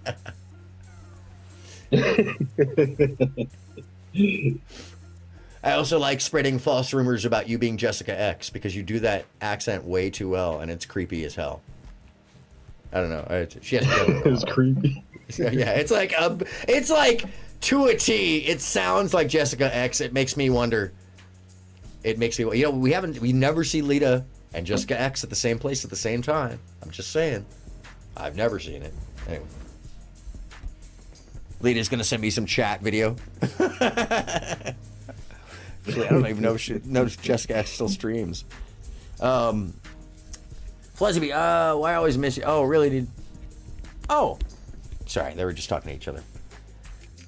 Oh, my question is, has this impacted your life? Has it? Does any of this stuff actually imply or actually impact the life around you, or is it just affecting people online? I think it's just everybody online. You know what I mean? Because I feel like everybody, as soon as you're on here, you're just a different avatar. The name we pick is not even like our birth names. You know what I mean? Like a lot of people are just on here trying to be something that they're not, or being what they are, but in a different type of like aura, or since they feel safe in their house, it's like, this is my domain. I could be whatever I want to be to the eyes that appeals to my channel. It's like, so it's kind of like, this is the place where you can be whatever you want to be to only but a certain degree. You know what I mean? True. No, absolutely. I mean, honestly, if you have the wherewithal, you can be whatever the hell you want to be. It's a show.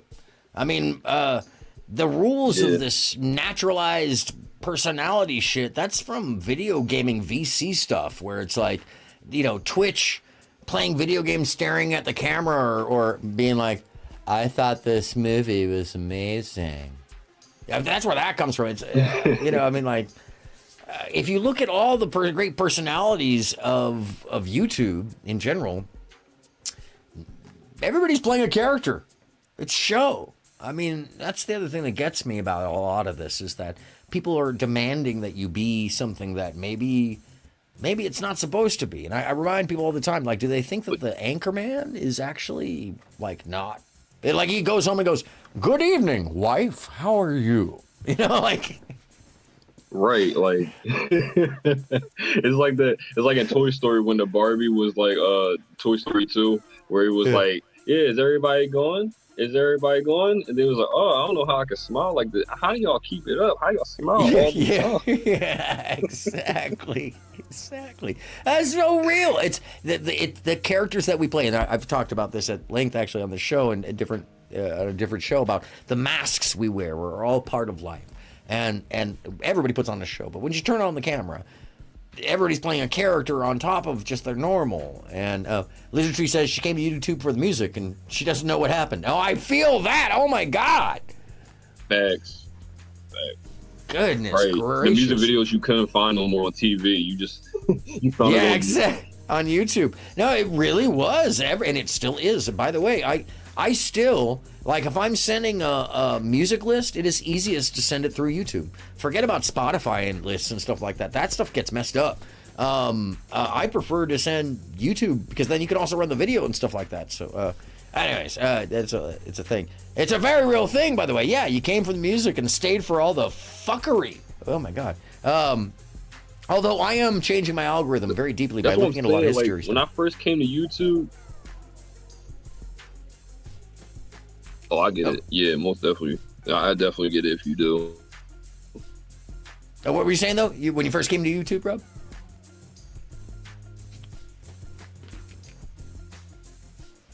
Like as a teenager, like when I started seeing it, I thought everything was. I just thought like there were so many more outlets that it was like people that had a creative side and they just made so much, like even animations, like there was fan art animations that like channels that I didn't even know if people were gonna make. That's what like YouTube made me more on it than other platforms. Like Instagram was just like, it was kind of like telling your story, I guess, just like Facebook, but like YouTube felt like it was actually channels. Like it was actually like content where if I needed an idea or something, it was kind of, to me, YouTube was like the new X app, if that makes sense. Like, yeah, remember absolutely. how X came out and it was like, ask any question? Yep, I totally do. Felt like that's what that became to me. Well, it makes sense. I mean, it's what it is, the third or second largest, I can't remember where the second or third largest search engine. Because people, if they don't go to Google, they go to YouTube to search information because there's so much of it. But yeah, one of the things I've noticed, by the way, Robs, what you just mentioned is I don't believe that there's less creative or less artists on YouTube or less making like fan art or less of that stuff. I think it's harder to find in the algorithm because I keep searching these wild things out and it takes a repeat like time and time and time again of like watching like 30 of the videos to get it to come up in my algorithm. Otherwise, if I just go and subscribe and turn the notifications on, even then I might not see the notifications, I've noticed. And I have subscribed to I have at least 20 animation channels. I get Meat Canyon. That's the only one that shows up. I have to go search for Senior Palo or, search for these other Ironic Life or search for Don't Hug Me. The algorithm doesn't want to feed the creative, especially if it's positive or funny. At least to me.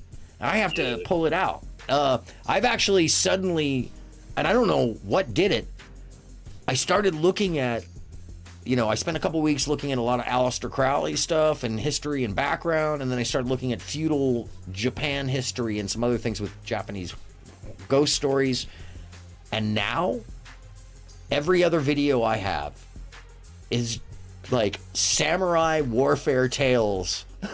It's just the weirdest thing. It's like the algorithm smoking crack for real. It's at least doing meth because it's out of control. It's just fucking just all over the place. And you'd think it would show me, science of the brain stuff, which I look at all the time, or quantum physics. No, all samurai. Oh, and Charlotte Dobra. It will not. I love the Charlotte Dobra videos, but I kid you not, bro. It'll go from a samurai, hour-long history of feudal Japan to 5 Charlotte Dobra am I the asshole videos, like it just makes no sense. It's not that I'm really looking at that. It's literally just feeding that stuff to me. So I do think that there's a problem there. And if we have to search out these interests through something that's supposed to give it to us based off our viewing patterns, there's clearly a bias or a balance off. And I've read a lot of stuff about it being broken. But what are you seeing in your algorithm, by the way? What's coming up for you? Like, I try to like if I don't like something, I'll like just say don't recommend me. Like usually it starts with my shorts, and like I noticed though, like if I talk about something on like a live or something, sometimes like my algorithm will like suggest it. But it was also kind of funny too, because like when the whole red pill, blue pill thing was going on so heavy within the last year or so, or even like a year and a half ago, it felt like it felt like YouTube was trying to see who's going to stay where within the time pattern of introducing people and seeing what platforms are going to still hang out with who and who's going to beef with who.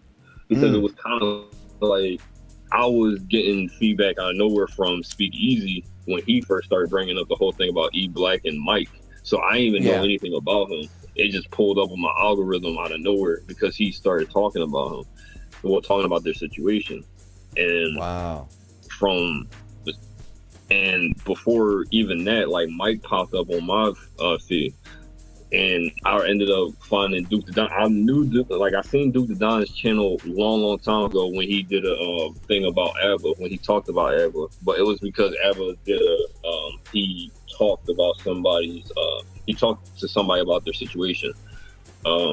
But he did like a review about it like years ago, and I didn't really know about that Duke was still around at that time. Oh, you're kidding? When he have you seen my Duke? I'm sorry, huh? But don't let me forget. I have a short of Duke the Don that is embarrassing to him and amazing. But okay, go for it. Sorry.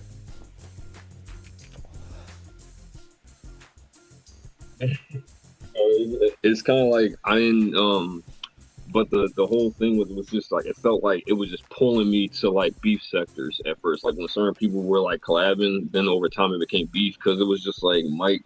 I don't know how like ended up him and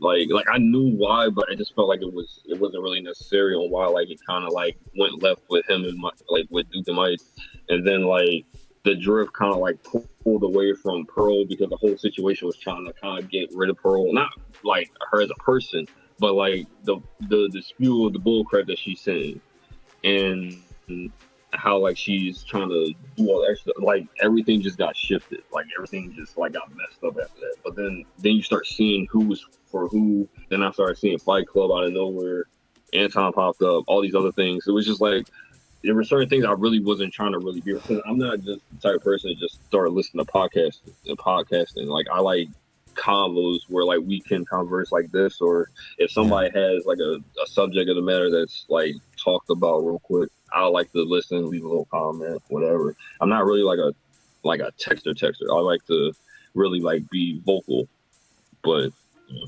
Well, that's actually very valuable, and I really appreciate it, because like these kind of conversations, they make a difference to synthesis. People take something out of it, we get somewhere. We're not screaming at each other. It's one of the reasons why I came up with this idea of like trying to set some panel rules and ideas about not a new way, but to return, let's say, the debate format to a proper debate format.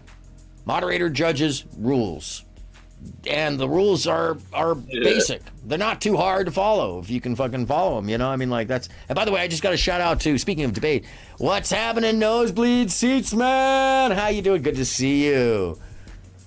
Say hi to people in the Wix server. I need to get back in there. But it is a very interesting thing that you just mentioned there. Because my hope, by the way, and I'll say this till the day I die, that my hope was to get two mirrored creators to either excel together or to basically, figure out what's wrong with the situation. And I was surprised at the outcome, although it is one of the expected outcomes, a possibility, when it came to Mike TV on Easy's show. Now, I couldn't have expected the outcome with Easy later on, simply because I didn't know it was even going to go down. I would have loved the heads up. I would have made sure that it was not as explosive and, made my way back out more in a less dramatic fashion. But one of the things I did note, and that I'd hoped for those two people, was to be able to bring the confluence of their algorithms together and spin that personality or that concept out further to groups that were mirroring one another, not to help to make more drama, but rather to show a bunch of different groups how similar they were, how their drama was very similar. The practices of the villains, the practices of the heroes, down to the fact that the shows were at that time kind of mirroring each other in practice of like the video segments and the song catches and the way money was raised, nothing wrong with that. I'm never not shocked at the odd choices that you can't expect that get made, and all the choices of the people there made those choices on their own. But the real point of this was that I could not have expected how far-reaching into the algorithm it actually did reverberate, because it did well for Easy, and I think Mike could have taken it further, I believe. I think it could have been handled better, but I also think that when you tell me that you saw these people show up in your algorithm after the fact, it had an impact. You're telling me it literally had the impact that was expected. It was like everybody from like different points of like community, like different chats and everything from like certain parts of like different channels, like of those channels came together. And then it was just like, the whole, I guess like once he tagged he tagged both of them, it was just like, from there, the whole thing just built up. But then I was like, I don't know why he wanted to kind of touch on that subject, because, and I didn't really think it was good. I don't know. It was just a weird outcome. But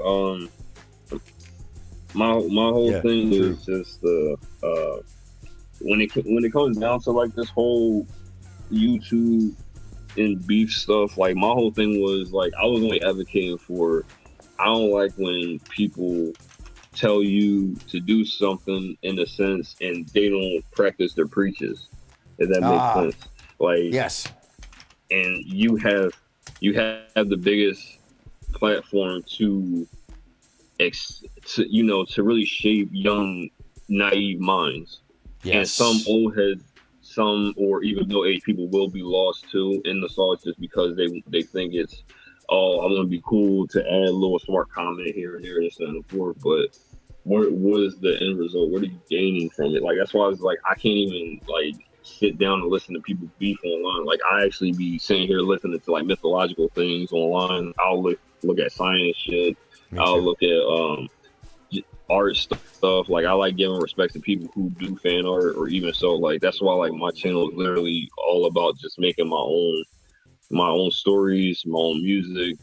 I can feel like I'm at home and not really like worry about like people feeling like that they're the shit from just talking shit online. Because it's like I've seen stories where people died online, and it's like it's not worth it.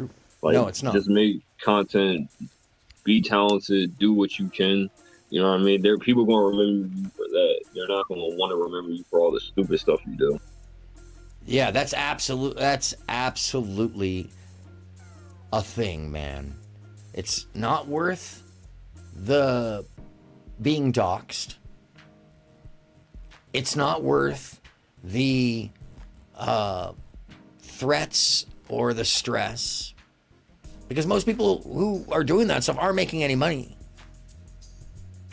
You know? No, that's not the Nair body guy, Nair your booty guy, lizard tree. But that, I gotta remember that one. I gotta remember when people are like, who should I subscribe to next? I'll be like, that's a good one. I still can't believe that shit is, it doesn't even like warm you up, bro. It just sends you straight in. It is so fucked up. Whatever you do, and I said this for a while, definitely don't look at how to nair your butthole. Definitely don't. Anyway, sorry. I have to wonder how many extra views guy got from that. By the way, no, it was amazing. It got like 10 million views or something crazy in 2 days, and it's like how it's not pornography. I don't know, bro. It is just a shot of yeah. No. Yeah, I agree because like literally, like I swear it was like a year ago. I don't know why, but it popped up on my homepage on YouTube, and then it was like an old man getting his prostate checked. I was like, oh, what? I got 2 million views, and it's only been out in like a couple of days. Like, like this is crazy. Well, two things. One, it's the medical shit. It is wild. One, it's the medical shit. So, there's like 1 million people that are looking at it like, okay, this is what I'm going to expect. Damn, okay. And then the other million? They're like, what's it? His whole prostate was out. It was like, dude, it made no sense. Oh, dude, no. Yeah, no, it's what you were talking about. Like, on the table. Oh, no. I was like, out of 2 million, how many kids seen this? I was like, this is terrible. No, a lot. This is not cool. A lot. So that's another thing, man, by the way. So I there's this whole thing. How do you feel about this? So the sense that these streamers will say, they'll play a video game, and I'm talking about one in particular, who I just simply have a dislike for because he's clearly not a very good human, and I feel like his influence is felt across. I don't just feel like it. I have evidence to show that the guy's actual impact on kids, teenagers, is a thing. And I feel like Destiny, Stephen Kenneth Bennell, the second, the Deuce, as I call him, is a great example or a bad example of somebody who would never admit that there's a certain portion of the teen public who plays video games, who play the video games that he's playing, that want to be like him, that emulate him, that are going to emulate him, and that his audience, like many like them, it's a bad influence to me. What do you think about that stuff? No, you're right, because the thing is like he left but the thing is like what a lot of people don't realize too, it's because he did a lot of things that like certain nerds don't do. Like he took somebody's girlfriend and he did it all live. Yeah, and I've shared that shit. He actually had the courage to do that. I have that, by the way. I have that video. I actually copied that because I knew it was going to go away. Yeah, I have the whole live, including where he basically gets told by the dude to take his girlfriend in the next room.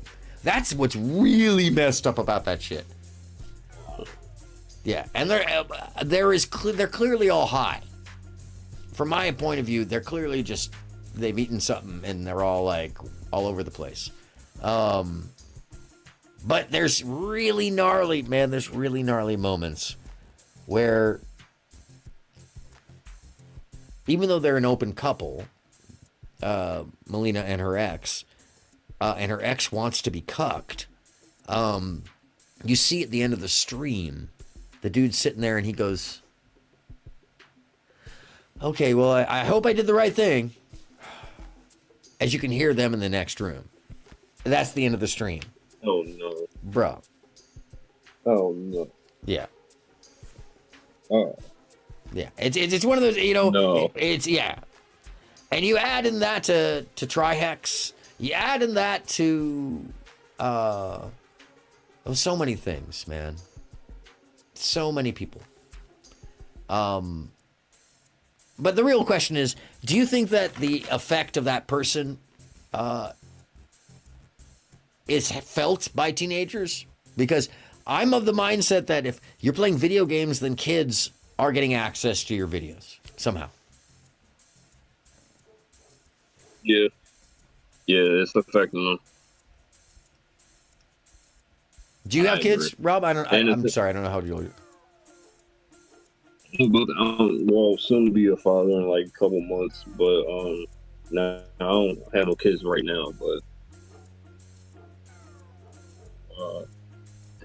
it's just, but like from me watching, like from a point of view watching, it's because like I know like some people be like, oh well, you know he's a good debater, you know he talks about subject this and blah blah blah. But I'm like underliningly, you can just tell he don't care. And like he's doing it just for a paycheck. He don't care really about who's following him at this point. He feels like he's got certain people who get followed like that over time. They feel like they're a god and they're too entitled, and they feel like people have to follow. It's a hierarchy in their mind, and it's like just you're still human, dude. But you know, well, that's why I always somebody who's like at that pedestal and been there for a while. Yeah, and that's why I always ask about the call to authority, you know, an accomplishment. Because is sitting online and making your living an accomplishment? Yes. But based off what? Have you changed things for the better? Have you made an impact on the world? Does anybody know your name? No. You know, that's the other thing is when you talk to people, if you just walk out and go, who is this guy? They don't know who that is. You know, so that's your point of like them feeling like they're gods. Not my first. Sorry, go ahead. Yeah. No, and like me, it's just it's hard for me to subscribe to somebody like that. Like I subscribed for a second, just trying to see if like just see like his talking points. But then it was like over time, like I stopped subscribing. But then it was just like I guess he has multiple channels, and it kept suggesting different like not even debates, but things that he went over while he was playing. And I'm like, I don't feel like watching these. I'll probably only watch the ones when him and Abel was having combos. But other than that, it's kind of like I really don't want to listen to him. It's like nothing towards him. It's just I can't get into the vibes of. I just don't like somebody that's entitled. That's just me personally. Like I'm not an entitled person. I'm not the type of person where like I need people to follow me. Like if you want to hear me out, cool, appreciate it. You know what I mean? I like hearing other people out too. But don't take you don't have to take my words, you know, as a king, but just take it as a grain of salt. Like walk with, like I'll like you take it and walk with you home or something. Like I hope it helps down the line of your life. That's how I kind of look at it. But well, yeah, because like, I mean, a lot of people just, oh, you have to listen to me. Like I don't why. Yeah, I mean that's a whole other section of the weird mentality going on out here. That I go back to Princella of like, you know, if you were to really ask, I bet you she'd be one of those folks who would extrapolate the whole concept of being elsewhere with being not loyal. Watching other shows, chatting elsewhere is not being loyal, as if we're in some feudal system of viewership, you know. And I think that's another one of these confused situations where, your Flezzybee wants to know if you have a channel. Yeah, Tripping Out Inc. I'm not. If you guys can see the picture up here, just spell out the just Tripping Out Inc. together. Remove the G, capitalize the O and the I. Pretty much is my art and music, and it's 3 stories that are up right now, and like each story is gonna have an album. And I put fractions of the songs in the storytelling as I'm telling the story and I'm gonna be selling everything together soon. Let me look this up. I'm gonna put you on blast now. Hold on a second. It's a tripping.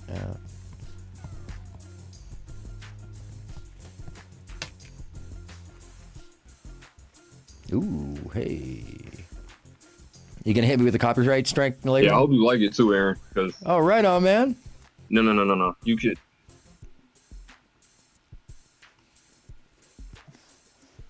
Is it? I appreciate it. Yeah. Moment in Time, CD2, Tripping Out Inc. Yeah. Sick. Hold on a second. This is just a little cut. Hold on. It's about Kosovo. Oh, what is this? Is that your art, dude?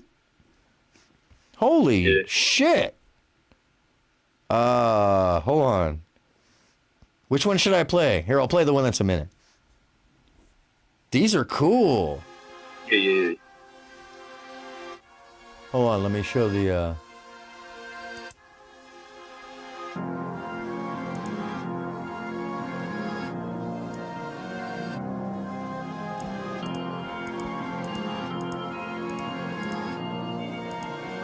Oh, I won't let me get to this. There's the StreamYard.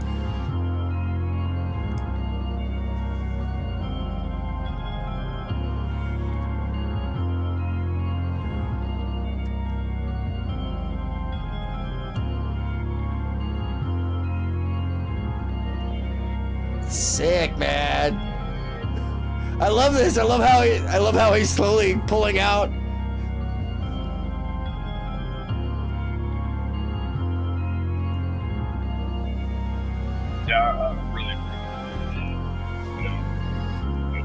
Oh, my pleasure, man. Well, is that paint or is that digital draw? No, it's all handmade. But the thing was like I kind of did like invert the colors on like editing that, but like I did color and everything. Like the real color is on one of the videos. Sick. Oh, that one gets loud. My bad. With the Are you good? I got like a revamped version of that song, but Hey, louder is actually good on YouTube because, you know, most people listen to it on their phone. So I never, as long as it's not distorting, I'm always like, yo, loud as you can get it. Yeah, the music's great. Flezzy B, I agree.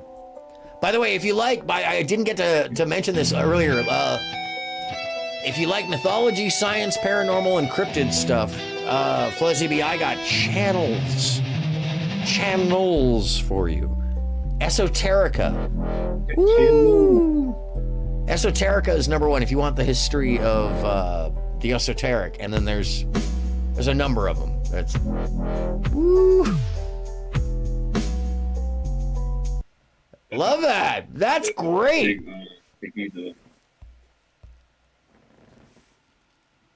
Hold on one second. I appreciate that. Yeah. No problem, man. I'm gonna. I have This one is great. like it's literally storytelling. Oh, where is it?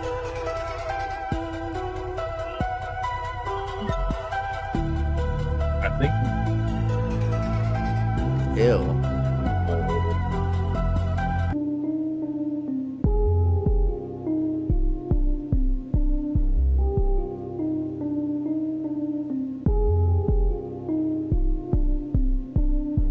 Sick, man.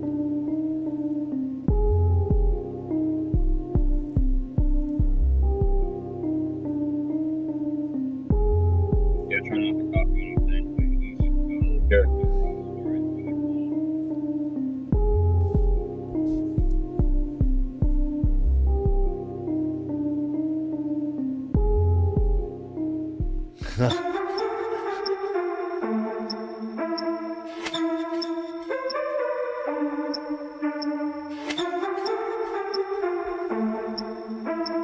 Oh, Esoterica is really good.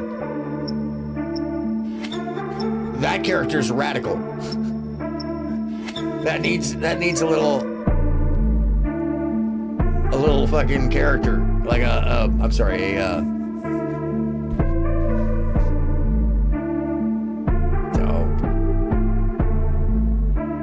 Oh, little mini avatar. Yeah.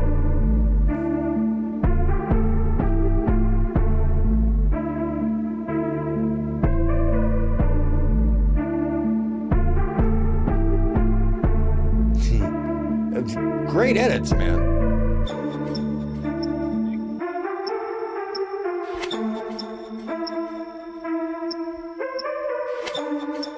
Sick.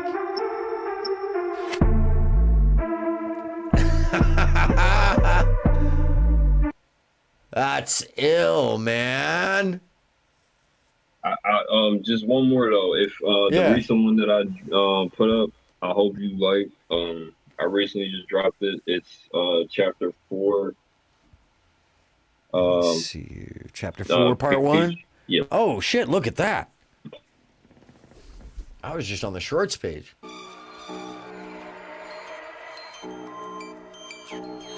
These are great, man. I'm gonna seriously watch the rest of them when I'm off stream today. Whoa! I humbly appreciate it.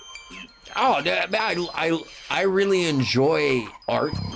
I also enjoy comic art. I'm very into anime art as far as like the Gundam Robotech style. So this is a neat crossover of like somewhere in between.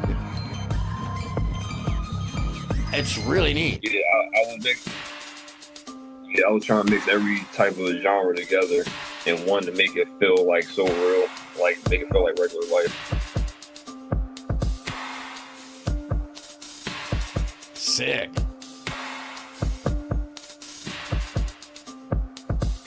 Illumination News. Clowns are cool people, but Trippy I think is off right now because he hasn't been feeling well.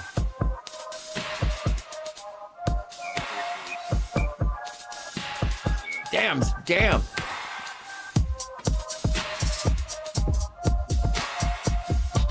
Super creative.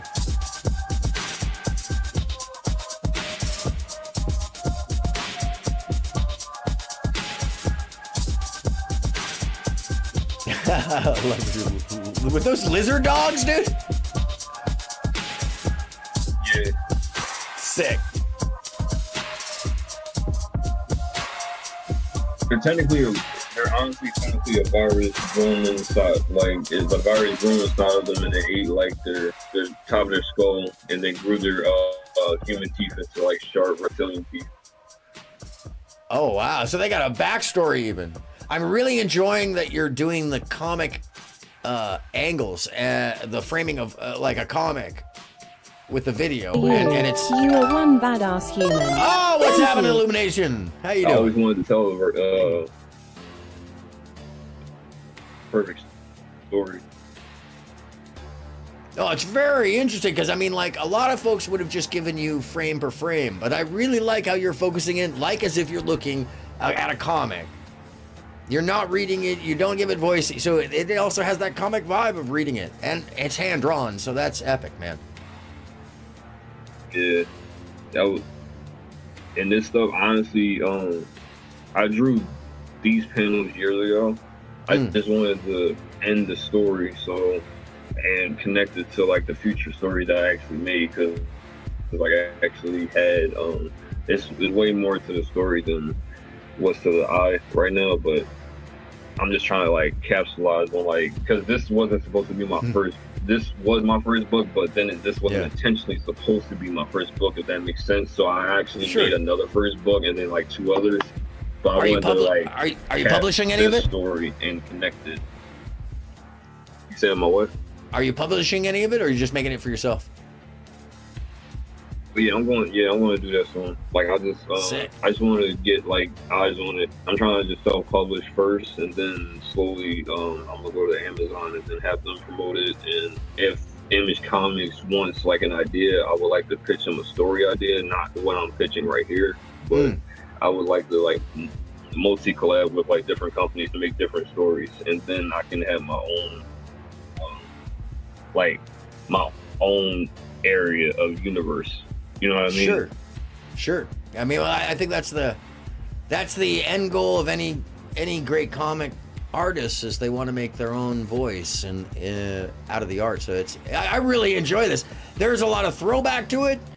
There's also a lot of. Are you familiar with 2000 AD by any chance? One of the longest running comic series that's ever been. It's been going on since like the 60s. Still produced. I think it's still produced to this day. It's in black and white, and it's hand-drawn stuff just like that. It's almost an underground comic. You ever heard of that one? It's got like Strong Team Dog. It's where Judge Dredd comes from. No, I haven't. I only heard of the name, honestly. I haven't really like heard of any of this stuff. Yeah, 2000 AD. It's fascinating. It's printed still black and white, if I'm not mistaken. They do put out like books that are in full color where they've been colorized, or that they'll just redo the best of. But that's like a colorized version of a certain number of it. I think that's fascinating, man. That's really neat stuff. I'm really done. If you guys aren't, if you didn't already check it out, it's Trippin' Out Inc. Definitely, I'm subscribing right now. And thank you for subscribing, Illumination News. By the way, if I'm not mistaken, I feel like I've been to your channel, Illumination. Hold on one second. Let me just. I probably have. Yeah, man. And the music. I mean, your soundtrack for it. It's dope. Yeah, if anybody, most definitely, I appreciate it. Yeah, because like I said, if anybody just start to follow or anything, like I'm not gonna let anybody down. Like I kind of like did stop posting a lot because YouTube really put me in the back burner and they started taking away some of my likes. So it kind of like discouraged me a little bit. So, but wait, they were taking away your likes. I just would like to tell. How are they taking away your likes? Dropping my shorts started getting into. Yeah, because it was weird. Because like when I started posting on my shorts started getting the traffic, but one of my videos got capped to like 600. And I got like 26 likes within like the hour, but then they took away 10 of those likes. And then slowly, like days were passing, and then like there were like some people randomly liking it, but then like I still was getting like some likes taken away, and it was happening for like my future videos. So that's why like when you see certain videos, kind of like that the numbers were going up, and then for some reason it fluctuated down. It wasn't even because I gave it that gap time. There was just a point where it was like they really were like declining my videos, and it was just like, all right. Yeah, the shadow ban is real. When the algorithm drops you from its proliferation or stops you, it's a real thing, and it flatlines your viewership. It's a very strange proliferation thing, or lack thereof. I've seen it. My UFO video. I put my UFO video on a number of Facebook pages, and it has thousands upon thousands of views on those Facebook pages. I put it on YouTube. It's just barely under 600 right now. And it's one of those ones where like it's the title and everything is what it should be to get pretty good decent views, you know, the kind of thing where like it should be outdoing my like White House or my tour of the Aragon Ballroom, you know, it should be outdoing those. Nope. And if you look at the actual analytics of it, it's crazy, by the way, driven out. This is not in your mind. This is actually happening because I've experienced it too. It goes like this. You see it in the first day go whoop, and then it stops. It flat planes. It just goes dump. It's like somebody presses a switch and it just goes whoop. And then you get 1 view, 2 views. And it's mostly the people I've sent it to. It's very strange. I've been told that there is some kind of thing about, at least in my content world, of some of these topics that I cover, that it starts to fall into what do they call it? Not rhetoric, but it starts to fall into the conspiracy theory world. And even though I'm presenting it as, you know, I present these things as non-conspiracy theory, I could present them with information that shows what things are. Or in the case of the UFO video, you know, I don't know what that is. I'm looking for the answer. What is this thing? And same with Queen. Queen is the one who, you know, Queen Cascade shared it with me. Shout out to Queen Cascade. Soul Recharger channel. Amazing stuff. It's, you know, it's one of those things that where, you know, it shouldn't be conspiracy theory. But you know what? Sometimes all it takes is to fall in, I guess, to the wrong, like, viewership in some cases. I think that all it takes is one wrong thumbs down, which is crazy. And it shouldn't be that way. If anything, it should tell the algorithm to put you elsewhere.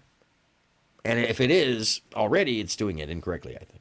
I don't know. But yeah, you're not alone. You're definitely not alone. I've heard this amongst many people. Yeah. I've actually seen it on a very big channel. Reckless Ben, in his McCamey Manor work to debunk McCamey Manor not long ago, did a video. I think it was on the McCamey Manor video, the first one he put out. And he said he saw it literally go to like 200,000 or 60,000 in the first day, in the first couple hours, and then it just flatlines. And all his videos get several 100,000, just like right off the bat, right? It's like Abba Preach. Like if you watch in the first 2 to 3 hours, they get several 100,000. Over the next couple days, they'll get the full totality of their viewership or their subscribership. Same with Rickless Ben. He has, I have to look. He doesn't have millions. He has like several. He has 600,000 or something like that. And he'll have his complete viewership plus unsubscribe in the next couple days. But he, on that particular video, they shadow banned him very clearly, and he shows the analytics. It goes up, up, up, up, up, and then wow, flatlines.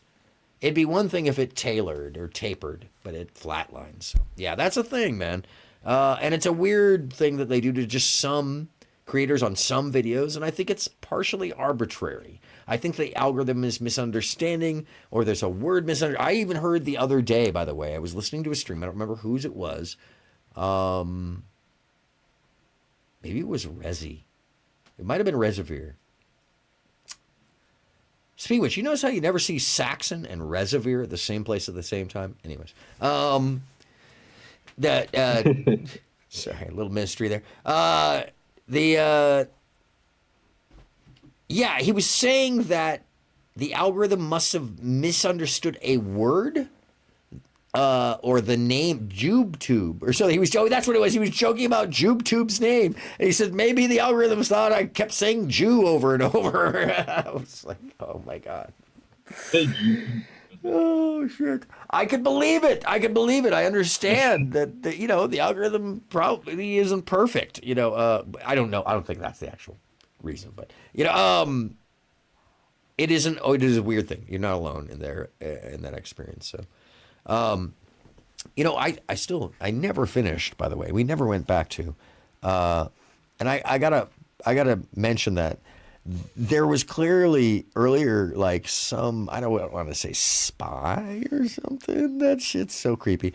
When like suddenly you're talking about something that comes up, you're talking about something that somebody else may be sensitive to or is trying to have an interaction with you about. You mention it in a roundabout way, and suddenly there's like 8 more viewers.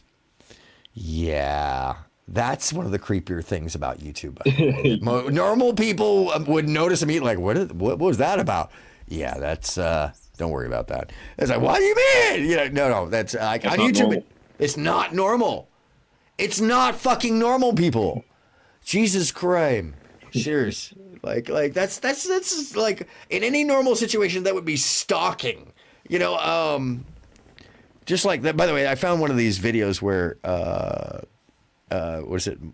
God, where is it? People go bankrupt. No, that's not the one. It's the entitled people in relationships get exposed. No. Oh, once upon a time I caught a cheater. It's all this stuff that they do, these stories of these things that people are doing to cheaters. And it's like, people don't do this stuff to cheaters or anybody. You're no better at the end of that bullshit when you're like setting somebody up and throwing their clothes outside and somebody else is setting it on fire because they think they're about to get laid on the cheat.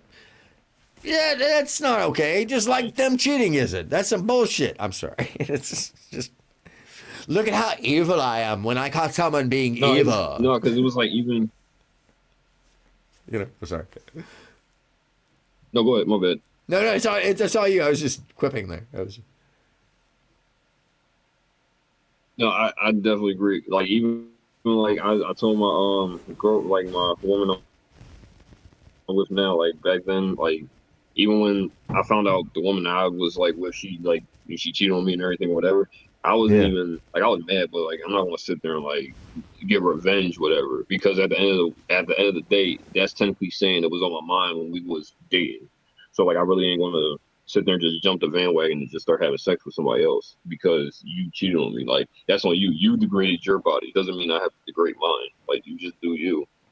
Yeah, I mean don't blame me for your action. Why lower ourselves to somebody else's degradation of the situation? I mean, that's right. Their culpability. That's their accountability or lack thereof. It's my thing of like, when there are two videos on how to fix it. Yeah, exactly. There's plenty of YouTube videos on how to fix your relationship, on how to actually have a healthy relationship. The one of the ones I was showing earlier, she was giving great advice, incredible advice from a doctor, no less. Dr. Ruth Westheimer is still alive in this timeline, apparently. By the way,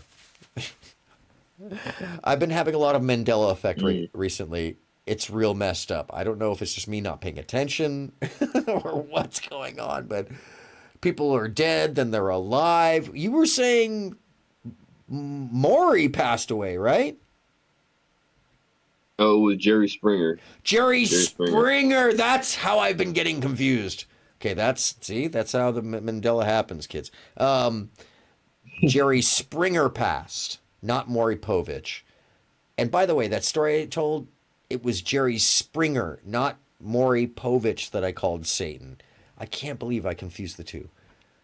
How to fix the shadow ban. There are videos on YouTube how to fix it. Oh, how to fix the shadow ban. I'm going to look that up and see what people think it is, because I've seriously seen that it is the algorithm doing things, and I've seen it exampled like in the Reckless Ben video too. So I'm going to check that out. Is the algorithm AI, or is the algorithm the AI? Did I say that twice, or did I say it twice? Yeah, you might have said it twice, but you said it twice. But it's fine. It's fine. As long as you do it 3 times, it's jazz. They call it a black. They call it a black box, in the sense that it is an AI, and there is no knowledge of how it internally functions per interaction. So it has values given to it by design, and generally it is adding to its own knowledge base, as well as it is tinkered with to a degree, but they say that they cannot manufacture or alter the entire structure, because it is like a growing entity. Let's just say it has its own ecosystem that's so finite, or so much minutia to it, that it's impossible to say what it's doing across the entirety of its processes. They can say what it is doing in general to some degree, but even then, when they call it a black box, it means they created an AI to control the value systems, and they don't really know how it's doing that. That's what I get out of it, and that's from the videos of the creator insider stuff, where they describe it. And I also have to be clear of this. I and several others caught I don't know if he's former, I don't believe he's at that job anymore, or they've hidden him.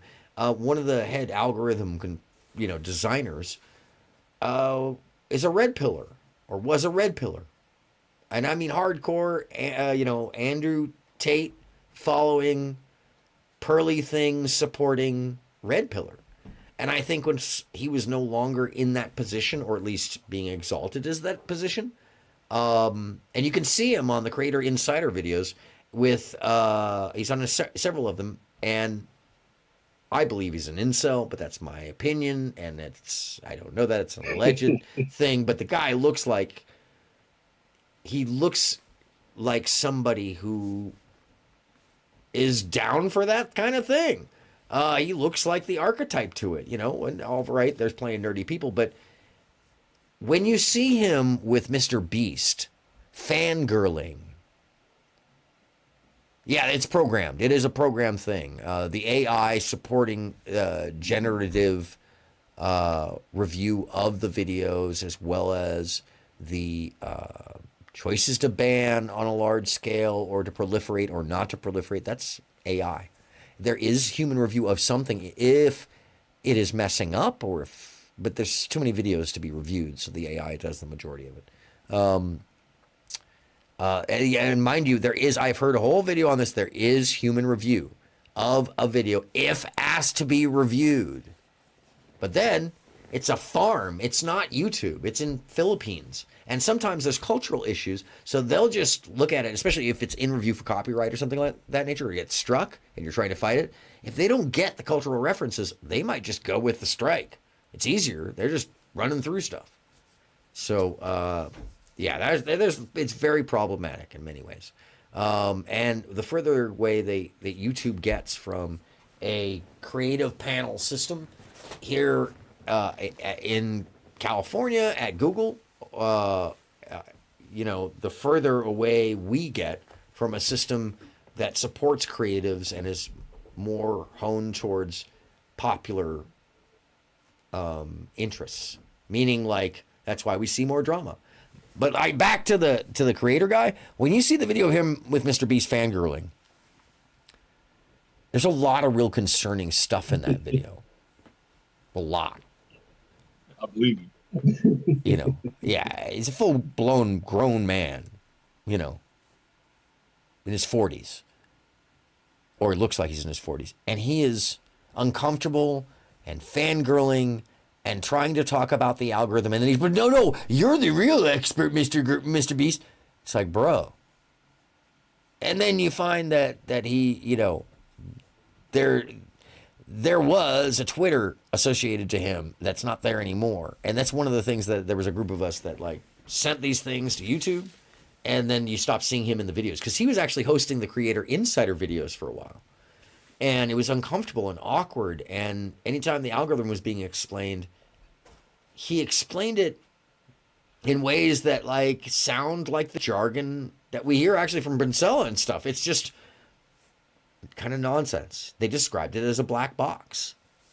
And,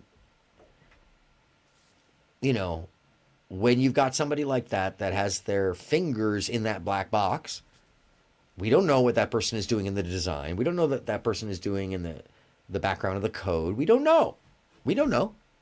And if suddenly everybody's seeing things that they don't want or don't like in their stream, in their feed, and the feed isn't working properly, and the algorithm isn't actually feeding them the things that of interest, but rather of disinterest, things that incite people, and you see these things really pop up, by the way, in Congress with the last election, about the same time that person was put in that position, man. These are questioning things. Bruh, I went down that rabbit hole so deep at one point in time. I connected a bunch of dots that I got to the point where I was like, wow. And then somebody involved in this story, by the way, not the algorithm designer, but in the far reaches of the story, one of the players came and confronted me in a VC one evening, late at night. Me, mind my own business, trying to F with the Smurf, actually. And just to, make some people be like, why is the old man playing disco music? One of those things that just be like, hi, I'm being creative, mess with people, yeah. The only person in the music room playing music. And VJ, and I was like, and I got confronted by this person who, I've mentioned this before elsewhere, but it was one of these things where that's when I stopped, because it was like, oh wow, these folks are really tripped out. Now I know it's real. Thank you for letting me know. You know what I mean? So anyways, I moved past it because it also had to do with other work I was doing. But anyways, no, shit's real, man. And people are fighting over this control system, fighting over the knowledge, fighting over it's not only that, but it's, clearly somebody got paid. Clearly, they found a compromised individual. And I say the they is political forces, straight out, and the disenfranchisement of people, the sales of people like Princella, the overt win for all of these real nasty folks. Honestly, it's because it's being propagated. MK Ultra-ish, mind control, influence campaign, urban warfare, propaganda, actually. That's more less MK Ultra-ish Urban lizardry, warfare propaganda. That was perfect. and it's more urban warfare propaganda. Yeah, because it's on the ground. It is salesmanship of a belief system that counters social norms, that counters quality of life. It counters all the things that you want people to, in a society, to kind of just cohesively get along about. Because when you start to break down, and I point to Gloria Steinem for the credit for this one, when you start to break down the countries of the least amount of personal freedoms, they're also the countries with the greatest amount of gender inequality. And that's something we should not take lightly. Gender battle is, only natural when it comes to fighting over the toilet seat. And even then, here's an answer. If you want us to put it down, you got to put it up. It's called reciprocity. It's that simple. And if you say, ew, it's dirty, I'm going to say, ew, it's dirty. It's that simple. That's how actual negotiation works. And by the way, great negotiation, and this is why I bring it back to the toilet seat, because this is the only place where gender battle actually is a thing. That's what compromise and cooperation is about. You figure something out. I actually invented an item for this, but I'm not going to go into that. So, I did. I invented. It's out there too, but no, I invented an actual tool that could the whole sales point was like, are you arguing about who touches the toilet seat? That's perfect.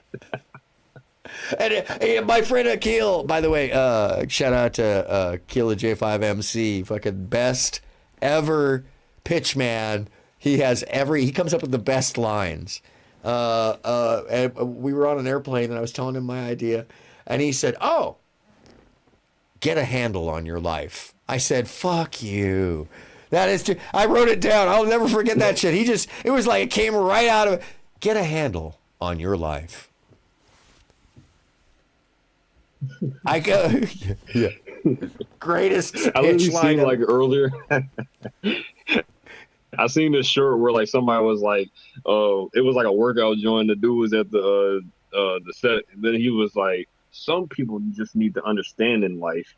Men just, and then it was just said, shut the F up. And then he started listening. I was just like, okay.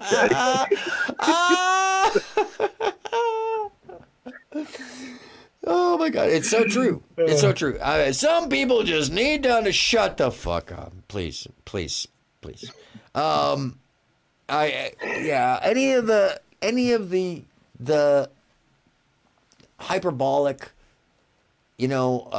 sense of entitlement to what is always a sign, especially when there's no caveat within it that these things always have some value or balance of error, or there's some outliers or this and that. If somebody doesn't have that involved in it, it's always going to be like, man, I don't even want to fucking hear anything you have to say, to be frank. That's why I don't go on the panels anymore. I really didn't do too often in the beginning. I did sometimes. I enjoyed actually Wix server much more. More for the fact that there was actually discussion going on there. But because of that lack of fucking conversation, man, the lack of ability to get anywhere, it was just screaming. So, it's and by the way, I love the lizard tree that says she closes the lid. She fits in nowhere, but we appreciate you.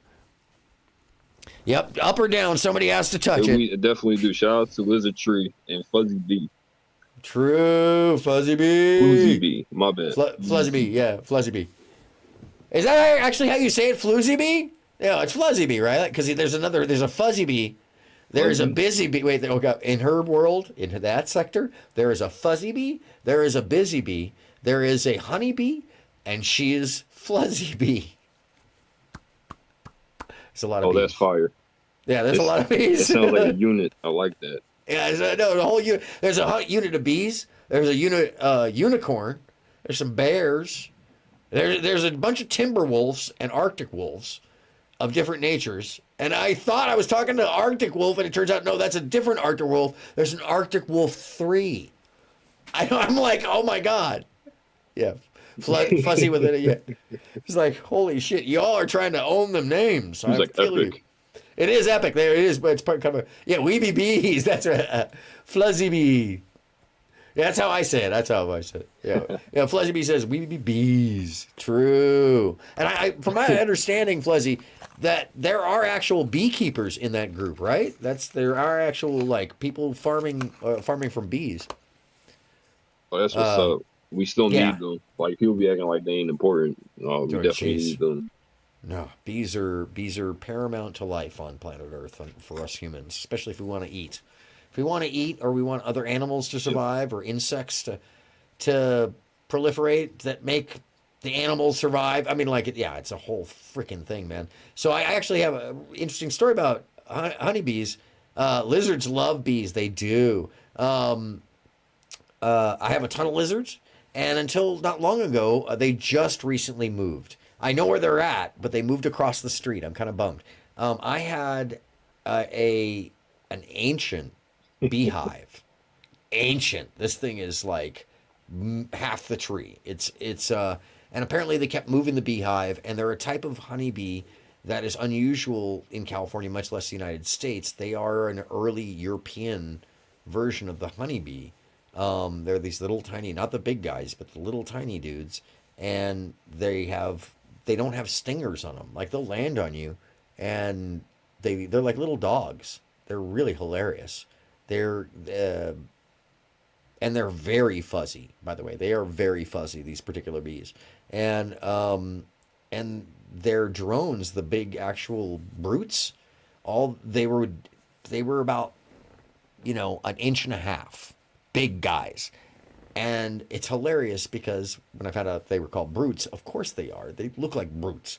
They would just sit on the outside of the tree. They don't really fly. They just sit there in a group on the outside of the opening. And they're the ones they're like the security that you have to pass through to get in the hive. And God forbid that any of those little, what it is that the reason the little bees don't have stingers is because they drop pheromone. And, I need a lizard tree. They'll be back. Yeah, true. I think they moved the queen. Or something happened with the queen because they basically got up and moved. Or there was something happened with the tree. I know that they were using a different outlet for a while, and then suddenly, boom, they were gone. It might have been the building. I don't know. I know there's definitely, they moved across the street to another tree. It's a younger tree as well. Because my tree's about 500 years old, they say. Planted by the Spanish, apparently, a blue oak, to keep track of where they went. So one of the weirdest things of this is that these bees will hit you with a pheromone. Normally that pheromone is expelled from the sting. But this is something that, like, if they land on you freaked out, that calls the whole hive of brute on you.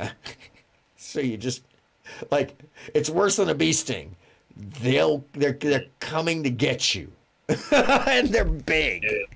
You see the whole sky just turns black. Like, what is serious? That? Moving towards you. Serious. And that hive, when it was active, bro, let me tell you something.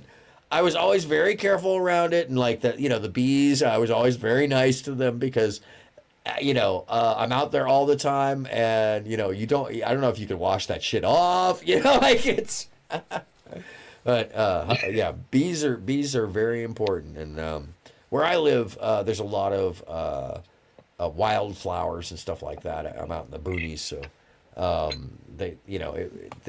they do a lot of work out here, and you see a lot of monarchs. I'm still seeing monarchs actually right now. Saw one the other day, huge. We get a lot of interesting insects and strange things. I get millipedes and centipedes out here. Are they millipedes? I don't know. It's the real crazy long looking ones. I think they're millipedes because the centipedes have like shells. The millipedes are the ones that have the fuzzy weird legs. Yeah. It's been a dream of mine for years now. Eventually life will settle down some and make it a reality. Oh, to have a lizard tree. Yes. No, I have tons of lizards. So. Yeah, I'm sorry. It's funny though because it was like No, my bad. No, No, it's you're just, good. I just want to say this real quick. It's Yeah. funny though because it was like when you was mentioning how like you didn't you felt awkward hopping back on the like hopping on panels and everything. All I gotta say is like thank God you did though, because if you didn't, I wouldn't have known that you was on YouTube. Because it Oh, was thank like you, I man. remember seeing you years ago, so I was hoping like you was making content still. So I was like, oh snap! Like when I found you again, I was like, oh, okay, cool. So like I didn't know you was doing lives, so I was like, all right, I can actually. I knew like you was like a genuine cool person to talk to, so I was Oh, like, yeah, thanks, just want to man. rock out one time, Oh, you're welcome couple times, anytime, man. No, however. you're welcome anytime. By the way, this is a great conversation, and it's I appreciate that, man. Yeah, I didn't know that I was gonna go into streaming like this, and going into it, I had actually totally different parameters around what I was doing, and didn't expect. Oh no, wait. Oh, okay. I thought the. What happened here? What is... I don't know what's going on, but you see how there's like this hole in the universe? That's not my green screen. That's very weird. Uh-oh. Yeah, there's a hole in the universe right here. Look at this. Oh, so you can't see it. I'm sorry. Let me pull it up in the... Oh, I'll show you this. This is really weird. I'm going to slide it. I got to slide you off so you don't do the million... Yeah, I got my image other thing. phone on. I can see it. I was wondering what that was. Yeah, I Oh, don't... snap. I don't know what this is right here. I'm confused because it's not the green screen. Hold on a second. I'm going to figure this out because this is... He actually put his hand through it. Yeah, no, that's what I'm saying is I can... Oh, I was like, watch this. Glitch Watch in this. the Matrix. It is a... Oh, my God. I can... Damn near... I mean, it's just out of frame, which is even funnier. But what the hell is that? It's something in the frame. Hold on. You see? Close, close, close. Nope. Something behind? Oh, I know what it is. I know what it is. Hold on. Make a small adjustment here. It is the green screen. Apparently, the producer has gone to the roof and made a slight adjustment to the green screen. That's what that is. Oh, snap. But it does look like the, it does look like there's just a hole in the middle of reality. It's like, anyway, I appreciate you, man. I didn't expect to be back on streaming, but I really was motivated. One, it's a creative space. Two, I have the time because I work from home. And three, I've really started to feel, especially in the past couple months, that there's so much vitriol and lack of creativity, No, actually, Ruby decided to, she got all the way up there, clearly. I just didn't notice. I don't know when it happened.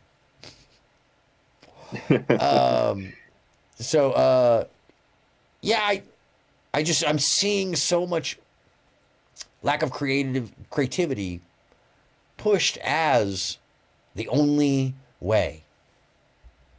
And I don't believe that. I believe this is a space for all kinds of wildness. And drama's okay, I mean, it's a show space. Do whatever we can with it. Fucking have a little cheese dancing in your corner. Why the fuck not? By the way, I stole that from Twitch, straight out. I mean, like, I'm not the first person to think of that. Yeah. But he does entertain the hell out of me. I don't know why. It is he does one little move. I imagine that's the sound he makes too. Sorry. So absurd. Anyways, the point of being here on having a show, to me, and you could tell me if I'm wrong, is to entertain. And a lot of the stuff that I see is no longer entertainment. It's attack. It's vitriol. It's make entertainment of people's pain. It's find a pain point, sell it to people, and then give them no solution while holding that solution as if you're the only... It's creating cults. And one of the things that I associate this with, by the way, I don't know if you're familiar with this, but the combination of YouTube and Discord and several other, social media sites, Facebook, are what gathered together the subculture group that ended up storming the fucking Capitol on January 6th.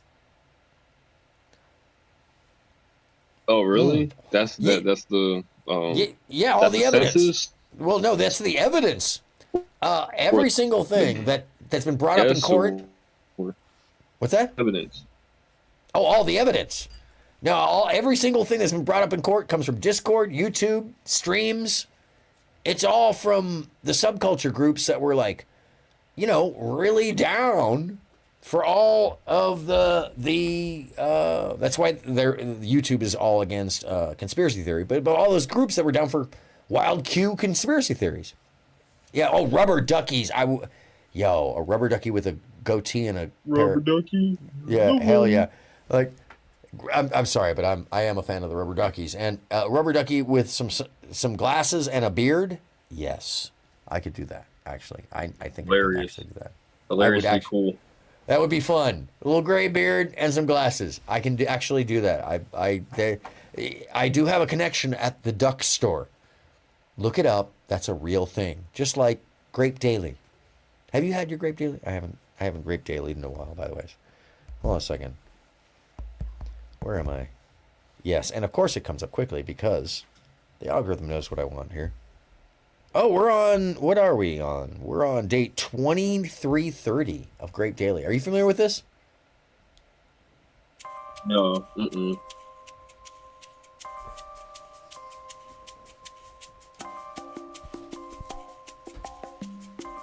Oh, yeah. Oh, look at him. Yeah, just laying there. All juicy. Ooh. Just hanging out on the piano. How's that for a bowl? Oh. Yeah. Grapes. Grape Daily. It's the same grapes every single day. But it keeps getting better. Define grapes. Yeah, define grapes.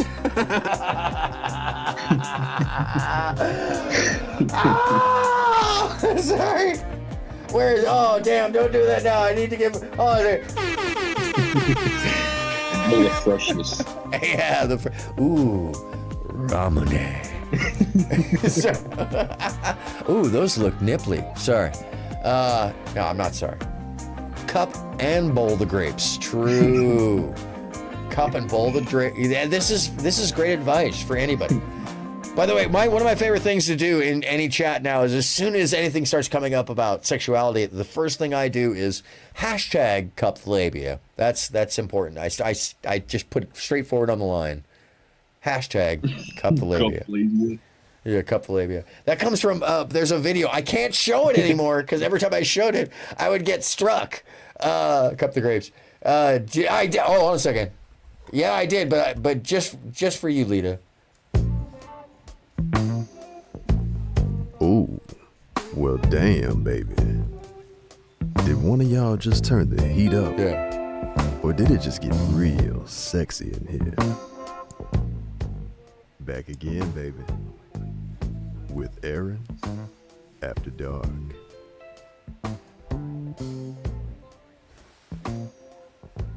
Oh, thank you, man. I appreciate that. The Aleister Crowley night. That was, thank you. That took me a couple weeks of background to figure out what I was going to do for that one. Just turn the heat up. Oh, sorry. Kishan is still running. By the way, Kishan, shout out to Kishan, wherever he is at. He knows Grape Daily. Oh, yeah. I did do Aaron After Dark. Lita. Hey, Lita. Yeah, we missed you, Kishan. Yeah, there's a video I have where there's this sexual advisor. She's not a doctor. She's like a sexual therapist. And she brings out these two pillows. One is of a dork and the other is a vagina pillow. Actually, hold on a second. Let me pull up vagina pillow. I can't show the video because, like I said, I get struck every time and it sucks because it's the best. It's the best video. She gets very detailed with what you should do with the vagina pillow. But if anybody wants one, I believe vagina pillows are still on sale at Etsy. Pink vulva pillow, vulva cushion, vagina. Here we go. Vagina pillows and yeah, well, Bad Mimi and Red Bubble. Let's see. Hold on. It's gonna let me. Oh, vulva cushion. Hold on. I never heard nothing like that before. Oh yeah, no, it's an educational tool. Most of the time, it's you know. There we go. The vagina art throw. Vulva pattern throws, but the one I'm looking for. Oh no, these just say vagina. No, those aren't the ones I'm looking for. The one I'm looking for is actually just a large vagina. That's a pillow. And hold on a second.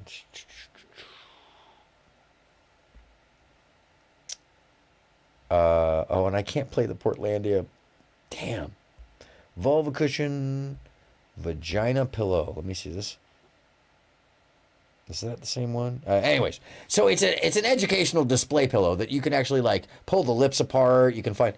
Oh yeah, and then there's a. Oh, there we go. Whoa, that one looks. Holy shit, that's a little too realistic. That's a little. That one's just a little shocking. That one got me like, oh wow, Jesus Christ! I didn't know what I was looking at there. Holy, and I'm familiar, but I'm sorry. This is whoever designed this one was trying to scare kids. That's what that is. Oh, it's got the lips on the front that you pull off, and it's like it's very accurate. It's ridiculously accurate. And she's scary. It looks a little. Don't look me. Don't look it in the eye. Just don't look it in the eye. That's all you can do. It literally.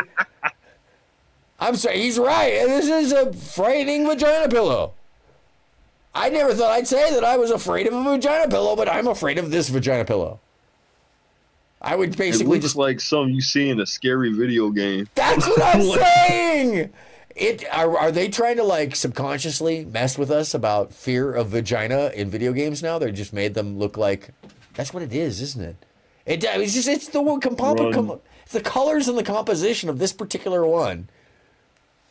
Yeah, you can pull the lips off the front, apparently, if you want to hide it. I'm guessing that it's Velcro-ish. My goodness. Literally looks like raw meat. It's rough. That one's rough. That one's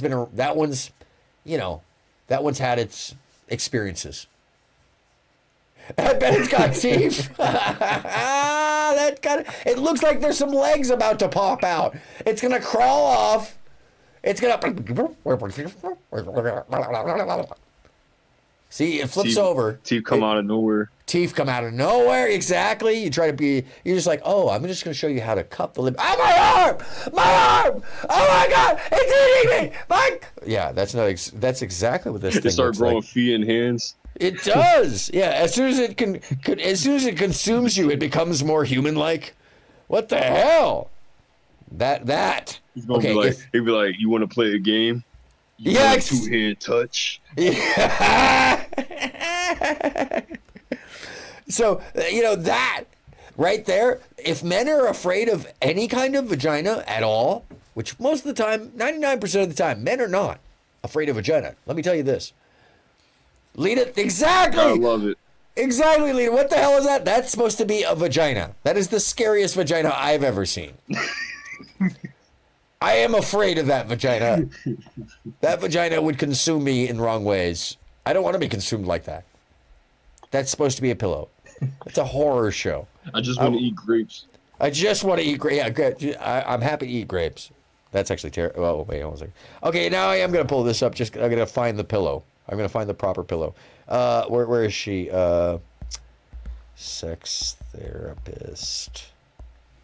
Let me see. Where is she? It looks like a dangerous plant. Yeah. The man-eating plant. Yeah, it's totally. Oh, Lita, you'll be back. There must be something going on. Where is she? Good sex. Hold on a second. Sex surrogate. No. Sex therapist talks about sex.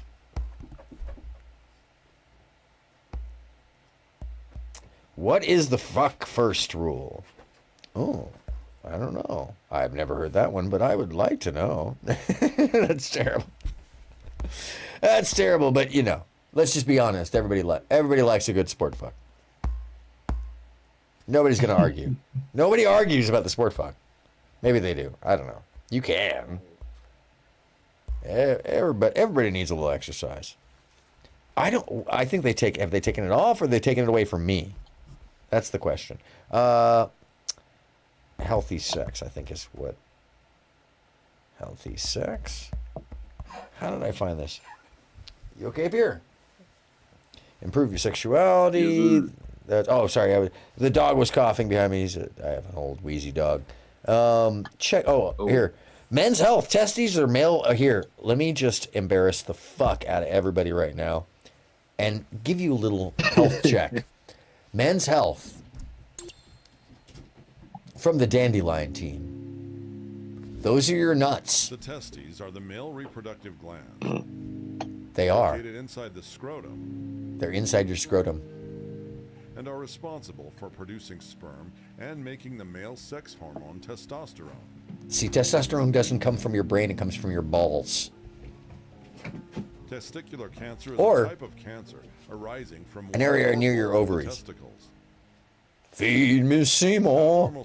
That's true. Usually begins in the germ cell. I definitely used to think it came from like the brain or something. Like it was like another part of like your germ cells what'd you call it? Like your adrenaline.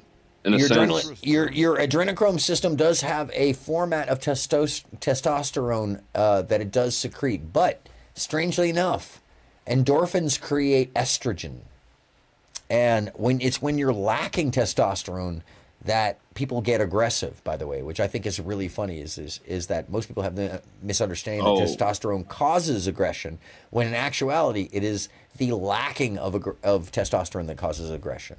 Or that's crazy. Like a healthy balance, right? Yeah. So same with women. Women, when they are low T and high estrogen, are more aggressive. It's just yeah. Male anatomy. Everybody loves the balls. Cells grow uncontrollably and clump together to form a tumor. No, nobody likes balls. They're the weirdest thing hanging off of a human. Not as scary as that. Bike is uncomfortable. Super uncomfortable. In fact, by the way, can I just say that whoever invented bikes wasn't thinking about anybody when they invented that fucking thing. They're like, we have the most sensitive thing in between our legs in all forms. Let's crunch them on a regular. Anyways, yeah, because that's the French right there. They'll be fine. They'll be fine. They'll be fine. We gotta sell it. We have to sell this product. It will be the best thing out. Exactly. They weren't worried about it. They weren't even real seats then. There was just like a wooden thing that you sat on. The risk of testicular That's terrible. cancer. Oh, don't. It's something, but that's terrible. Testes. Undescended testes. Oh. Family I'm sorry. Did you see that? I'm sorry. Hold on a second. Did you see this? This is horrifying. Watch. This will make every man in the room shiver. Watch this. Cancer? No. Testicular cancer. Undescended testes. Yeah.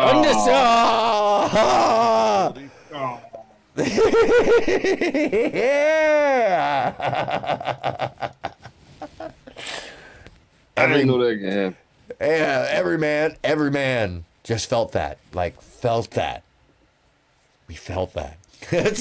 By the way, Princella. That looks uncomfortable. Raw. It's just like making me feel that. That's why I couldn't be alone like that. I couldn't be alone there. Like, oh my God. So, yeah, that happens. There's another version of that, by the way. It's worse. It's called testicular torsion. It's when they get wrapped around each other. Oh, no. Oh, yeah. And what's worse is it actually takes, oh, my God. dude, it takes a maneuver to flip them back around, because sometimes they'll actually like, I don't even want to describe it, bro. It's one of those things. If you ever want a horrifying experience as a man, or just as a human, to see what men can happen to men's, grapes. Family history of testicular cancer. Your doctor may recommend a scrotal ultrasound scan to confirm the diagnosis. Scrotal ultrasounds. You guys didn't know those happened, did you? CT scan to see if the cancer has spread to other parts. No. This is Sally who liked these always have nuts? to ask this question though. Yeah. I don't want to be random, but like when it comes down to like cancer, how come they want you to do radiation treatment when cancer is radiation? Or it comes from a form of radiation? Cancer can come from some microwave radiation, but higher levels of radiation break up the cancer cells. And the kind of radiation that they're actually hitting the cancer cells with are like specified to whatever the cancer is, in that although it attacks just about everything in a cleaning kind of a way, where it just kills off anything that's why it kills off your white blood cells and kills off all sorts of stuff in your system. There's several different variations in the sense of when you're talking about radiation, and it's about velocity, meaning the waveform, how fast or what the actual frequency of that microwave or the general radiation is, and what type. So, for instance, microwave radiation or chemical radiation can be different value or different waveform, and have a different effect on the human body and or cells than, let's say, nuclear radiation, which is much more pervasive and a wider pattern, and it is a slower wavelength, so it affects the cells much more distinctly, and it distorts them, which when you're talking about the kind of radiation that you get in chemotherapy, it's very, very tiny amounts in your bloodstream. And what's powerful about it is it's in your bloodstream in a very tiny amount, very tiny diluted amount. Whereas when you get hit with it by, like, say, a radiation leak, or you get exposed to it for some reason, you're getting a different level of rad. You're getting a different kind of rad. You're getting something that is slower moving and distorting your actual cells, which will then cause cancer. So yeah, it's fairly complex, but it comes down to two different wavelengths, two different types of radiation effect. But it can show you how, like, microwaves can either eradicate something specific, or it can be in wide enough of a pattern where it just distorts your cells and fucks you up. So you don't ever know. It could be a random thing. You don't know what the outcome could be, depending on the situation. Absolutely. Well, not in chemotherapy, because they've got it down to a very specific science. They know exactly what they're looking at. But when you're talking about, like, getting on an airplane, and not to scare people, but this is something that, as I flew for 30 plus years, constantly, 30 years, it was constantly in the background of my mind, because you take radiation blasts up there. If you ever look at pilots, they look old. And that's because they're at higher altitude, and there's more radiation, less atmosphere. It's not going to kill you in small amounts, but when you've been doing it for a long period of time, you might be getting radiation blasts that are larger than normal, depending upon where you're flying over or where there's holes in or less atmosphere that protect you from the radiation. You don't even know. You could be on an airplane and everybody's getting irradiated, for 3 minutes. And nobody would ever know. Not the pilots, not anybody, because there's nothing to tell you.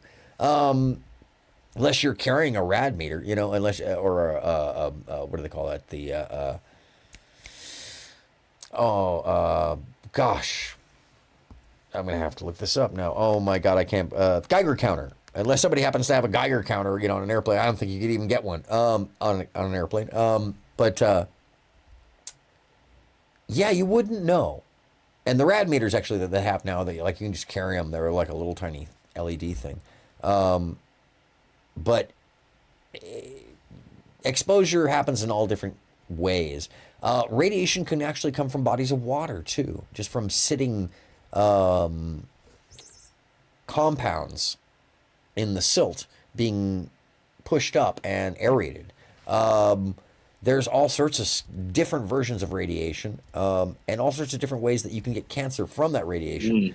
But the most, excuse me, common form of getting cancer from radiation is the sun. That's something that most people don't really recognize, is that the most common form of it is skin cancer. And that's because the longer you spend, the more apt your cells are to start essentially distorting or overriding. Well, being affected by. Burning out. Well, what happens is cancer cells are... Oops, excuse me. That's her. Yes, can I help you? Cancer cells are actually white blood cells that start attacking healthy cells, and they become cancer cells and start breeding them. So it is, a malformation, or the body starts perpetrating it. It's not a foreign substance. It's not a foreign thing. It is part of our natural state, by the way, to have failing cells. And in this case, it is the body's natural response to attack, which is what kills you, by the way. It starts to eat. You start to eat yourself, basically. And it can happen in all sorts of fashions, whether it's the body's response to bad... Yes, Ruby is back, you can tell. Not eating healthy. Yeah. She had to announce, that's what it was. She was announcing her return. Oh man, claws. Your claws are getting pretty big for a little kitten there. So yeah, cancer is, strangely enough, part of the human symptom, or the syndrome of being human, that we have a failed set of, I don't want to say chromosome, but they're a failed set of cellular systems that can be easily affected based off of, what your ancestors were eating or experiencing or doing, where they lived and where you live now. There's a really interesting set of book called Eat Right for Your Blood Type.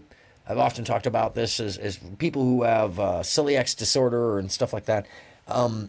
It turns out it's about what your grandparents ate.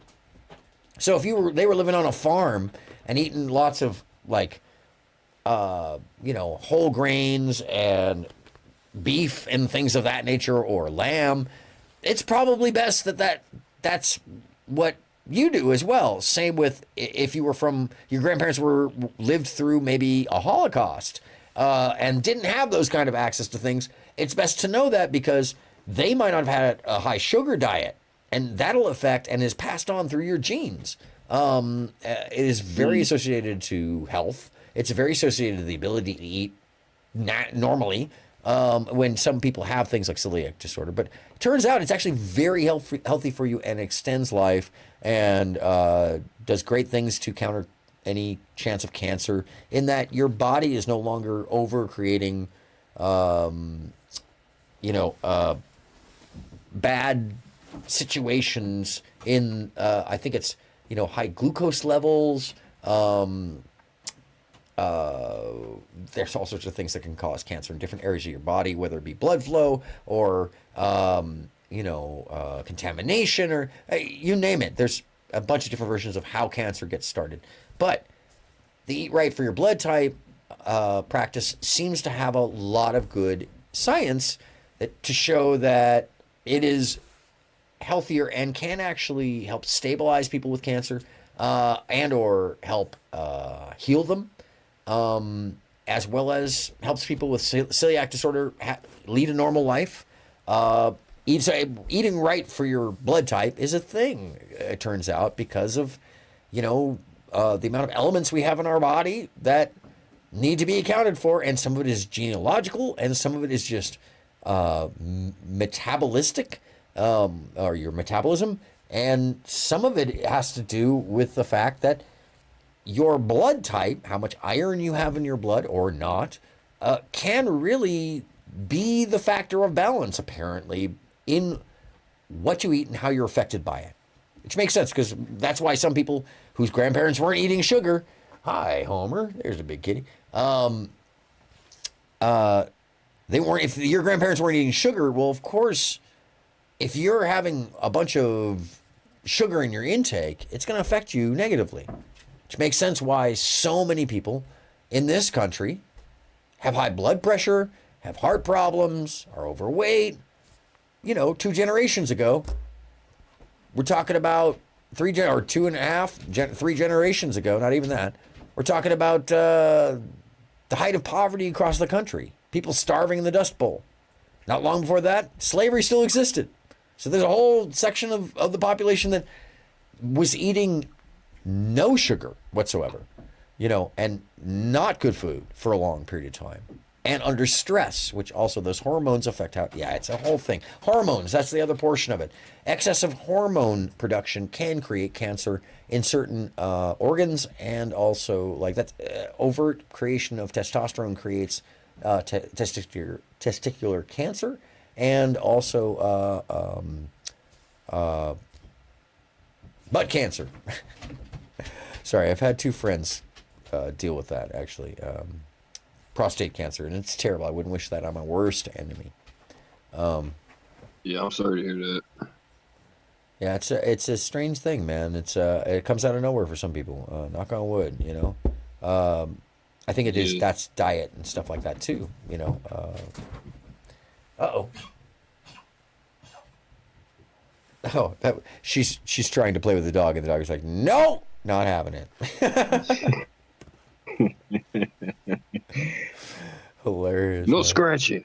Yeah, exactly. No, the way he deals with it, he's a wheezy old dog now, and he'll like nip at her, try to play with her a little bit, and then he runs out of air. He's like, she runs away. It's hilarious. It's literally old man moment. What's up, buddy? She looks so tiny next to the behemoth of my other cat too. Okay, don't take the whole set down. And if you're gonna do that, just at least redesign well. Thank you. All right. Yeah, man, we're as humans, we are treat sex like a hobby. I like this one. Hold on, let's see what she has to say. After men's testes. Would you love to have a better sex life? Oh, she's British. Let's go. What I'm going to share in the next 6 or so minutes can make that happen by radically changing how you think about sex. As a sex coach, I get to hear a lot about people's sex lives. From my clients, of course, but also pretty much everyone who hears what I do. People tell me about their best moments of epic bliss, their deepest shame, and absolutely everything in between. What I hear, I don't know if that's a flex or not, is it? Want better sex more often. Yes. They tell me their lives Always. will be happier. And it's not just the people I speak to. In a recent major survey, over 2/3 of respondents agreed with the statement, my overall quality of life would improve. By the way, great point, Lizard Tree. Cancer is confusing. People who smoke all their life and never get lung cancer. I have my grandmother smoked 3 packs a day, didn't get lung cancer until she had quit in her late 70s. Maybe it was the act of quitting that caused the cancer. We don't know. And then people who never smoked getting lung cancer. Jenny Apple was a YouTuber who documented her lung cancer. The Vlog Bros. One of the Vlog brothers is going through chemo right now. He's literally lived a perfectly clean, no drug, no smoking, no nothing life. Cancer. And not an easy one. Prostate cancer. So it really does come down to our own individual bodies. It's a wild thing. If my sex and life what we've been exposed to. Would you agree with that statement? Yeah. If so, that makes sense. Science shows regular sexual activity, including solo, improves our physical and our mental health. Including solo. Don't forget it, kids. All right? Doesn't have to be with the whole group. You And think of the can rip a solo on your own anytime. Sorry. skills we're practicing in good regular sex with a Also, partner. by the way, cut the labia, flip the bean. It's cool. These include communication, creativity, empathy. Yeah, by the way, masturbation is not just for men. Women, ladies, women, friends, learn how your shit works. Guys too, but ladies, learn how your shit works, how your stuff. Please. Just saying it. Learn it first. Don't expect somebody else to know how your thing works. I don't expect somebody else to know how my thing works. I know how my thing works. We all have our own instructions. You bring yours, I'll bring mine. We share. I have to carry it every day. I gotta carry. Yes, exactly. It's weight, okay? It's weight. It's heavy. You have me. Oh no, they know. The boobs. That's a heavy. That's a back thing. It sucks. I got sciatica. So, anyways. And the active practicing of consent. I'll let that sink into the audience. But how do we improve people's sex lives on a mass scale when there's so much shame and secrecy around sex? When there are such differing levels of knowledge and experience? Well, that's and true. when our situations and needs are all unique. True. I propose a simple but powerful reframe of how we think about sex. That we approach it like a favorite hobby. I'll explain what I mean with a comparison. Let's compare sex to tennis without the competitive element. So imagine you want to play better tennis more often with your partner. What would you do? You'd talk about tennis, both on and off the court.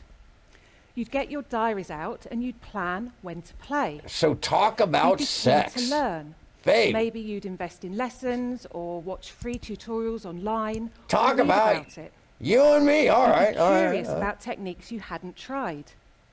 Maybe you'd experiment with specialist tennis clothing or high-tech accessories. Okay. One day, okay. you'd want a long, intense match, and another, just a quick bit of sweaty fun. So you'd always check in. What do you fancy today? If you developed a physical pain, like she looks like she's tall. You'd see a Right? She does seem like she's tall. It may be everything in comparison, but I think she's tall. It's her legs too. But then again, on stage, Yeah, right. No, she's like Tree 411, who's actually like 6 foot or 6'1" or something like that. Which actually, I've always said that I imagined until I found that out that Tree was only 3 inches. That she was actually the height you see her in the screen because of the way that she has herself placed in there. She literally, like I do right now. I'm sure on the phone I look like I'm tiny.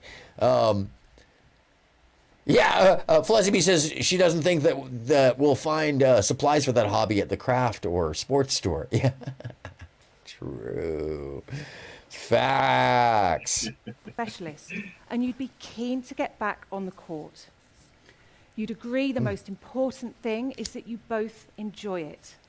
And you'd soon find you were playing better tennis more often. She's talking about sex. She's talking about... That's how we approach a hobby. Getting it in there. It's very different to how most people approach sex.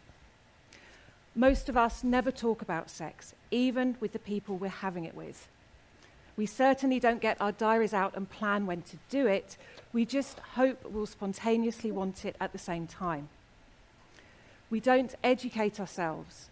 And most of what we were taught when we were young was what can go wrong. Yep, true. If there is a physical problem, we're embarrassed. Often we don't see a doctor. We might not even tell our partner. We just make excuses to avoid the whole thing or grit our teeth and pretend that we're enjoying it. You mean like women don't need to be satisfied? Quote unquote Myron Gaines. Why should I worry about a woman's orgasm? Myron Gaines / 2023. All right. Right, that was like the most weirdest thing I ever heard him say. I was like, wow, who wouldn't care about women? That's how they stay around. What do you mean? What does he mean? Because he's gay. He's gay, man. I believe full tilt that man is gay. He is, and that's why fucking Fresh is always looking at him like, you fucking, dude, just say you're gay. Nobody cares. Just say you're gay. And Tree was going off on him the other day. She was like pointing out, oh, that's a toupee. He's wearing a toupee. I'm like, of course he's wearing a toupee. His ego's huge, and he's gay. He wants to look good. But seriously, he the other day, he literally, you could see Rollo like crawling out of his skin. Tree was sharing this. He starts saying, look, gay men, everybody loves it when they move into the neighborhood. It raises the property prices. And he kept turning the conversation back to how having gay men in your community, well, it does, by the way, having a large gay community does raise property prices.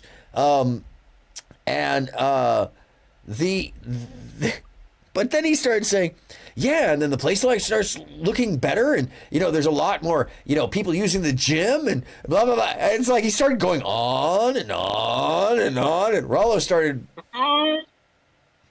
like looking at him like he was like, stop. Yeah, exactly. Shh. Shh. Yeah, self-snitching. Yeah, it's all of his arguments. All of his arguments. Hilarious. Yeah, man. It really starts with the whole, and Willie Mack pointed it out in that video of like, he should be in jail or whatever it's called. But he like points out all these things where like literally he's not only all of his concerns not the concerns of a normal guy, much less a high value man. All right. I mean, that's just absurd. Of course, any man wants to make his partner happy. Any man wants to make sure he's pleasing his partner. And those men who don't, I don't consider them men, frankly. I don't consider them men because they aren't interested in being an adult. And I think that's caring about others' needs, wants, interests, and being good at that shit. Or honestly, yeah, man. I think it's part of being a man, part of being an adult. And for those people that don't know how, like that was the point. Sorry. Yeah. Yeah, I always thought that was the point of like when you have a significant other. Oh, learning each other. I'm sorry. No, I was just saying. Yeah. Mm-hmm. Like, yeah, they're getting to know one another. It just feels like they like when. My bad. I keep cutting you off. Oh, you're good. StreamYard is that way. It's and it lags a little on either side. So.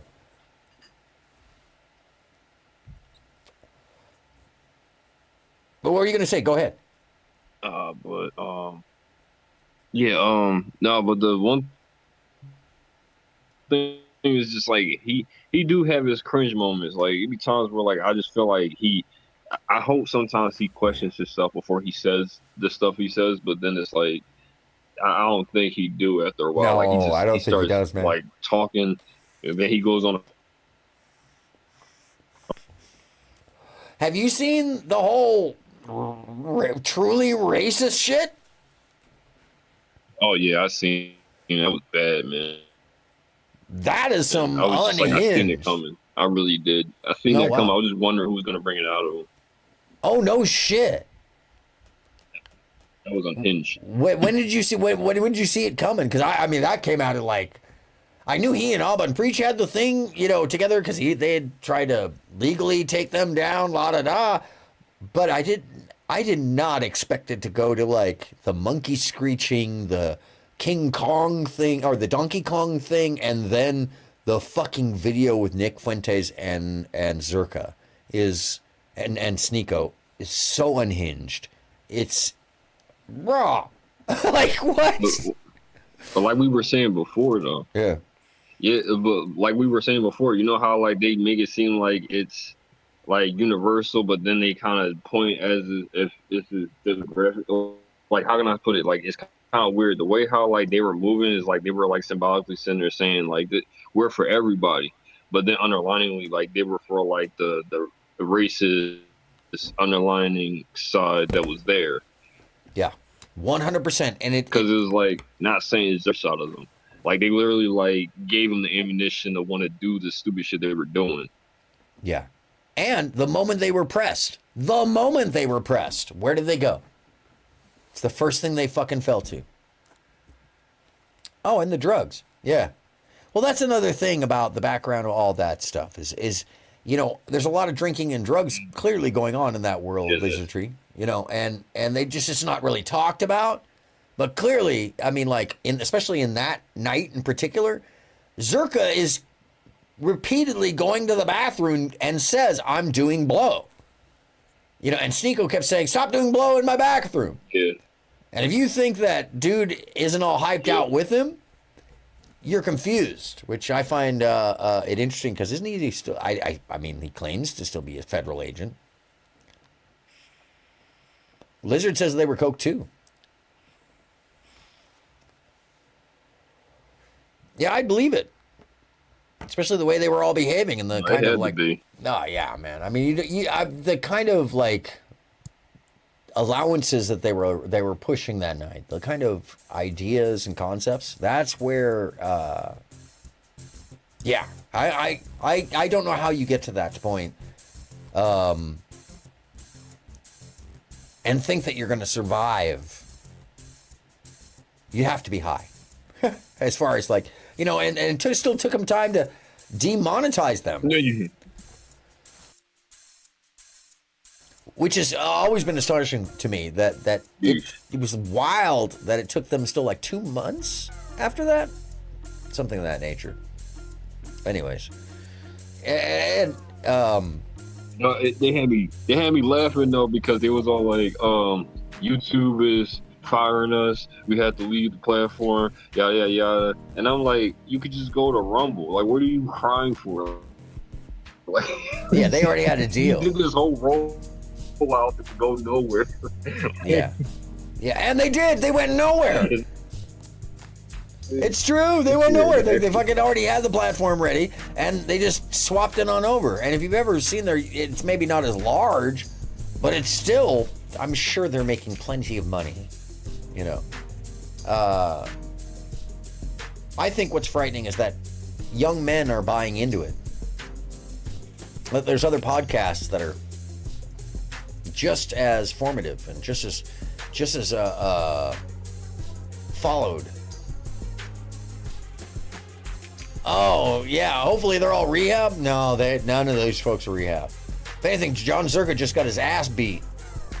There's a video of it. Want to see it? Hold on a second. We were looking at healthy sex, but let's watch John Zerka get his ass beat. Let's see. John. That dude was throwing him around. Yeah, no, that's right. If you haven't seen this, trigger warning. It's called John Zerka. They can get thrown around somebody that's honestly, as somebody who's 5'9", I have less fear of a bigger person because I basically learned how to fight a much bigger person when I learned how to fight. And it was the age difference really. He's my older brother. But he's also a big dude. And you have leverage. Taller people fall quicker. And they fall forward quick. And and you can see this guy knows how to grapple. And he fucks him up with that grapple shit. Like, he really, like, takes him down. He's like, oh, you know, I was like, let me show this. This is a trigger warning if you don't like violence. Hey, you finished? Hey, chill, boys. So Zerka throws the first punch. Oh, by the way, so did you see how the dude took the punch? It stepped him back, and he stepped right forward again. Like, what was that? It wasn't even a real punch. Like, he took it like a champ. Hey, you finished? Hey, chill, boys. Yeah, because we're telling Zerka didn't even anticipate that full punch, like for like all of his weight for that punch. He shouldn't have did that if he wasn't. If you're gonna throw a punch, you have to throw your weight. He looked like he baby tapped him. Yeah, he did not. Now you're asking to get your ass whooped. Yeah, exactly. He did not commit. He got him hard enough to push him, basically, and make contact, which probably was like sore. Oh fuck. But then you can see his like, oh, fuck you. You know, like you can see this guy across from him is like, no. And watch, when you see where Zerka is already, this is the first shot the guy has thrown. He's pulled him off to the right, pulled his balance off, and smacked him right away. And this is where it's, you know, talk big all you want, audience.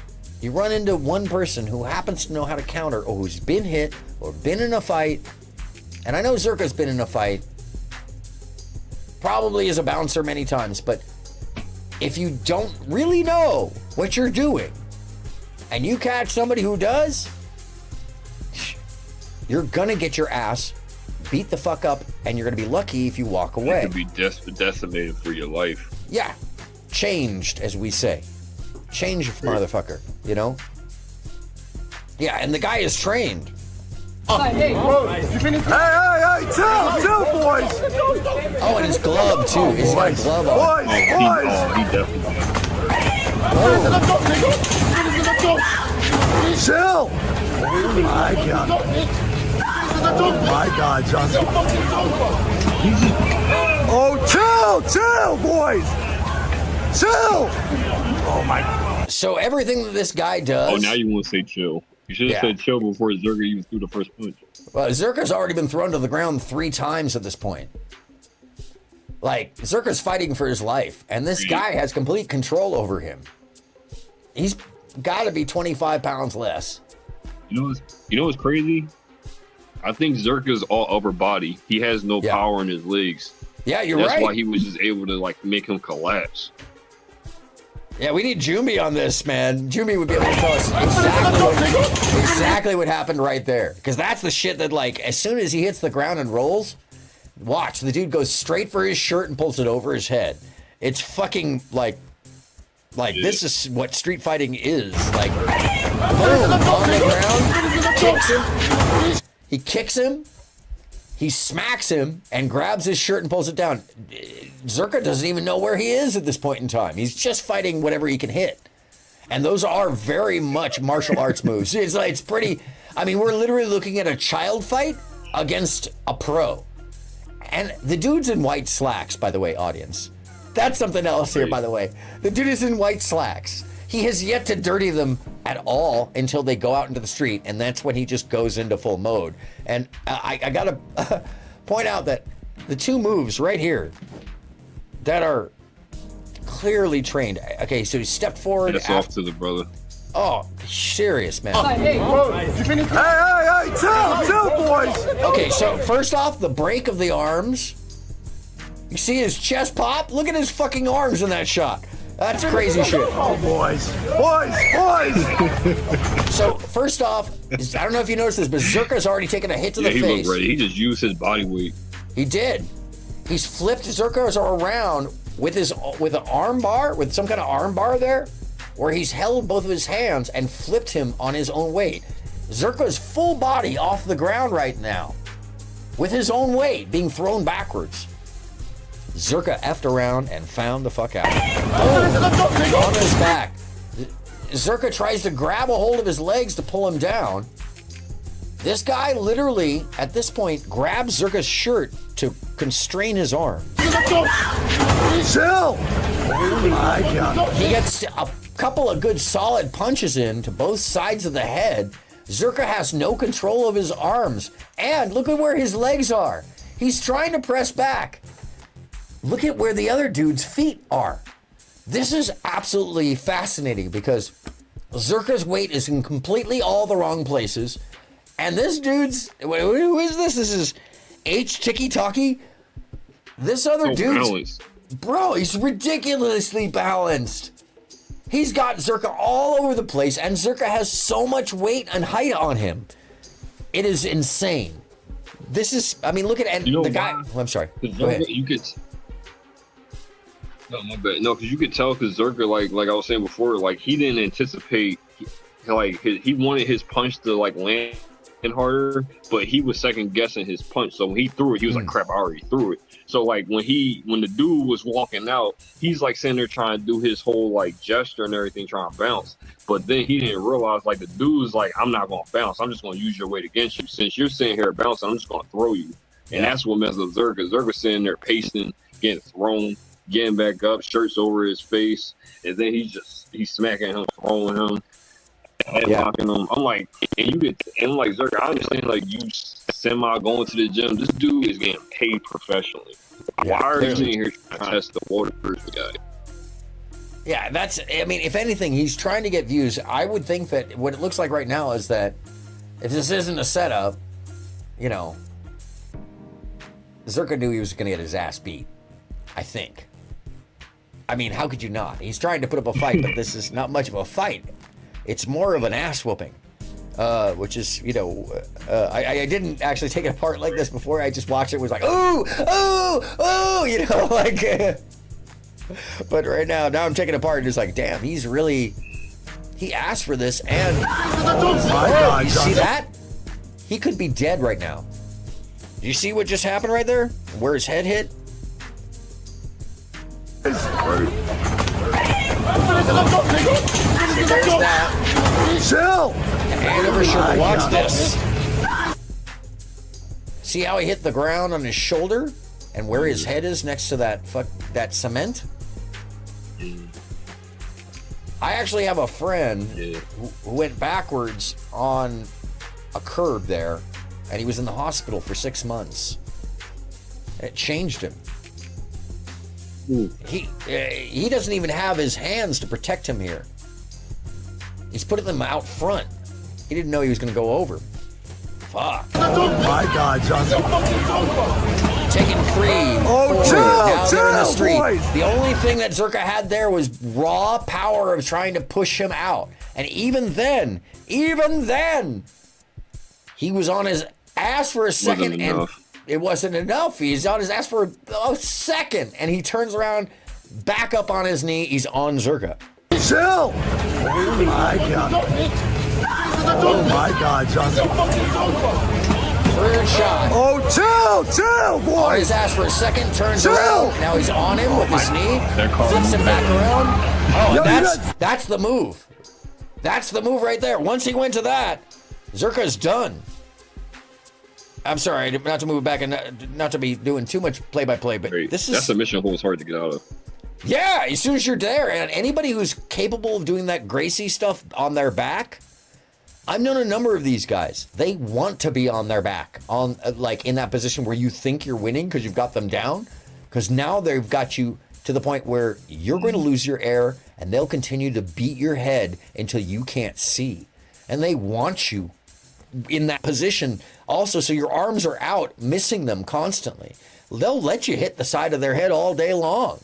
Yeah, the car backing up away, right, Lizard Tree? But I mean, I'll never forget one of the dudes I knew who was training,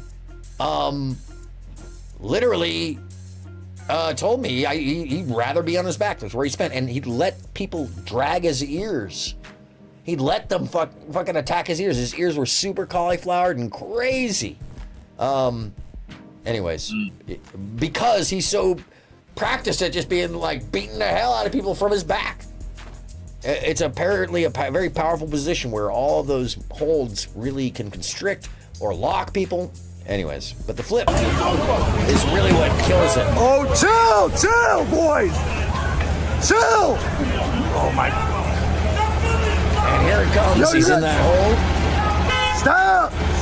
You can't fight the world. That's not. Yeah, right? Stop. The camera for real? Oh my God.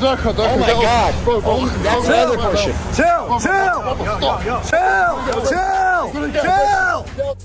So the guy isn't telling chill to the people fighting. He's saying it to everybody around them. How's that? As he's close up. And by the way, take a look at what happens here. How does that work? Yeah, no, that's some modern day fucking streamer shit right there. So check out how the dude's not even sweating. Zerka's fighting for his life, and it's as if he's casually responding to the camera here. Chill! Oh my. Yo, you guys. Stop, boys. That's not. Stop. The camera for real? Stop. Anybody see Transformers 2? No, I haven't. What? Oh, is that what he said? It was like Megan Fox throughout like the whole scene. Like, yeah. Huh? I still can't make out what he said, but I'm sorry. What I thought that's what you were saying. But no, I was sitting there saying like, if anybody's seen Transformers 2, right? There's a point where Megan Fox is wearing white pants throughout like the whole desert scene, and like those pants never get dirty. This is like the same type thing. It is. It's totally. I mean, he's in a good $700 worth of clothes right there. Miami outfit, classic. Like he's in a nice silk shirt, like a really nice silk shirt, and some white ass pants, and some like heavy duty gaiters of some nature, and. The other thing about this is check his head position. He's just about to land with his head back on the ground, and he corrects his position. Look at where his knee is, and as he grabs a hold of the fucking center of fucking Zerka's waist. This is some shit where it's just like every move this guy is making is so practiced and clearly pro. Like, why? Yo, you guys. Why would you want to fight with this guy? Stop, boys. That's not. Stop. The camera's for real. Durka, get off. Bro. Chill. Yeah. Chill.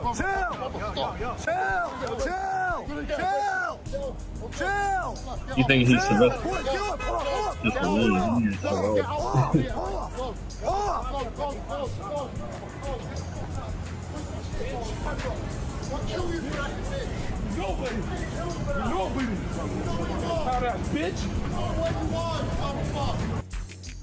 Damn, is that the chef? Or it's just a valet or something? Zerka got told to leave like a homeless person. Oh, man. Get the fuck out of here. They let the other dude back into the restaurant. That is how you know you've lost the fight. When the other dude gets to go back into the restaurant and you get told to leave, you lost, bro. You lost. And you got your ass whooped for it. Holy shit. You get a free dish. Yeah, you know they bought him a meal. Somebody bought that man a meal. Or a drink or something. Look at the little crowd. That's a fucked up fight. By the way, if you're John Zerka, that's fucked up. That's like, messed up. They came to his table like, it's alright, it's on the house. Serious. Dude, I still don't know the clear understanding of like how this starts, of where this actually comes from. Is this, do you happen to know if he was like, is it just, all you get is this. Hold on a second, let me see if there's any more to this. Like, I ain't gonna lie, I thought this boxer was Sneeko. I didn't know that until like I actually looked at him, it was somebody else, and I was like, oh, I was like, nah, you really messing with somebody that's actually professional. This is gonna get messy. Seriously. And this is the mistake. I think a lot of this is, once again, this is that call to authority thing where people online, I mean, he was a bouncer. Okay, great. So he's training. Okay, great. He's been in a fight or two. Okay, great. You really that delusional? You're gonna go fucking attack some dude? Yeah, Zerka's an asshole, clearly, for this. That is just, look at his stance. Like he's an immediate defensive stance. Look at the other guy's stance. It's of nervousness. It is. He doesn't know what's about to happen. He let his cap hit the ground. I mean, like, he's literally just walking to him like puffed up. At this point, Zerka's tinier than him. It's perspective of camera, but fuck, man. All right, so the number one reaction on this is something called Red Pill Avengers? Holy shit, I didn't know that they still have a... Is this a ban evasion channel? Back to the roots? Fucking A, this is a ban evasion channel. Look at this. Go ahead. How you guys doing? My name is Michael Sartain. I'm Zerka's personal trainer. Hi, I'm Ronald Tomasi. I'm By the way, folks, this is a channel called Back to the Roots. Myron reacts to Zerka, gets messed up by Kick Streamer Live. Back to the Roots, 65,000? Huh. Whose channel is this? Let me look for a second. Hold on a second. Back to the Roots. Uh-huh. Oh, interesting. It's all fresh and fit videos. This is a fucking Fresh and Fit Fanimation channel. Yo! Fanimation. It's a Fanimation. There's a Fanimation. Yeah, it's a Fanimation. That's what it is. No, this is a fucking Fresh and Fit oh my god. Let's see what it says about community. No community posts, channels. Fresh and Fit is the other channel. Holy shit. I guess they're not banned, they are making money, right? They're just not monetized, that's what it is. So it's a monetization ban of Asian channel or something. They're clearly monetized. Wow. I'm sorry. This is some other shit. I just like wow. It's athletic psychology. I'm Sterling Cooper. I am Zerka's celebrity nutritionist. There we go. Nice. What the fuck? We haven't really done our job very well. Oh. We'd like to say we disavow any knowledge of Johnson. Yo. They did not tell me they were going to say that. By the way, Rollo's wig looking well fluffed. We all saw the video. And we are disappointed. I blame myself. Because what happened, because it happened in the first place. And look, bro, that was crazy, man. And you want to talk about this, man? Because this is crazy. Yeah, I mean, listen, I really like John a lot. I think he has a ton to contribute. Yeah. But then sometimes it's just like you kind of wish someone would grab him and be like, hey, there's a smarter way to do this. Yeah. And when I watch the fight, my first thought was that first right cross he hit, I feel like he didn't put everything into it because he thought they were playing, but they weren't playing. What does he mean he thought they were playing? Is he a fucking moron? Yeah, no, he says the same thing, but what does he mean he thinks they were playing? What the fuck is that? That's all anger. And yeah, he's right. He's absolutely right. He agrees with you. I mean, what were you saying? I'm sorry? That's crazy. Yeah, because it's like he looked like he was like, oh, snap, I didn't think he was really going to come out and actually fight me. Nah, bro. Like, you're a professional fighter. No, you're ready for this. You hit that dude in the face, of course he's going to come out and fight you. What are you thinking? That dude's gonna fucking destroy you if you hit him. Of course, that's his gig. He can't take the loss in the street. We're not playing. Yeah, no. That's how you lose in the fucking ring. Did you see when they get up at the end? Like, that wouldn't be me. We're gonna go until somebody. Oh yeah, sorry, Ruby. Cop show choked him out. And so I just my whole thing is like it was a fight, but not really a fight. Like I don't know. But the thing is, when you put that on camera, that's the problem. You know? I mean, you see the two of them rolling into the street, like blocking traffic, like one false step, and that's someone's head going under a tire. Yeah, wow. Easy.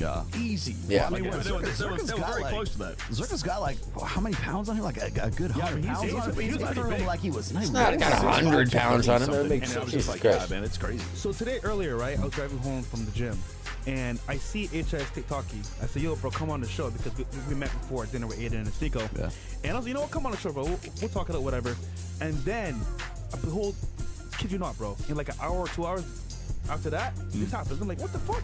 Here in Brooklyn. But again, he's live streaming live on stream in Brickell. You made a great point about that. So this could not happen in Vegas because all of our the YouTubers or whatever, we live in high rises that are all far away from each other or in houses, and this wouldn't happen in Los Angeles because you see people like it's spread out everywhere. Yeah, that definitely wouldn't happen in Los Angeles passing by. No, that would be very everybody weird. Just kind of lives, and the idea, like I was texting John last night, and it was just like he was telling me where he was, and I was like, I just realized if you stream, they'll just pull up on you. And this is a kind of a unique Miami. Maybe in New York you could do this too. Yeah, New York would be someplace else.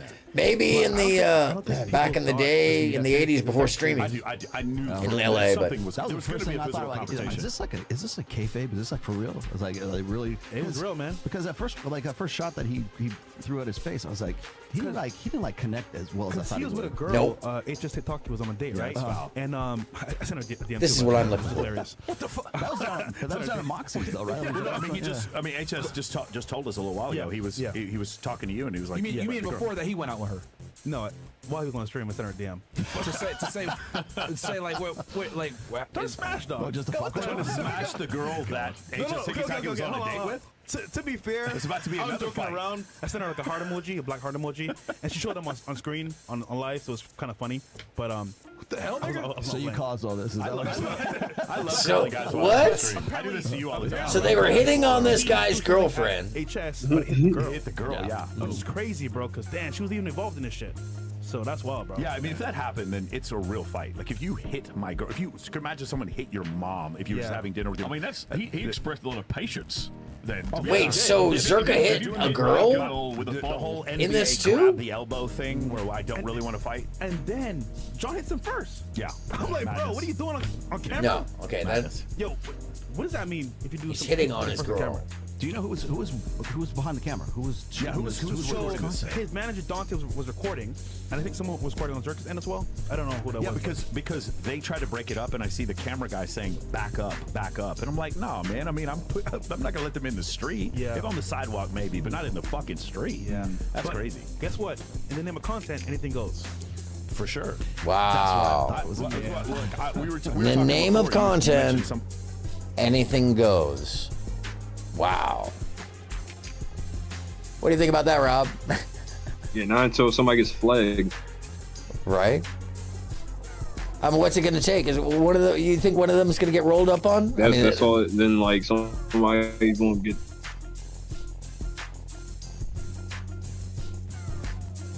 What's up? Oh, I missed your last statement. It broke out. Oh, they say anything in the name of content. I'll say yeah until somebody flags you, you know, or YouTube be like, all right, we're going to just take your shit down. Yeah. So it's like, or you get rolled up on it, but then it's like, it could be used in court. Yeah, Yes. like it could be used in court, and then Dude, it's like, and then like they be like, oh, this is for content. No, everything is for.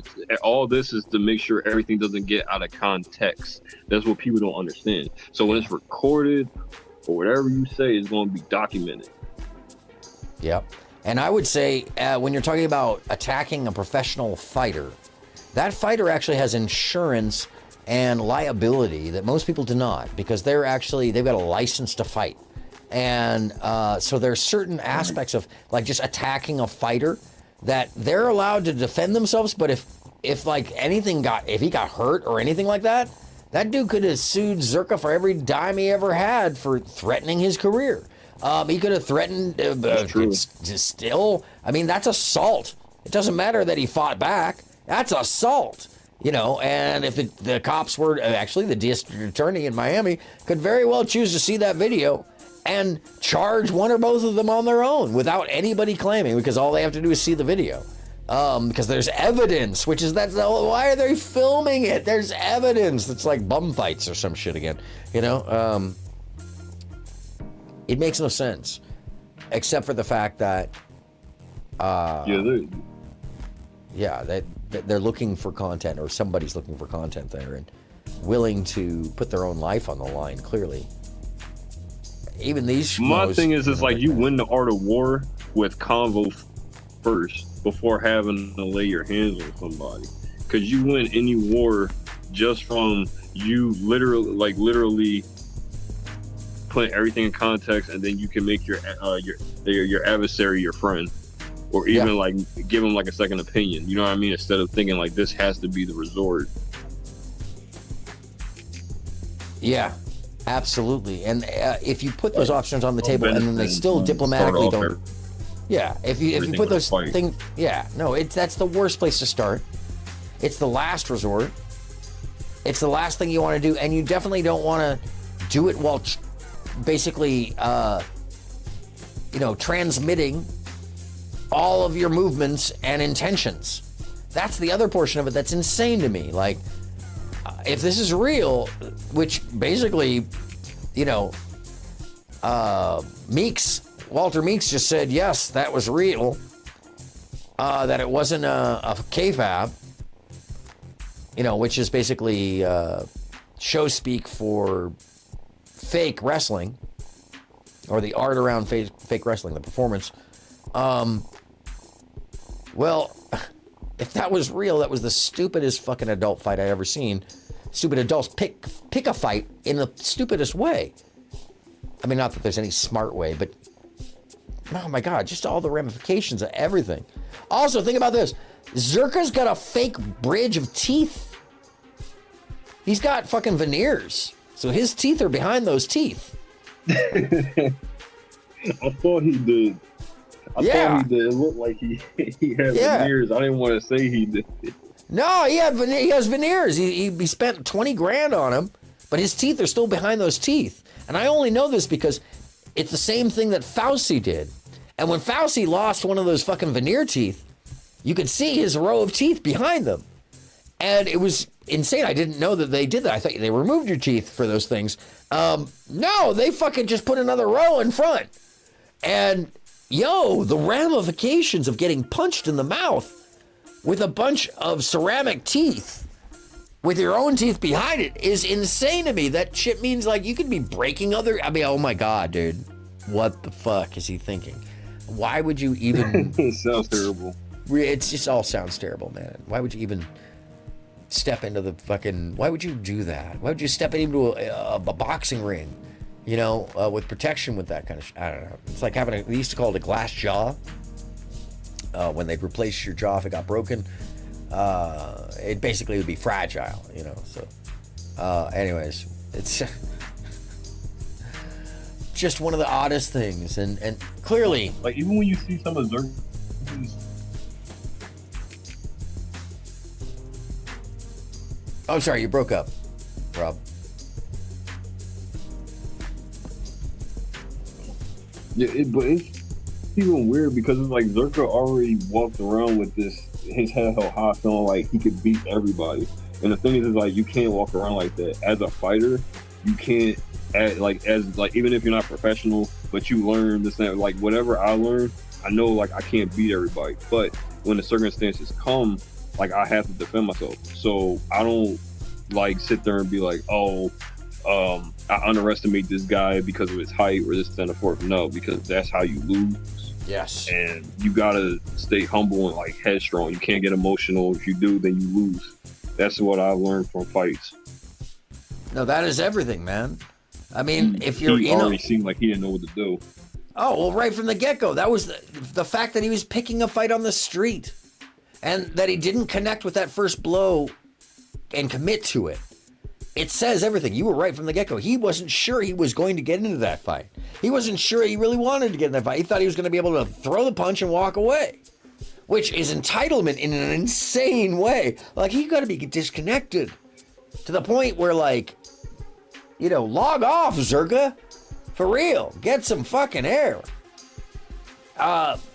Clearly, some of these people have just lost connection. Because he's in the sense where he thinks everybody's watching him. Yeah. Yeah. He has this thing where he thinks everybody's watching him. Everybody knows how he is. But in reality, it's like not everybody knows you. Like YouTube or wherever you're posting your stuff is going to a certain majority of people. So like when you go out on these streets and you're acting extra, they don't care about your followers. They're only going off of what you do when you put your hand in their face. And it's like, it's not about, I'm this, I'm that. That person didn't have to be. He probably had the same credentials and still probably put you on your ass. So it's kind of like there's a time to be humble. No, and that's absolutely one of them. Yeah, that's a very good point. And most, by the way, most actual famous people who don't want to be seen in public because they get like piled on by the news. Oh, here comes the big one. There he is. They are humble in most cases. I got a Patrick Swayze story about humbleness. Actually, a truly famous person, like recognized him from afar, kind of famous person, and everybody knew who he was, and everybody wanted to talk to him. This is a long time ago. It's probably 2005, 2006, before he passed away, before he got ill. Maybe, it would have been about then. I was doing a big Hollywood home backyard party special event. It was like an auction for very wealthy and very famous people for some charity. It was very common. It still is.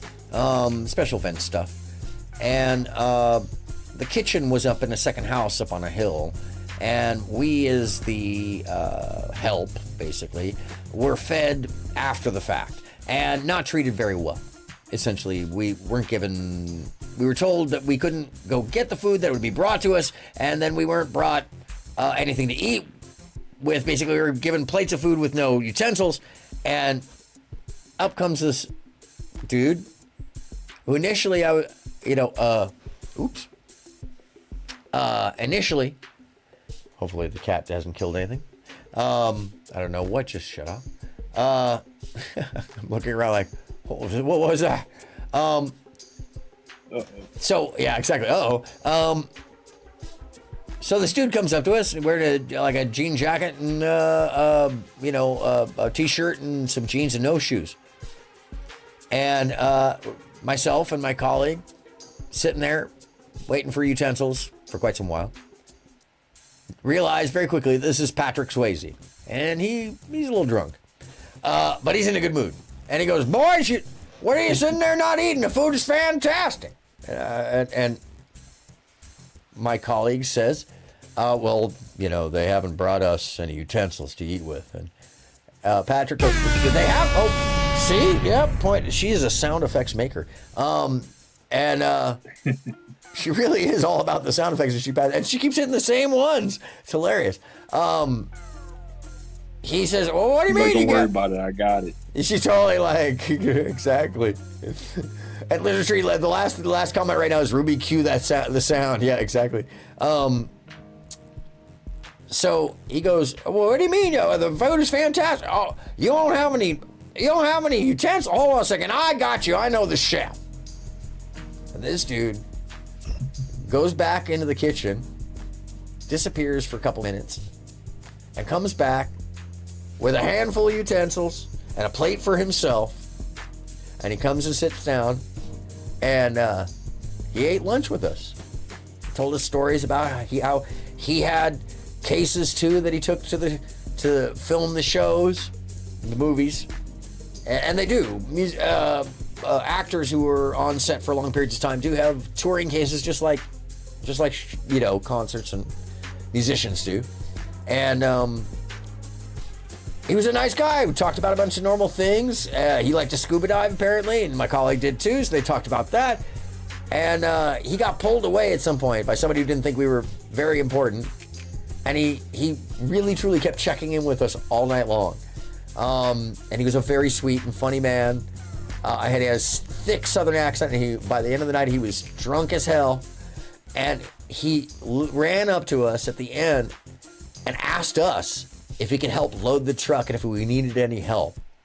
And we told him, Mr. Swayze, thank you. We appreciate it. I have cases too, so I know how to load. I'm happy to help. He wanted to help us really badly. Of course, he didn't work for the company, so liability stuff, and some girlfriend pulled him away. A friend, lady friend. I don't think his wife was there at the time. But it was one of those moments where, like, I'll never forget that, because Patrick Swayze didn't care who he was. He was just like us. He wanted to actually connect with us because he didn't feel comfortable, it was clear, around everybody else for some reason, or whatever it be. And I think it could have been, many reasons. He just seemed like the kind of dude who wanted to sit down and have a beer with a couple guys like us, rather than be at an auction in a famous director's house. So that's my humble, and that's the thing I've experienced over and over again. Early on, the wealthiest person I had met, who was worth at the time $4.5 billion. I never saw him with shoes on. He didn't own his own car. In other words, he didn't own a car. His wife owned a car. She drove. He did not. He did not have a driver. He was known to be happy taking the bus. And we're talking about a man who, like, owned buildings. Invented some shit. Bought the entire back lot of Fox. Didn't have a driver's license. Liked to play guitar. If you saw him on Venice Beach, you'd swear to God, Jeff Skoll needs some change. But he doesn't. It's just he's unassuming and not pretentious. And most of the people that I met in that environment weren't presumptive or pretentious and didn't care how much or what I did or did not have. What they cared about was the character of my personality, and were more interested in the fact that I was unlike them, along with the other people. And by the way, that's the thing. You can also become an oddity in that group too. You know. But the truth is that whole period in time of my life, that particular time period, seeing how the other half lived, it's telling on a number of levels. Because most of the people I met were really educated, really earnest, goofy nerds. Nerds rule the world for real. And unassuming. There ain't no lie. There ain't no lie. Yeah, I mean, like, there were a couple of insidious folks, but, you know, they pretty much came off. They were earnest about it. They were honest about it. They weren't trying to play like they were nice people. That's the weirdest thing about it. Like, if you're gonna be a villain, be a fucking villain. You know, so we know. And then nobody cares really because no, he says he's a villain. You know, be Lex Luthor. Like, no, I am the anti-hero. Exactly. No, fuck all that. You're the bad guy. Be the bad guy. Own it. Have some accountability. Right? He's like, I'm gonna have to sit you down on the bench and put my hand on your shoulder like, you're a bad guy. Just understand you're a bad guy. Yes. Everybody looks at you the way you are. You have a regular cape, okay? Yeah, exactly. Exactly.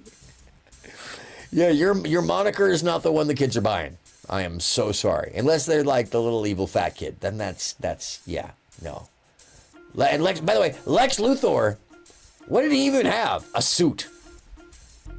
That's a bad guy. Same with Joker. Right. No, we don't care. Bad guy. He had some makeup. Creepy dude. Bad guy. Now, superheroes are always the ones that have the fucking, you know, crazy shit on. Except for, no real good bad guys have extra. Just, if you're gonna be the bad guy, own it. They're all blue collars. Yeah, they're all collar men. So. Yeah, a lot of that is actually, you know what? That's a very interesting point about the commonality or the underdog argument of what turns one underdog into a bad guy and the other underdog into the Ubermensch, the Superman. And how easy and thin that line is, and what causes one to go one way or the other. Because Lex Luthor, his story is he grows up in poverty and has to fight his whole way and steals every single thing that he can. He has no morality because there was no morality or ethic for him. He's not just an anti-hero, he is the villain incarnate. It's no different than the Joker, in that the Joker is everything wrong has happened to this person. The world has created this villain. Although he's a clown, he could have turned his, grimace upside down, but he let it affect him and turn him into a demon. Batman is not too different. Is he a demon or not? We don't know. Because he so rides that line. Superman is that way too now. We've come to learn that Superman is the alien, But we see him as the Ubermensch because he embodies that line where he does the things that we don't expect are evil. They're just evil to those people who are his enemy. So, I mean, it's like...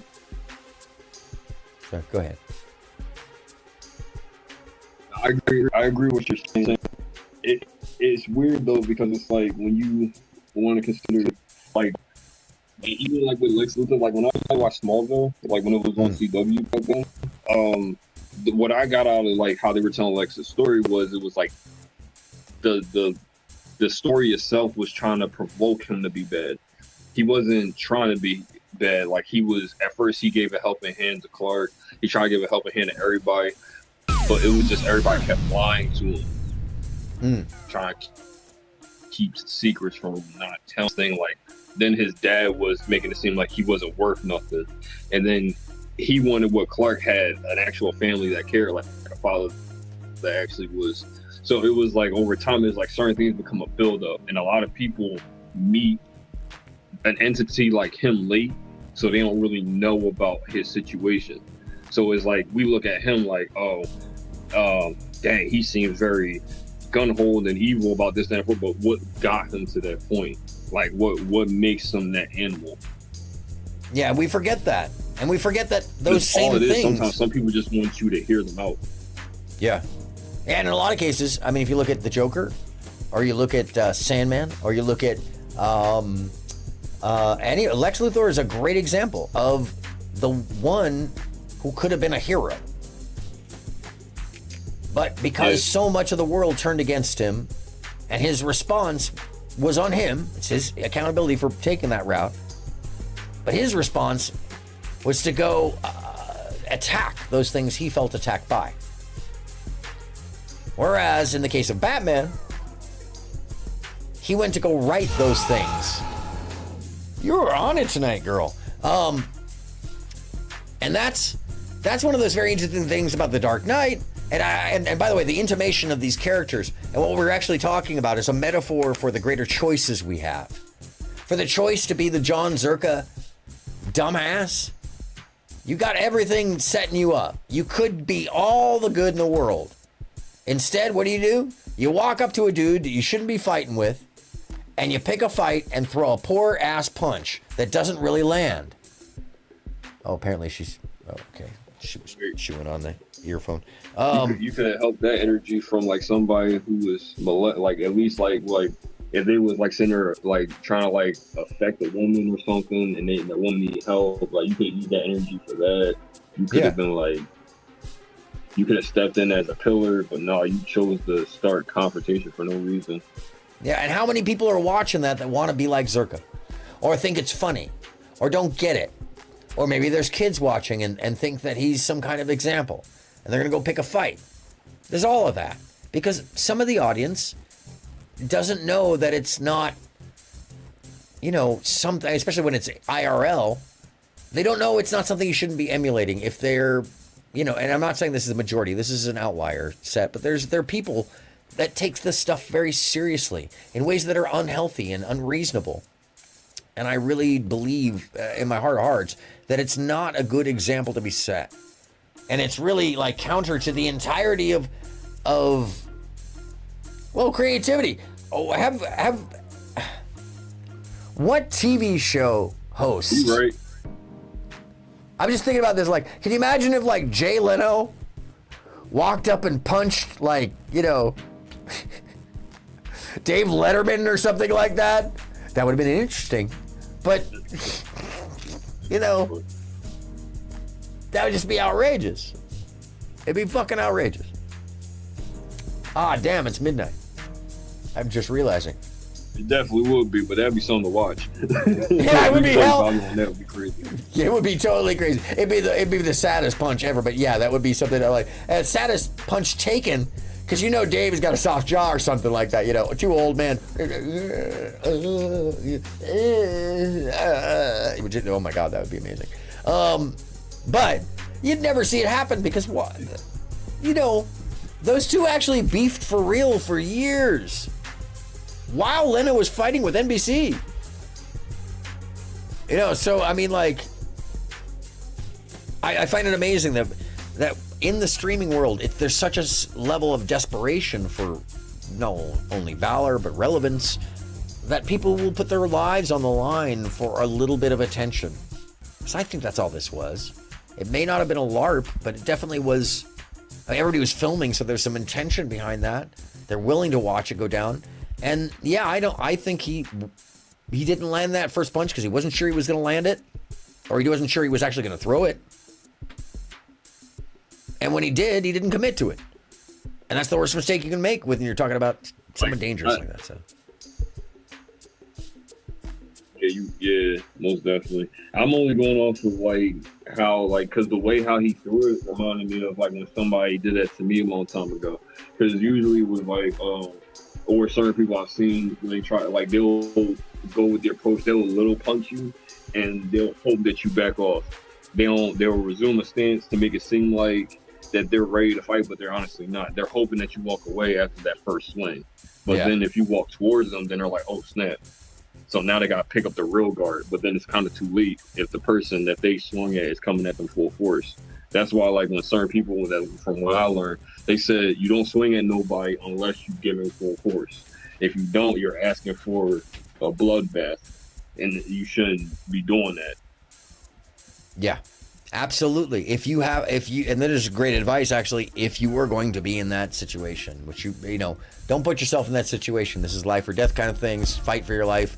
You know, don't get into fights on purpose. If you're in the ring, that's a totally different situation. There's somebody's watching you, you know, sanctioned or whatever it be. But that's great advice, is if you are in that situation and you're going to do that, and you actually do that, don't, I hate to use the term pussy out, or, I mean, don't bitch out. Don't short your shot. Don't throw the punch and not commit with all your weight and all your force as hard as you fucking can. And the reason is because you're gonna get that one. Most people get one. Normal people. If you're trained, maybe you'll get 2 or 3. You know, if you're Jumbi, you get as many as you want and the other person stops moving. Watching that was just eerie, because I'm like, why would he do that? Why would he start something? Right? It's because he's seeking attention, any kind of attention.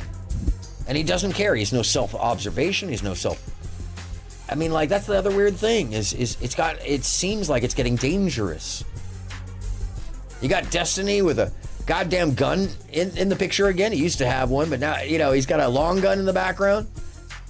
He's no longer playing the delicate game of the liberal, apparently. Now he's back to talking pretty directly about everything. And that whole camp seems to be more aggressive. Around the election talk starting, I don't think it's accidental. I think all of this is a rev up to a lot of these guys to try to be some voice, frankly. And even even throwing a punch, that plays to a certain audience, you know? And especially disenfranchised people who want to, you know, be the underdog winner. I think that's necessary. It could be anything. It could take anything out of your channel for somebody to, like, end up subscribing, because it could be like the littlest thing, like everything don't have to be the same on the channel, but it could be like something small. Like, I was watching a short, and then it was like, it resonated with me for like 2 seconds, and then, like, I just subscribed because it was funny. Like, it's I true. didn't really watch anything else I was enjoying, but it made me really, like, laugh. But I was just like, moments like that. Yeah, man. I mean, that's the thing is it doesn't, you know, it doesn't take the negative. It really doesn't. And that's the killer thing. Any of this stuff, it doesn't take the negative. But that seems to be what some folks really want. They want the enemy. They want the fight. They want the darkness. They want that viciousness. It's like it's so lacking in their lives that if they can get it from somewhere else, from someone else, that maybe, you know, that brings them, I don't know, like some joy. It's not happening to them, or, you know, entertainment through proxy. I don't know, man. It's just an unhealthy practice all over. And I think, though, I'm about to hang it up, man. It's about 12:15 on the West Coast, and I've been on since 5, so what is it? Hold on a second. Let me see what the stream says. Hot damn. You can tell I've been off for a minute. 7 hours. Holy shit. Ain't nobody watching this again. Maybe they are. In the replay, maybe they are.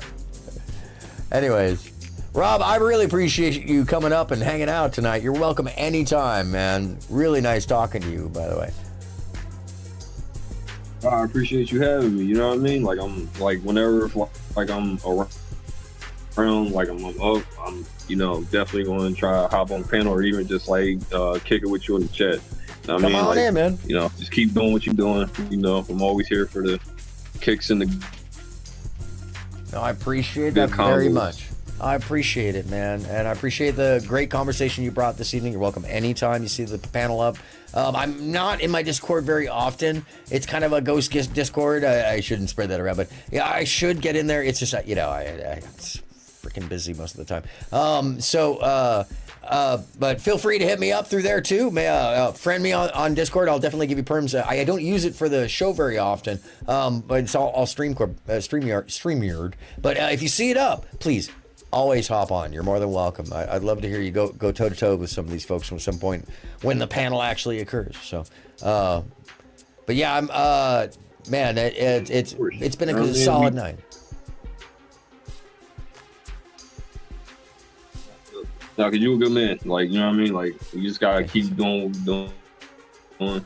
No, I appreciate you sharing my channel and everything, most definitely. And oh yeah, go check out his channel. Yeah, just what we're gonna do is just stay us. Yes, sir.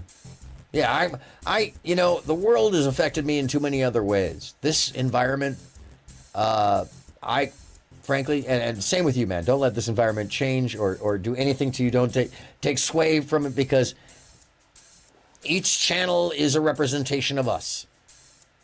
That's why it's called YouTube. It's not called ThemTube. It's not called WeTube. It's called YouTube. Have a great night, Bridget. And that's a big deal. So I'm gonna boot you off the panel, and I will see you very soon, Rob. Sir, you have a good one. You too. Have a good night, man. Off into the ether with you.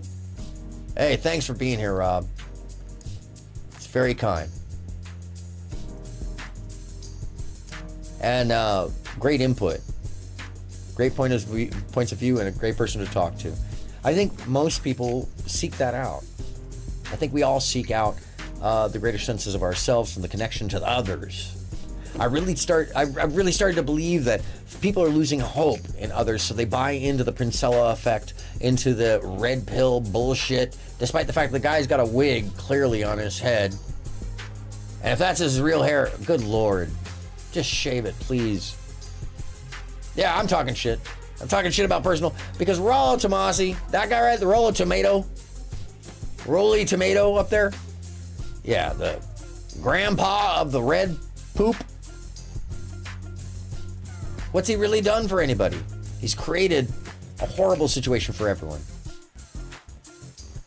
And it trickles down into idealism and behaviors that they're joking about in John Zerka, the archetype of the current Chad brain. Now I say this because, you know, Zerka wouldn't be anybody without Destiny or the Red Pill or Fresh and Fit and all this bullshit. And I don't see it as any different than the bullshit Princella setting. Look, there's the Rational Mail, $50 paperback. It's probably like $19.95 now. But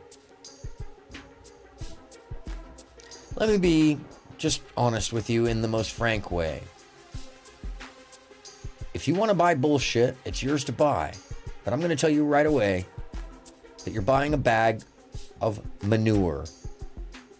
Bullshit. It's not going to change your life. It's going to make it worse. It's going to make those problems that you have worse, because you're compounding and deflecting away from the actual issues. And if you think men or women or anybody on this planet is incapable of loving because of something that you don't understand, go look it up. It's not a cop-out. It's an admission and a point to say you have access to a phone. You have access to all the information on the planet. It's your own fault if you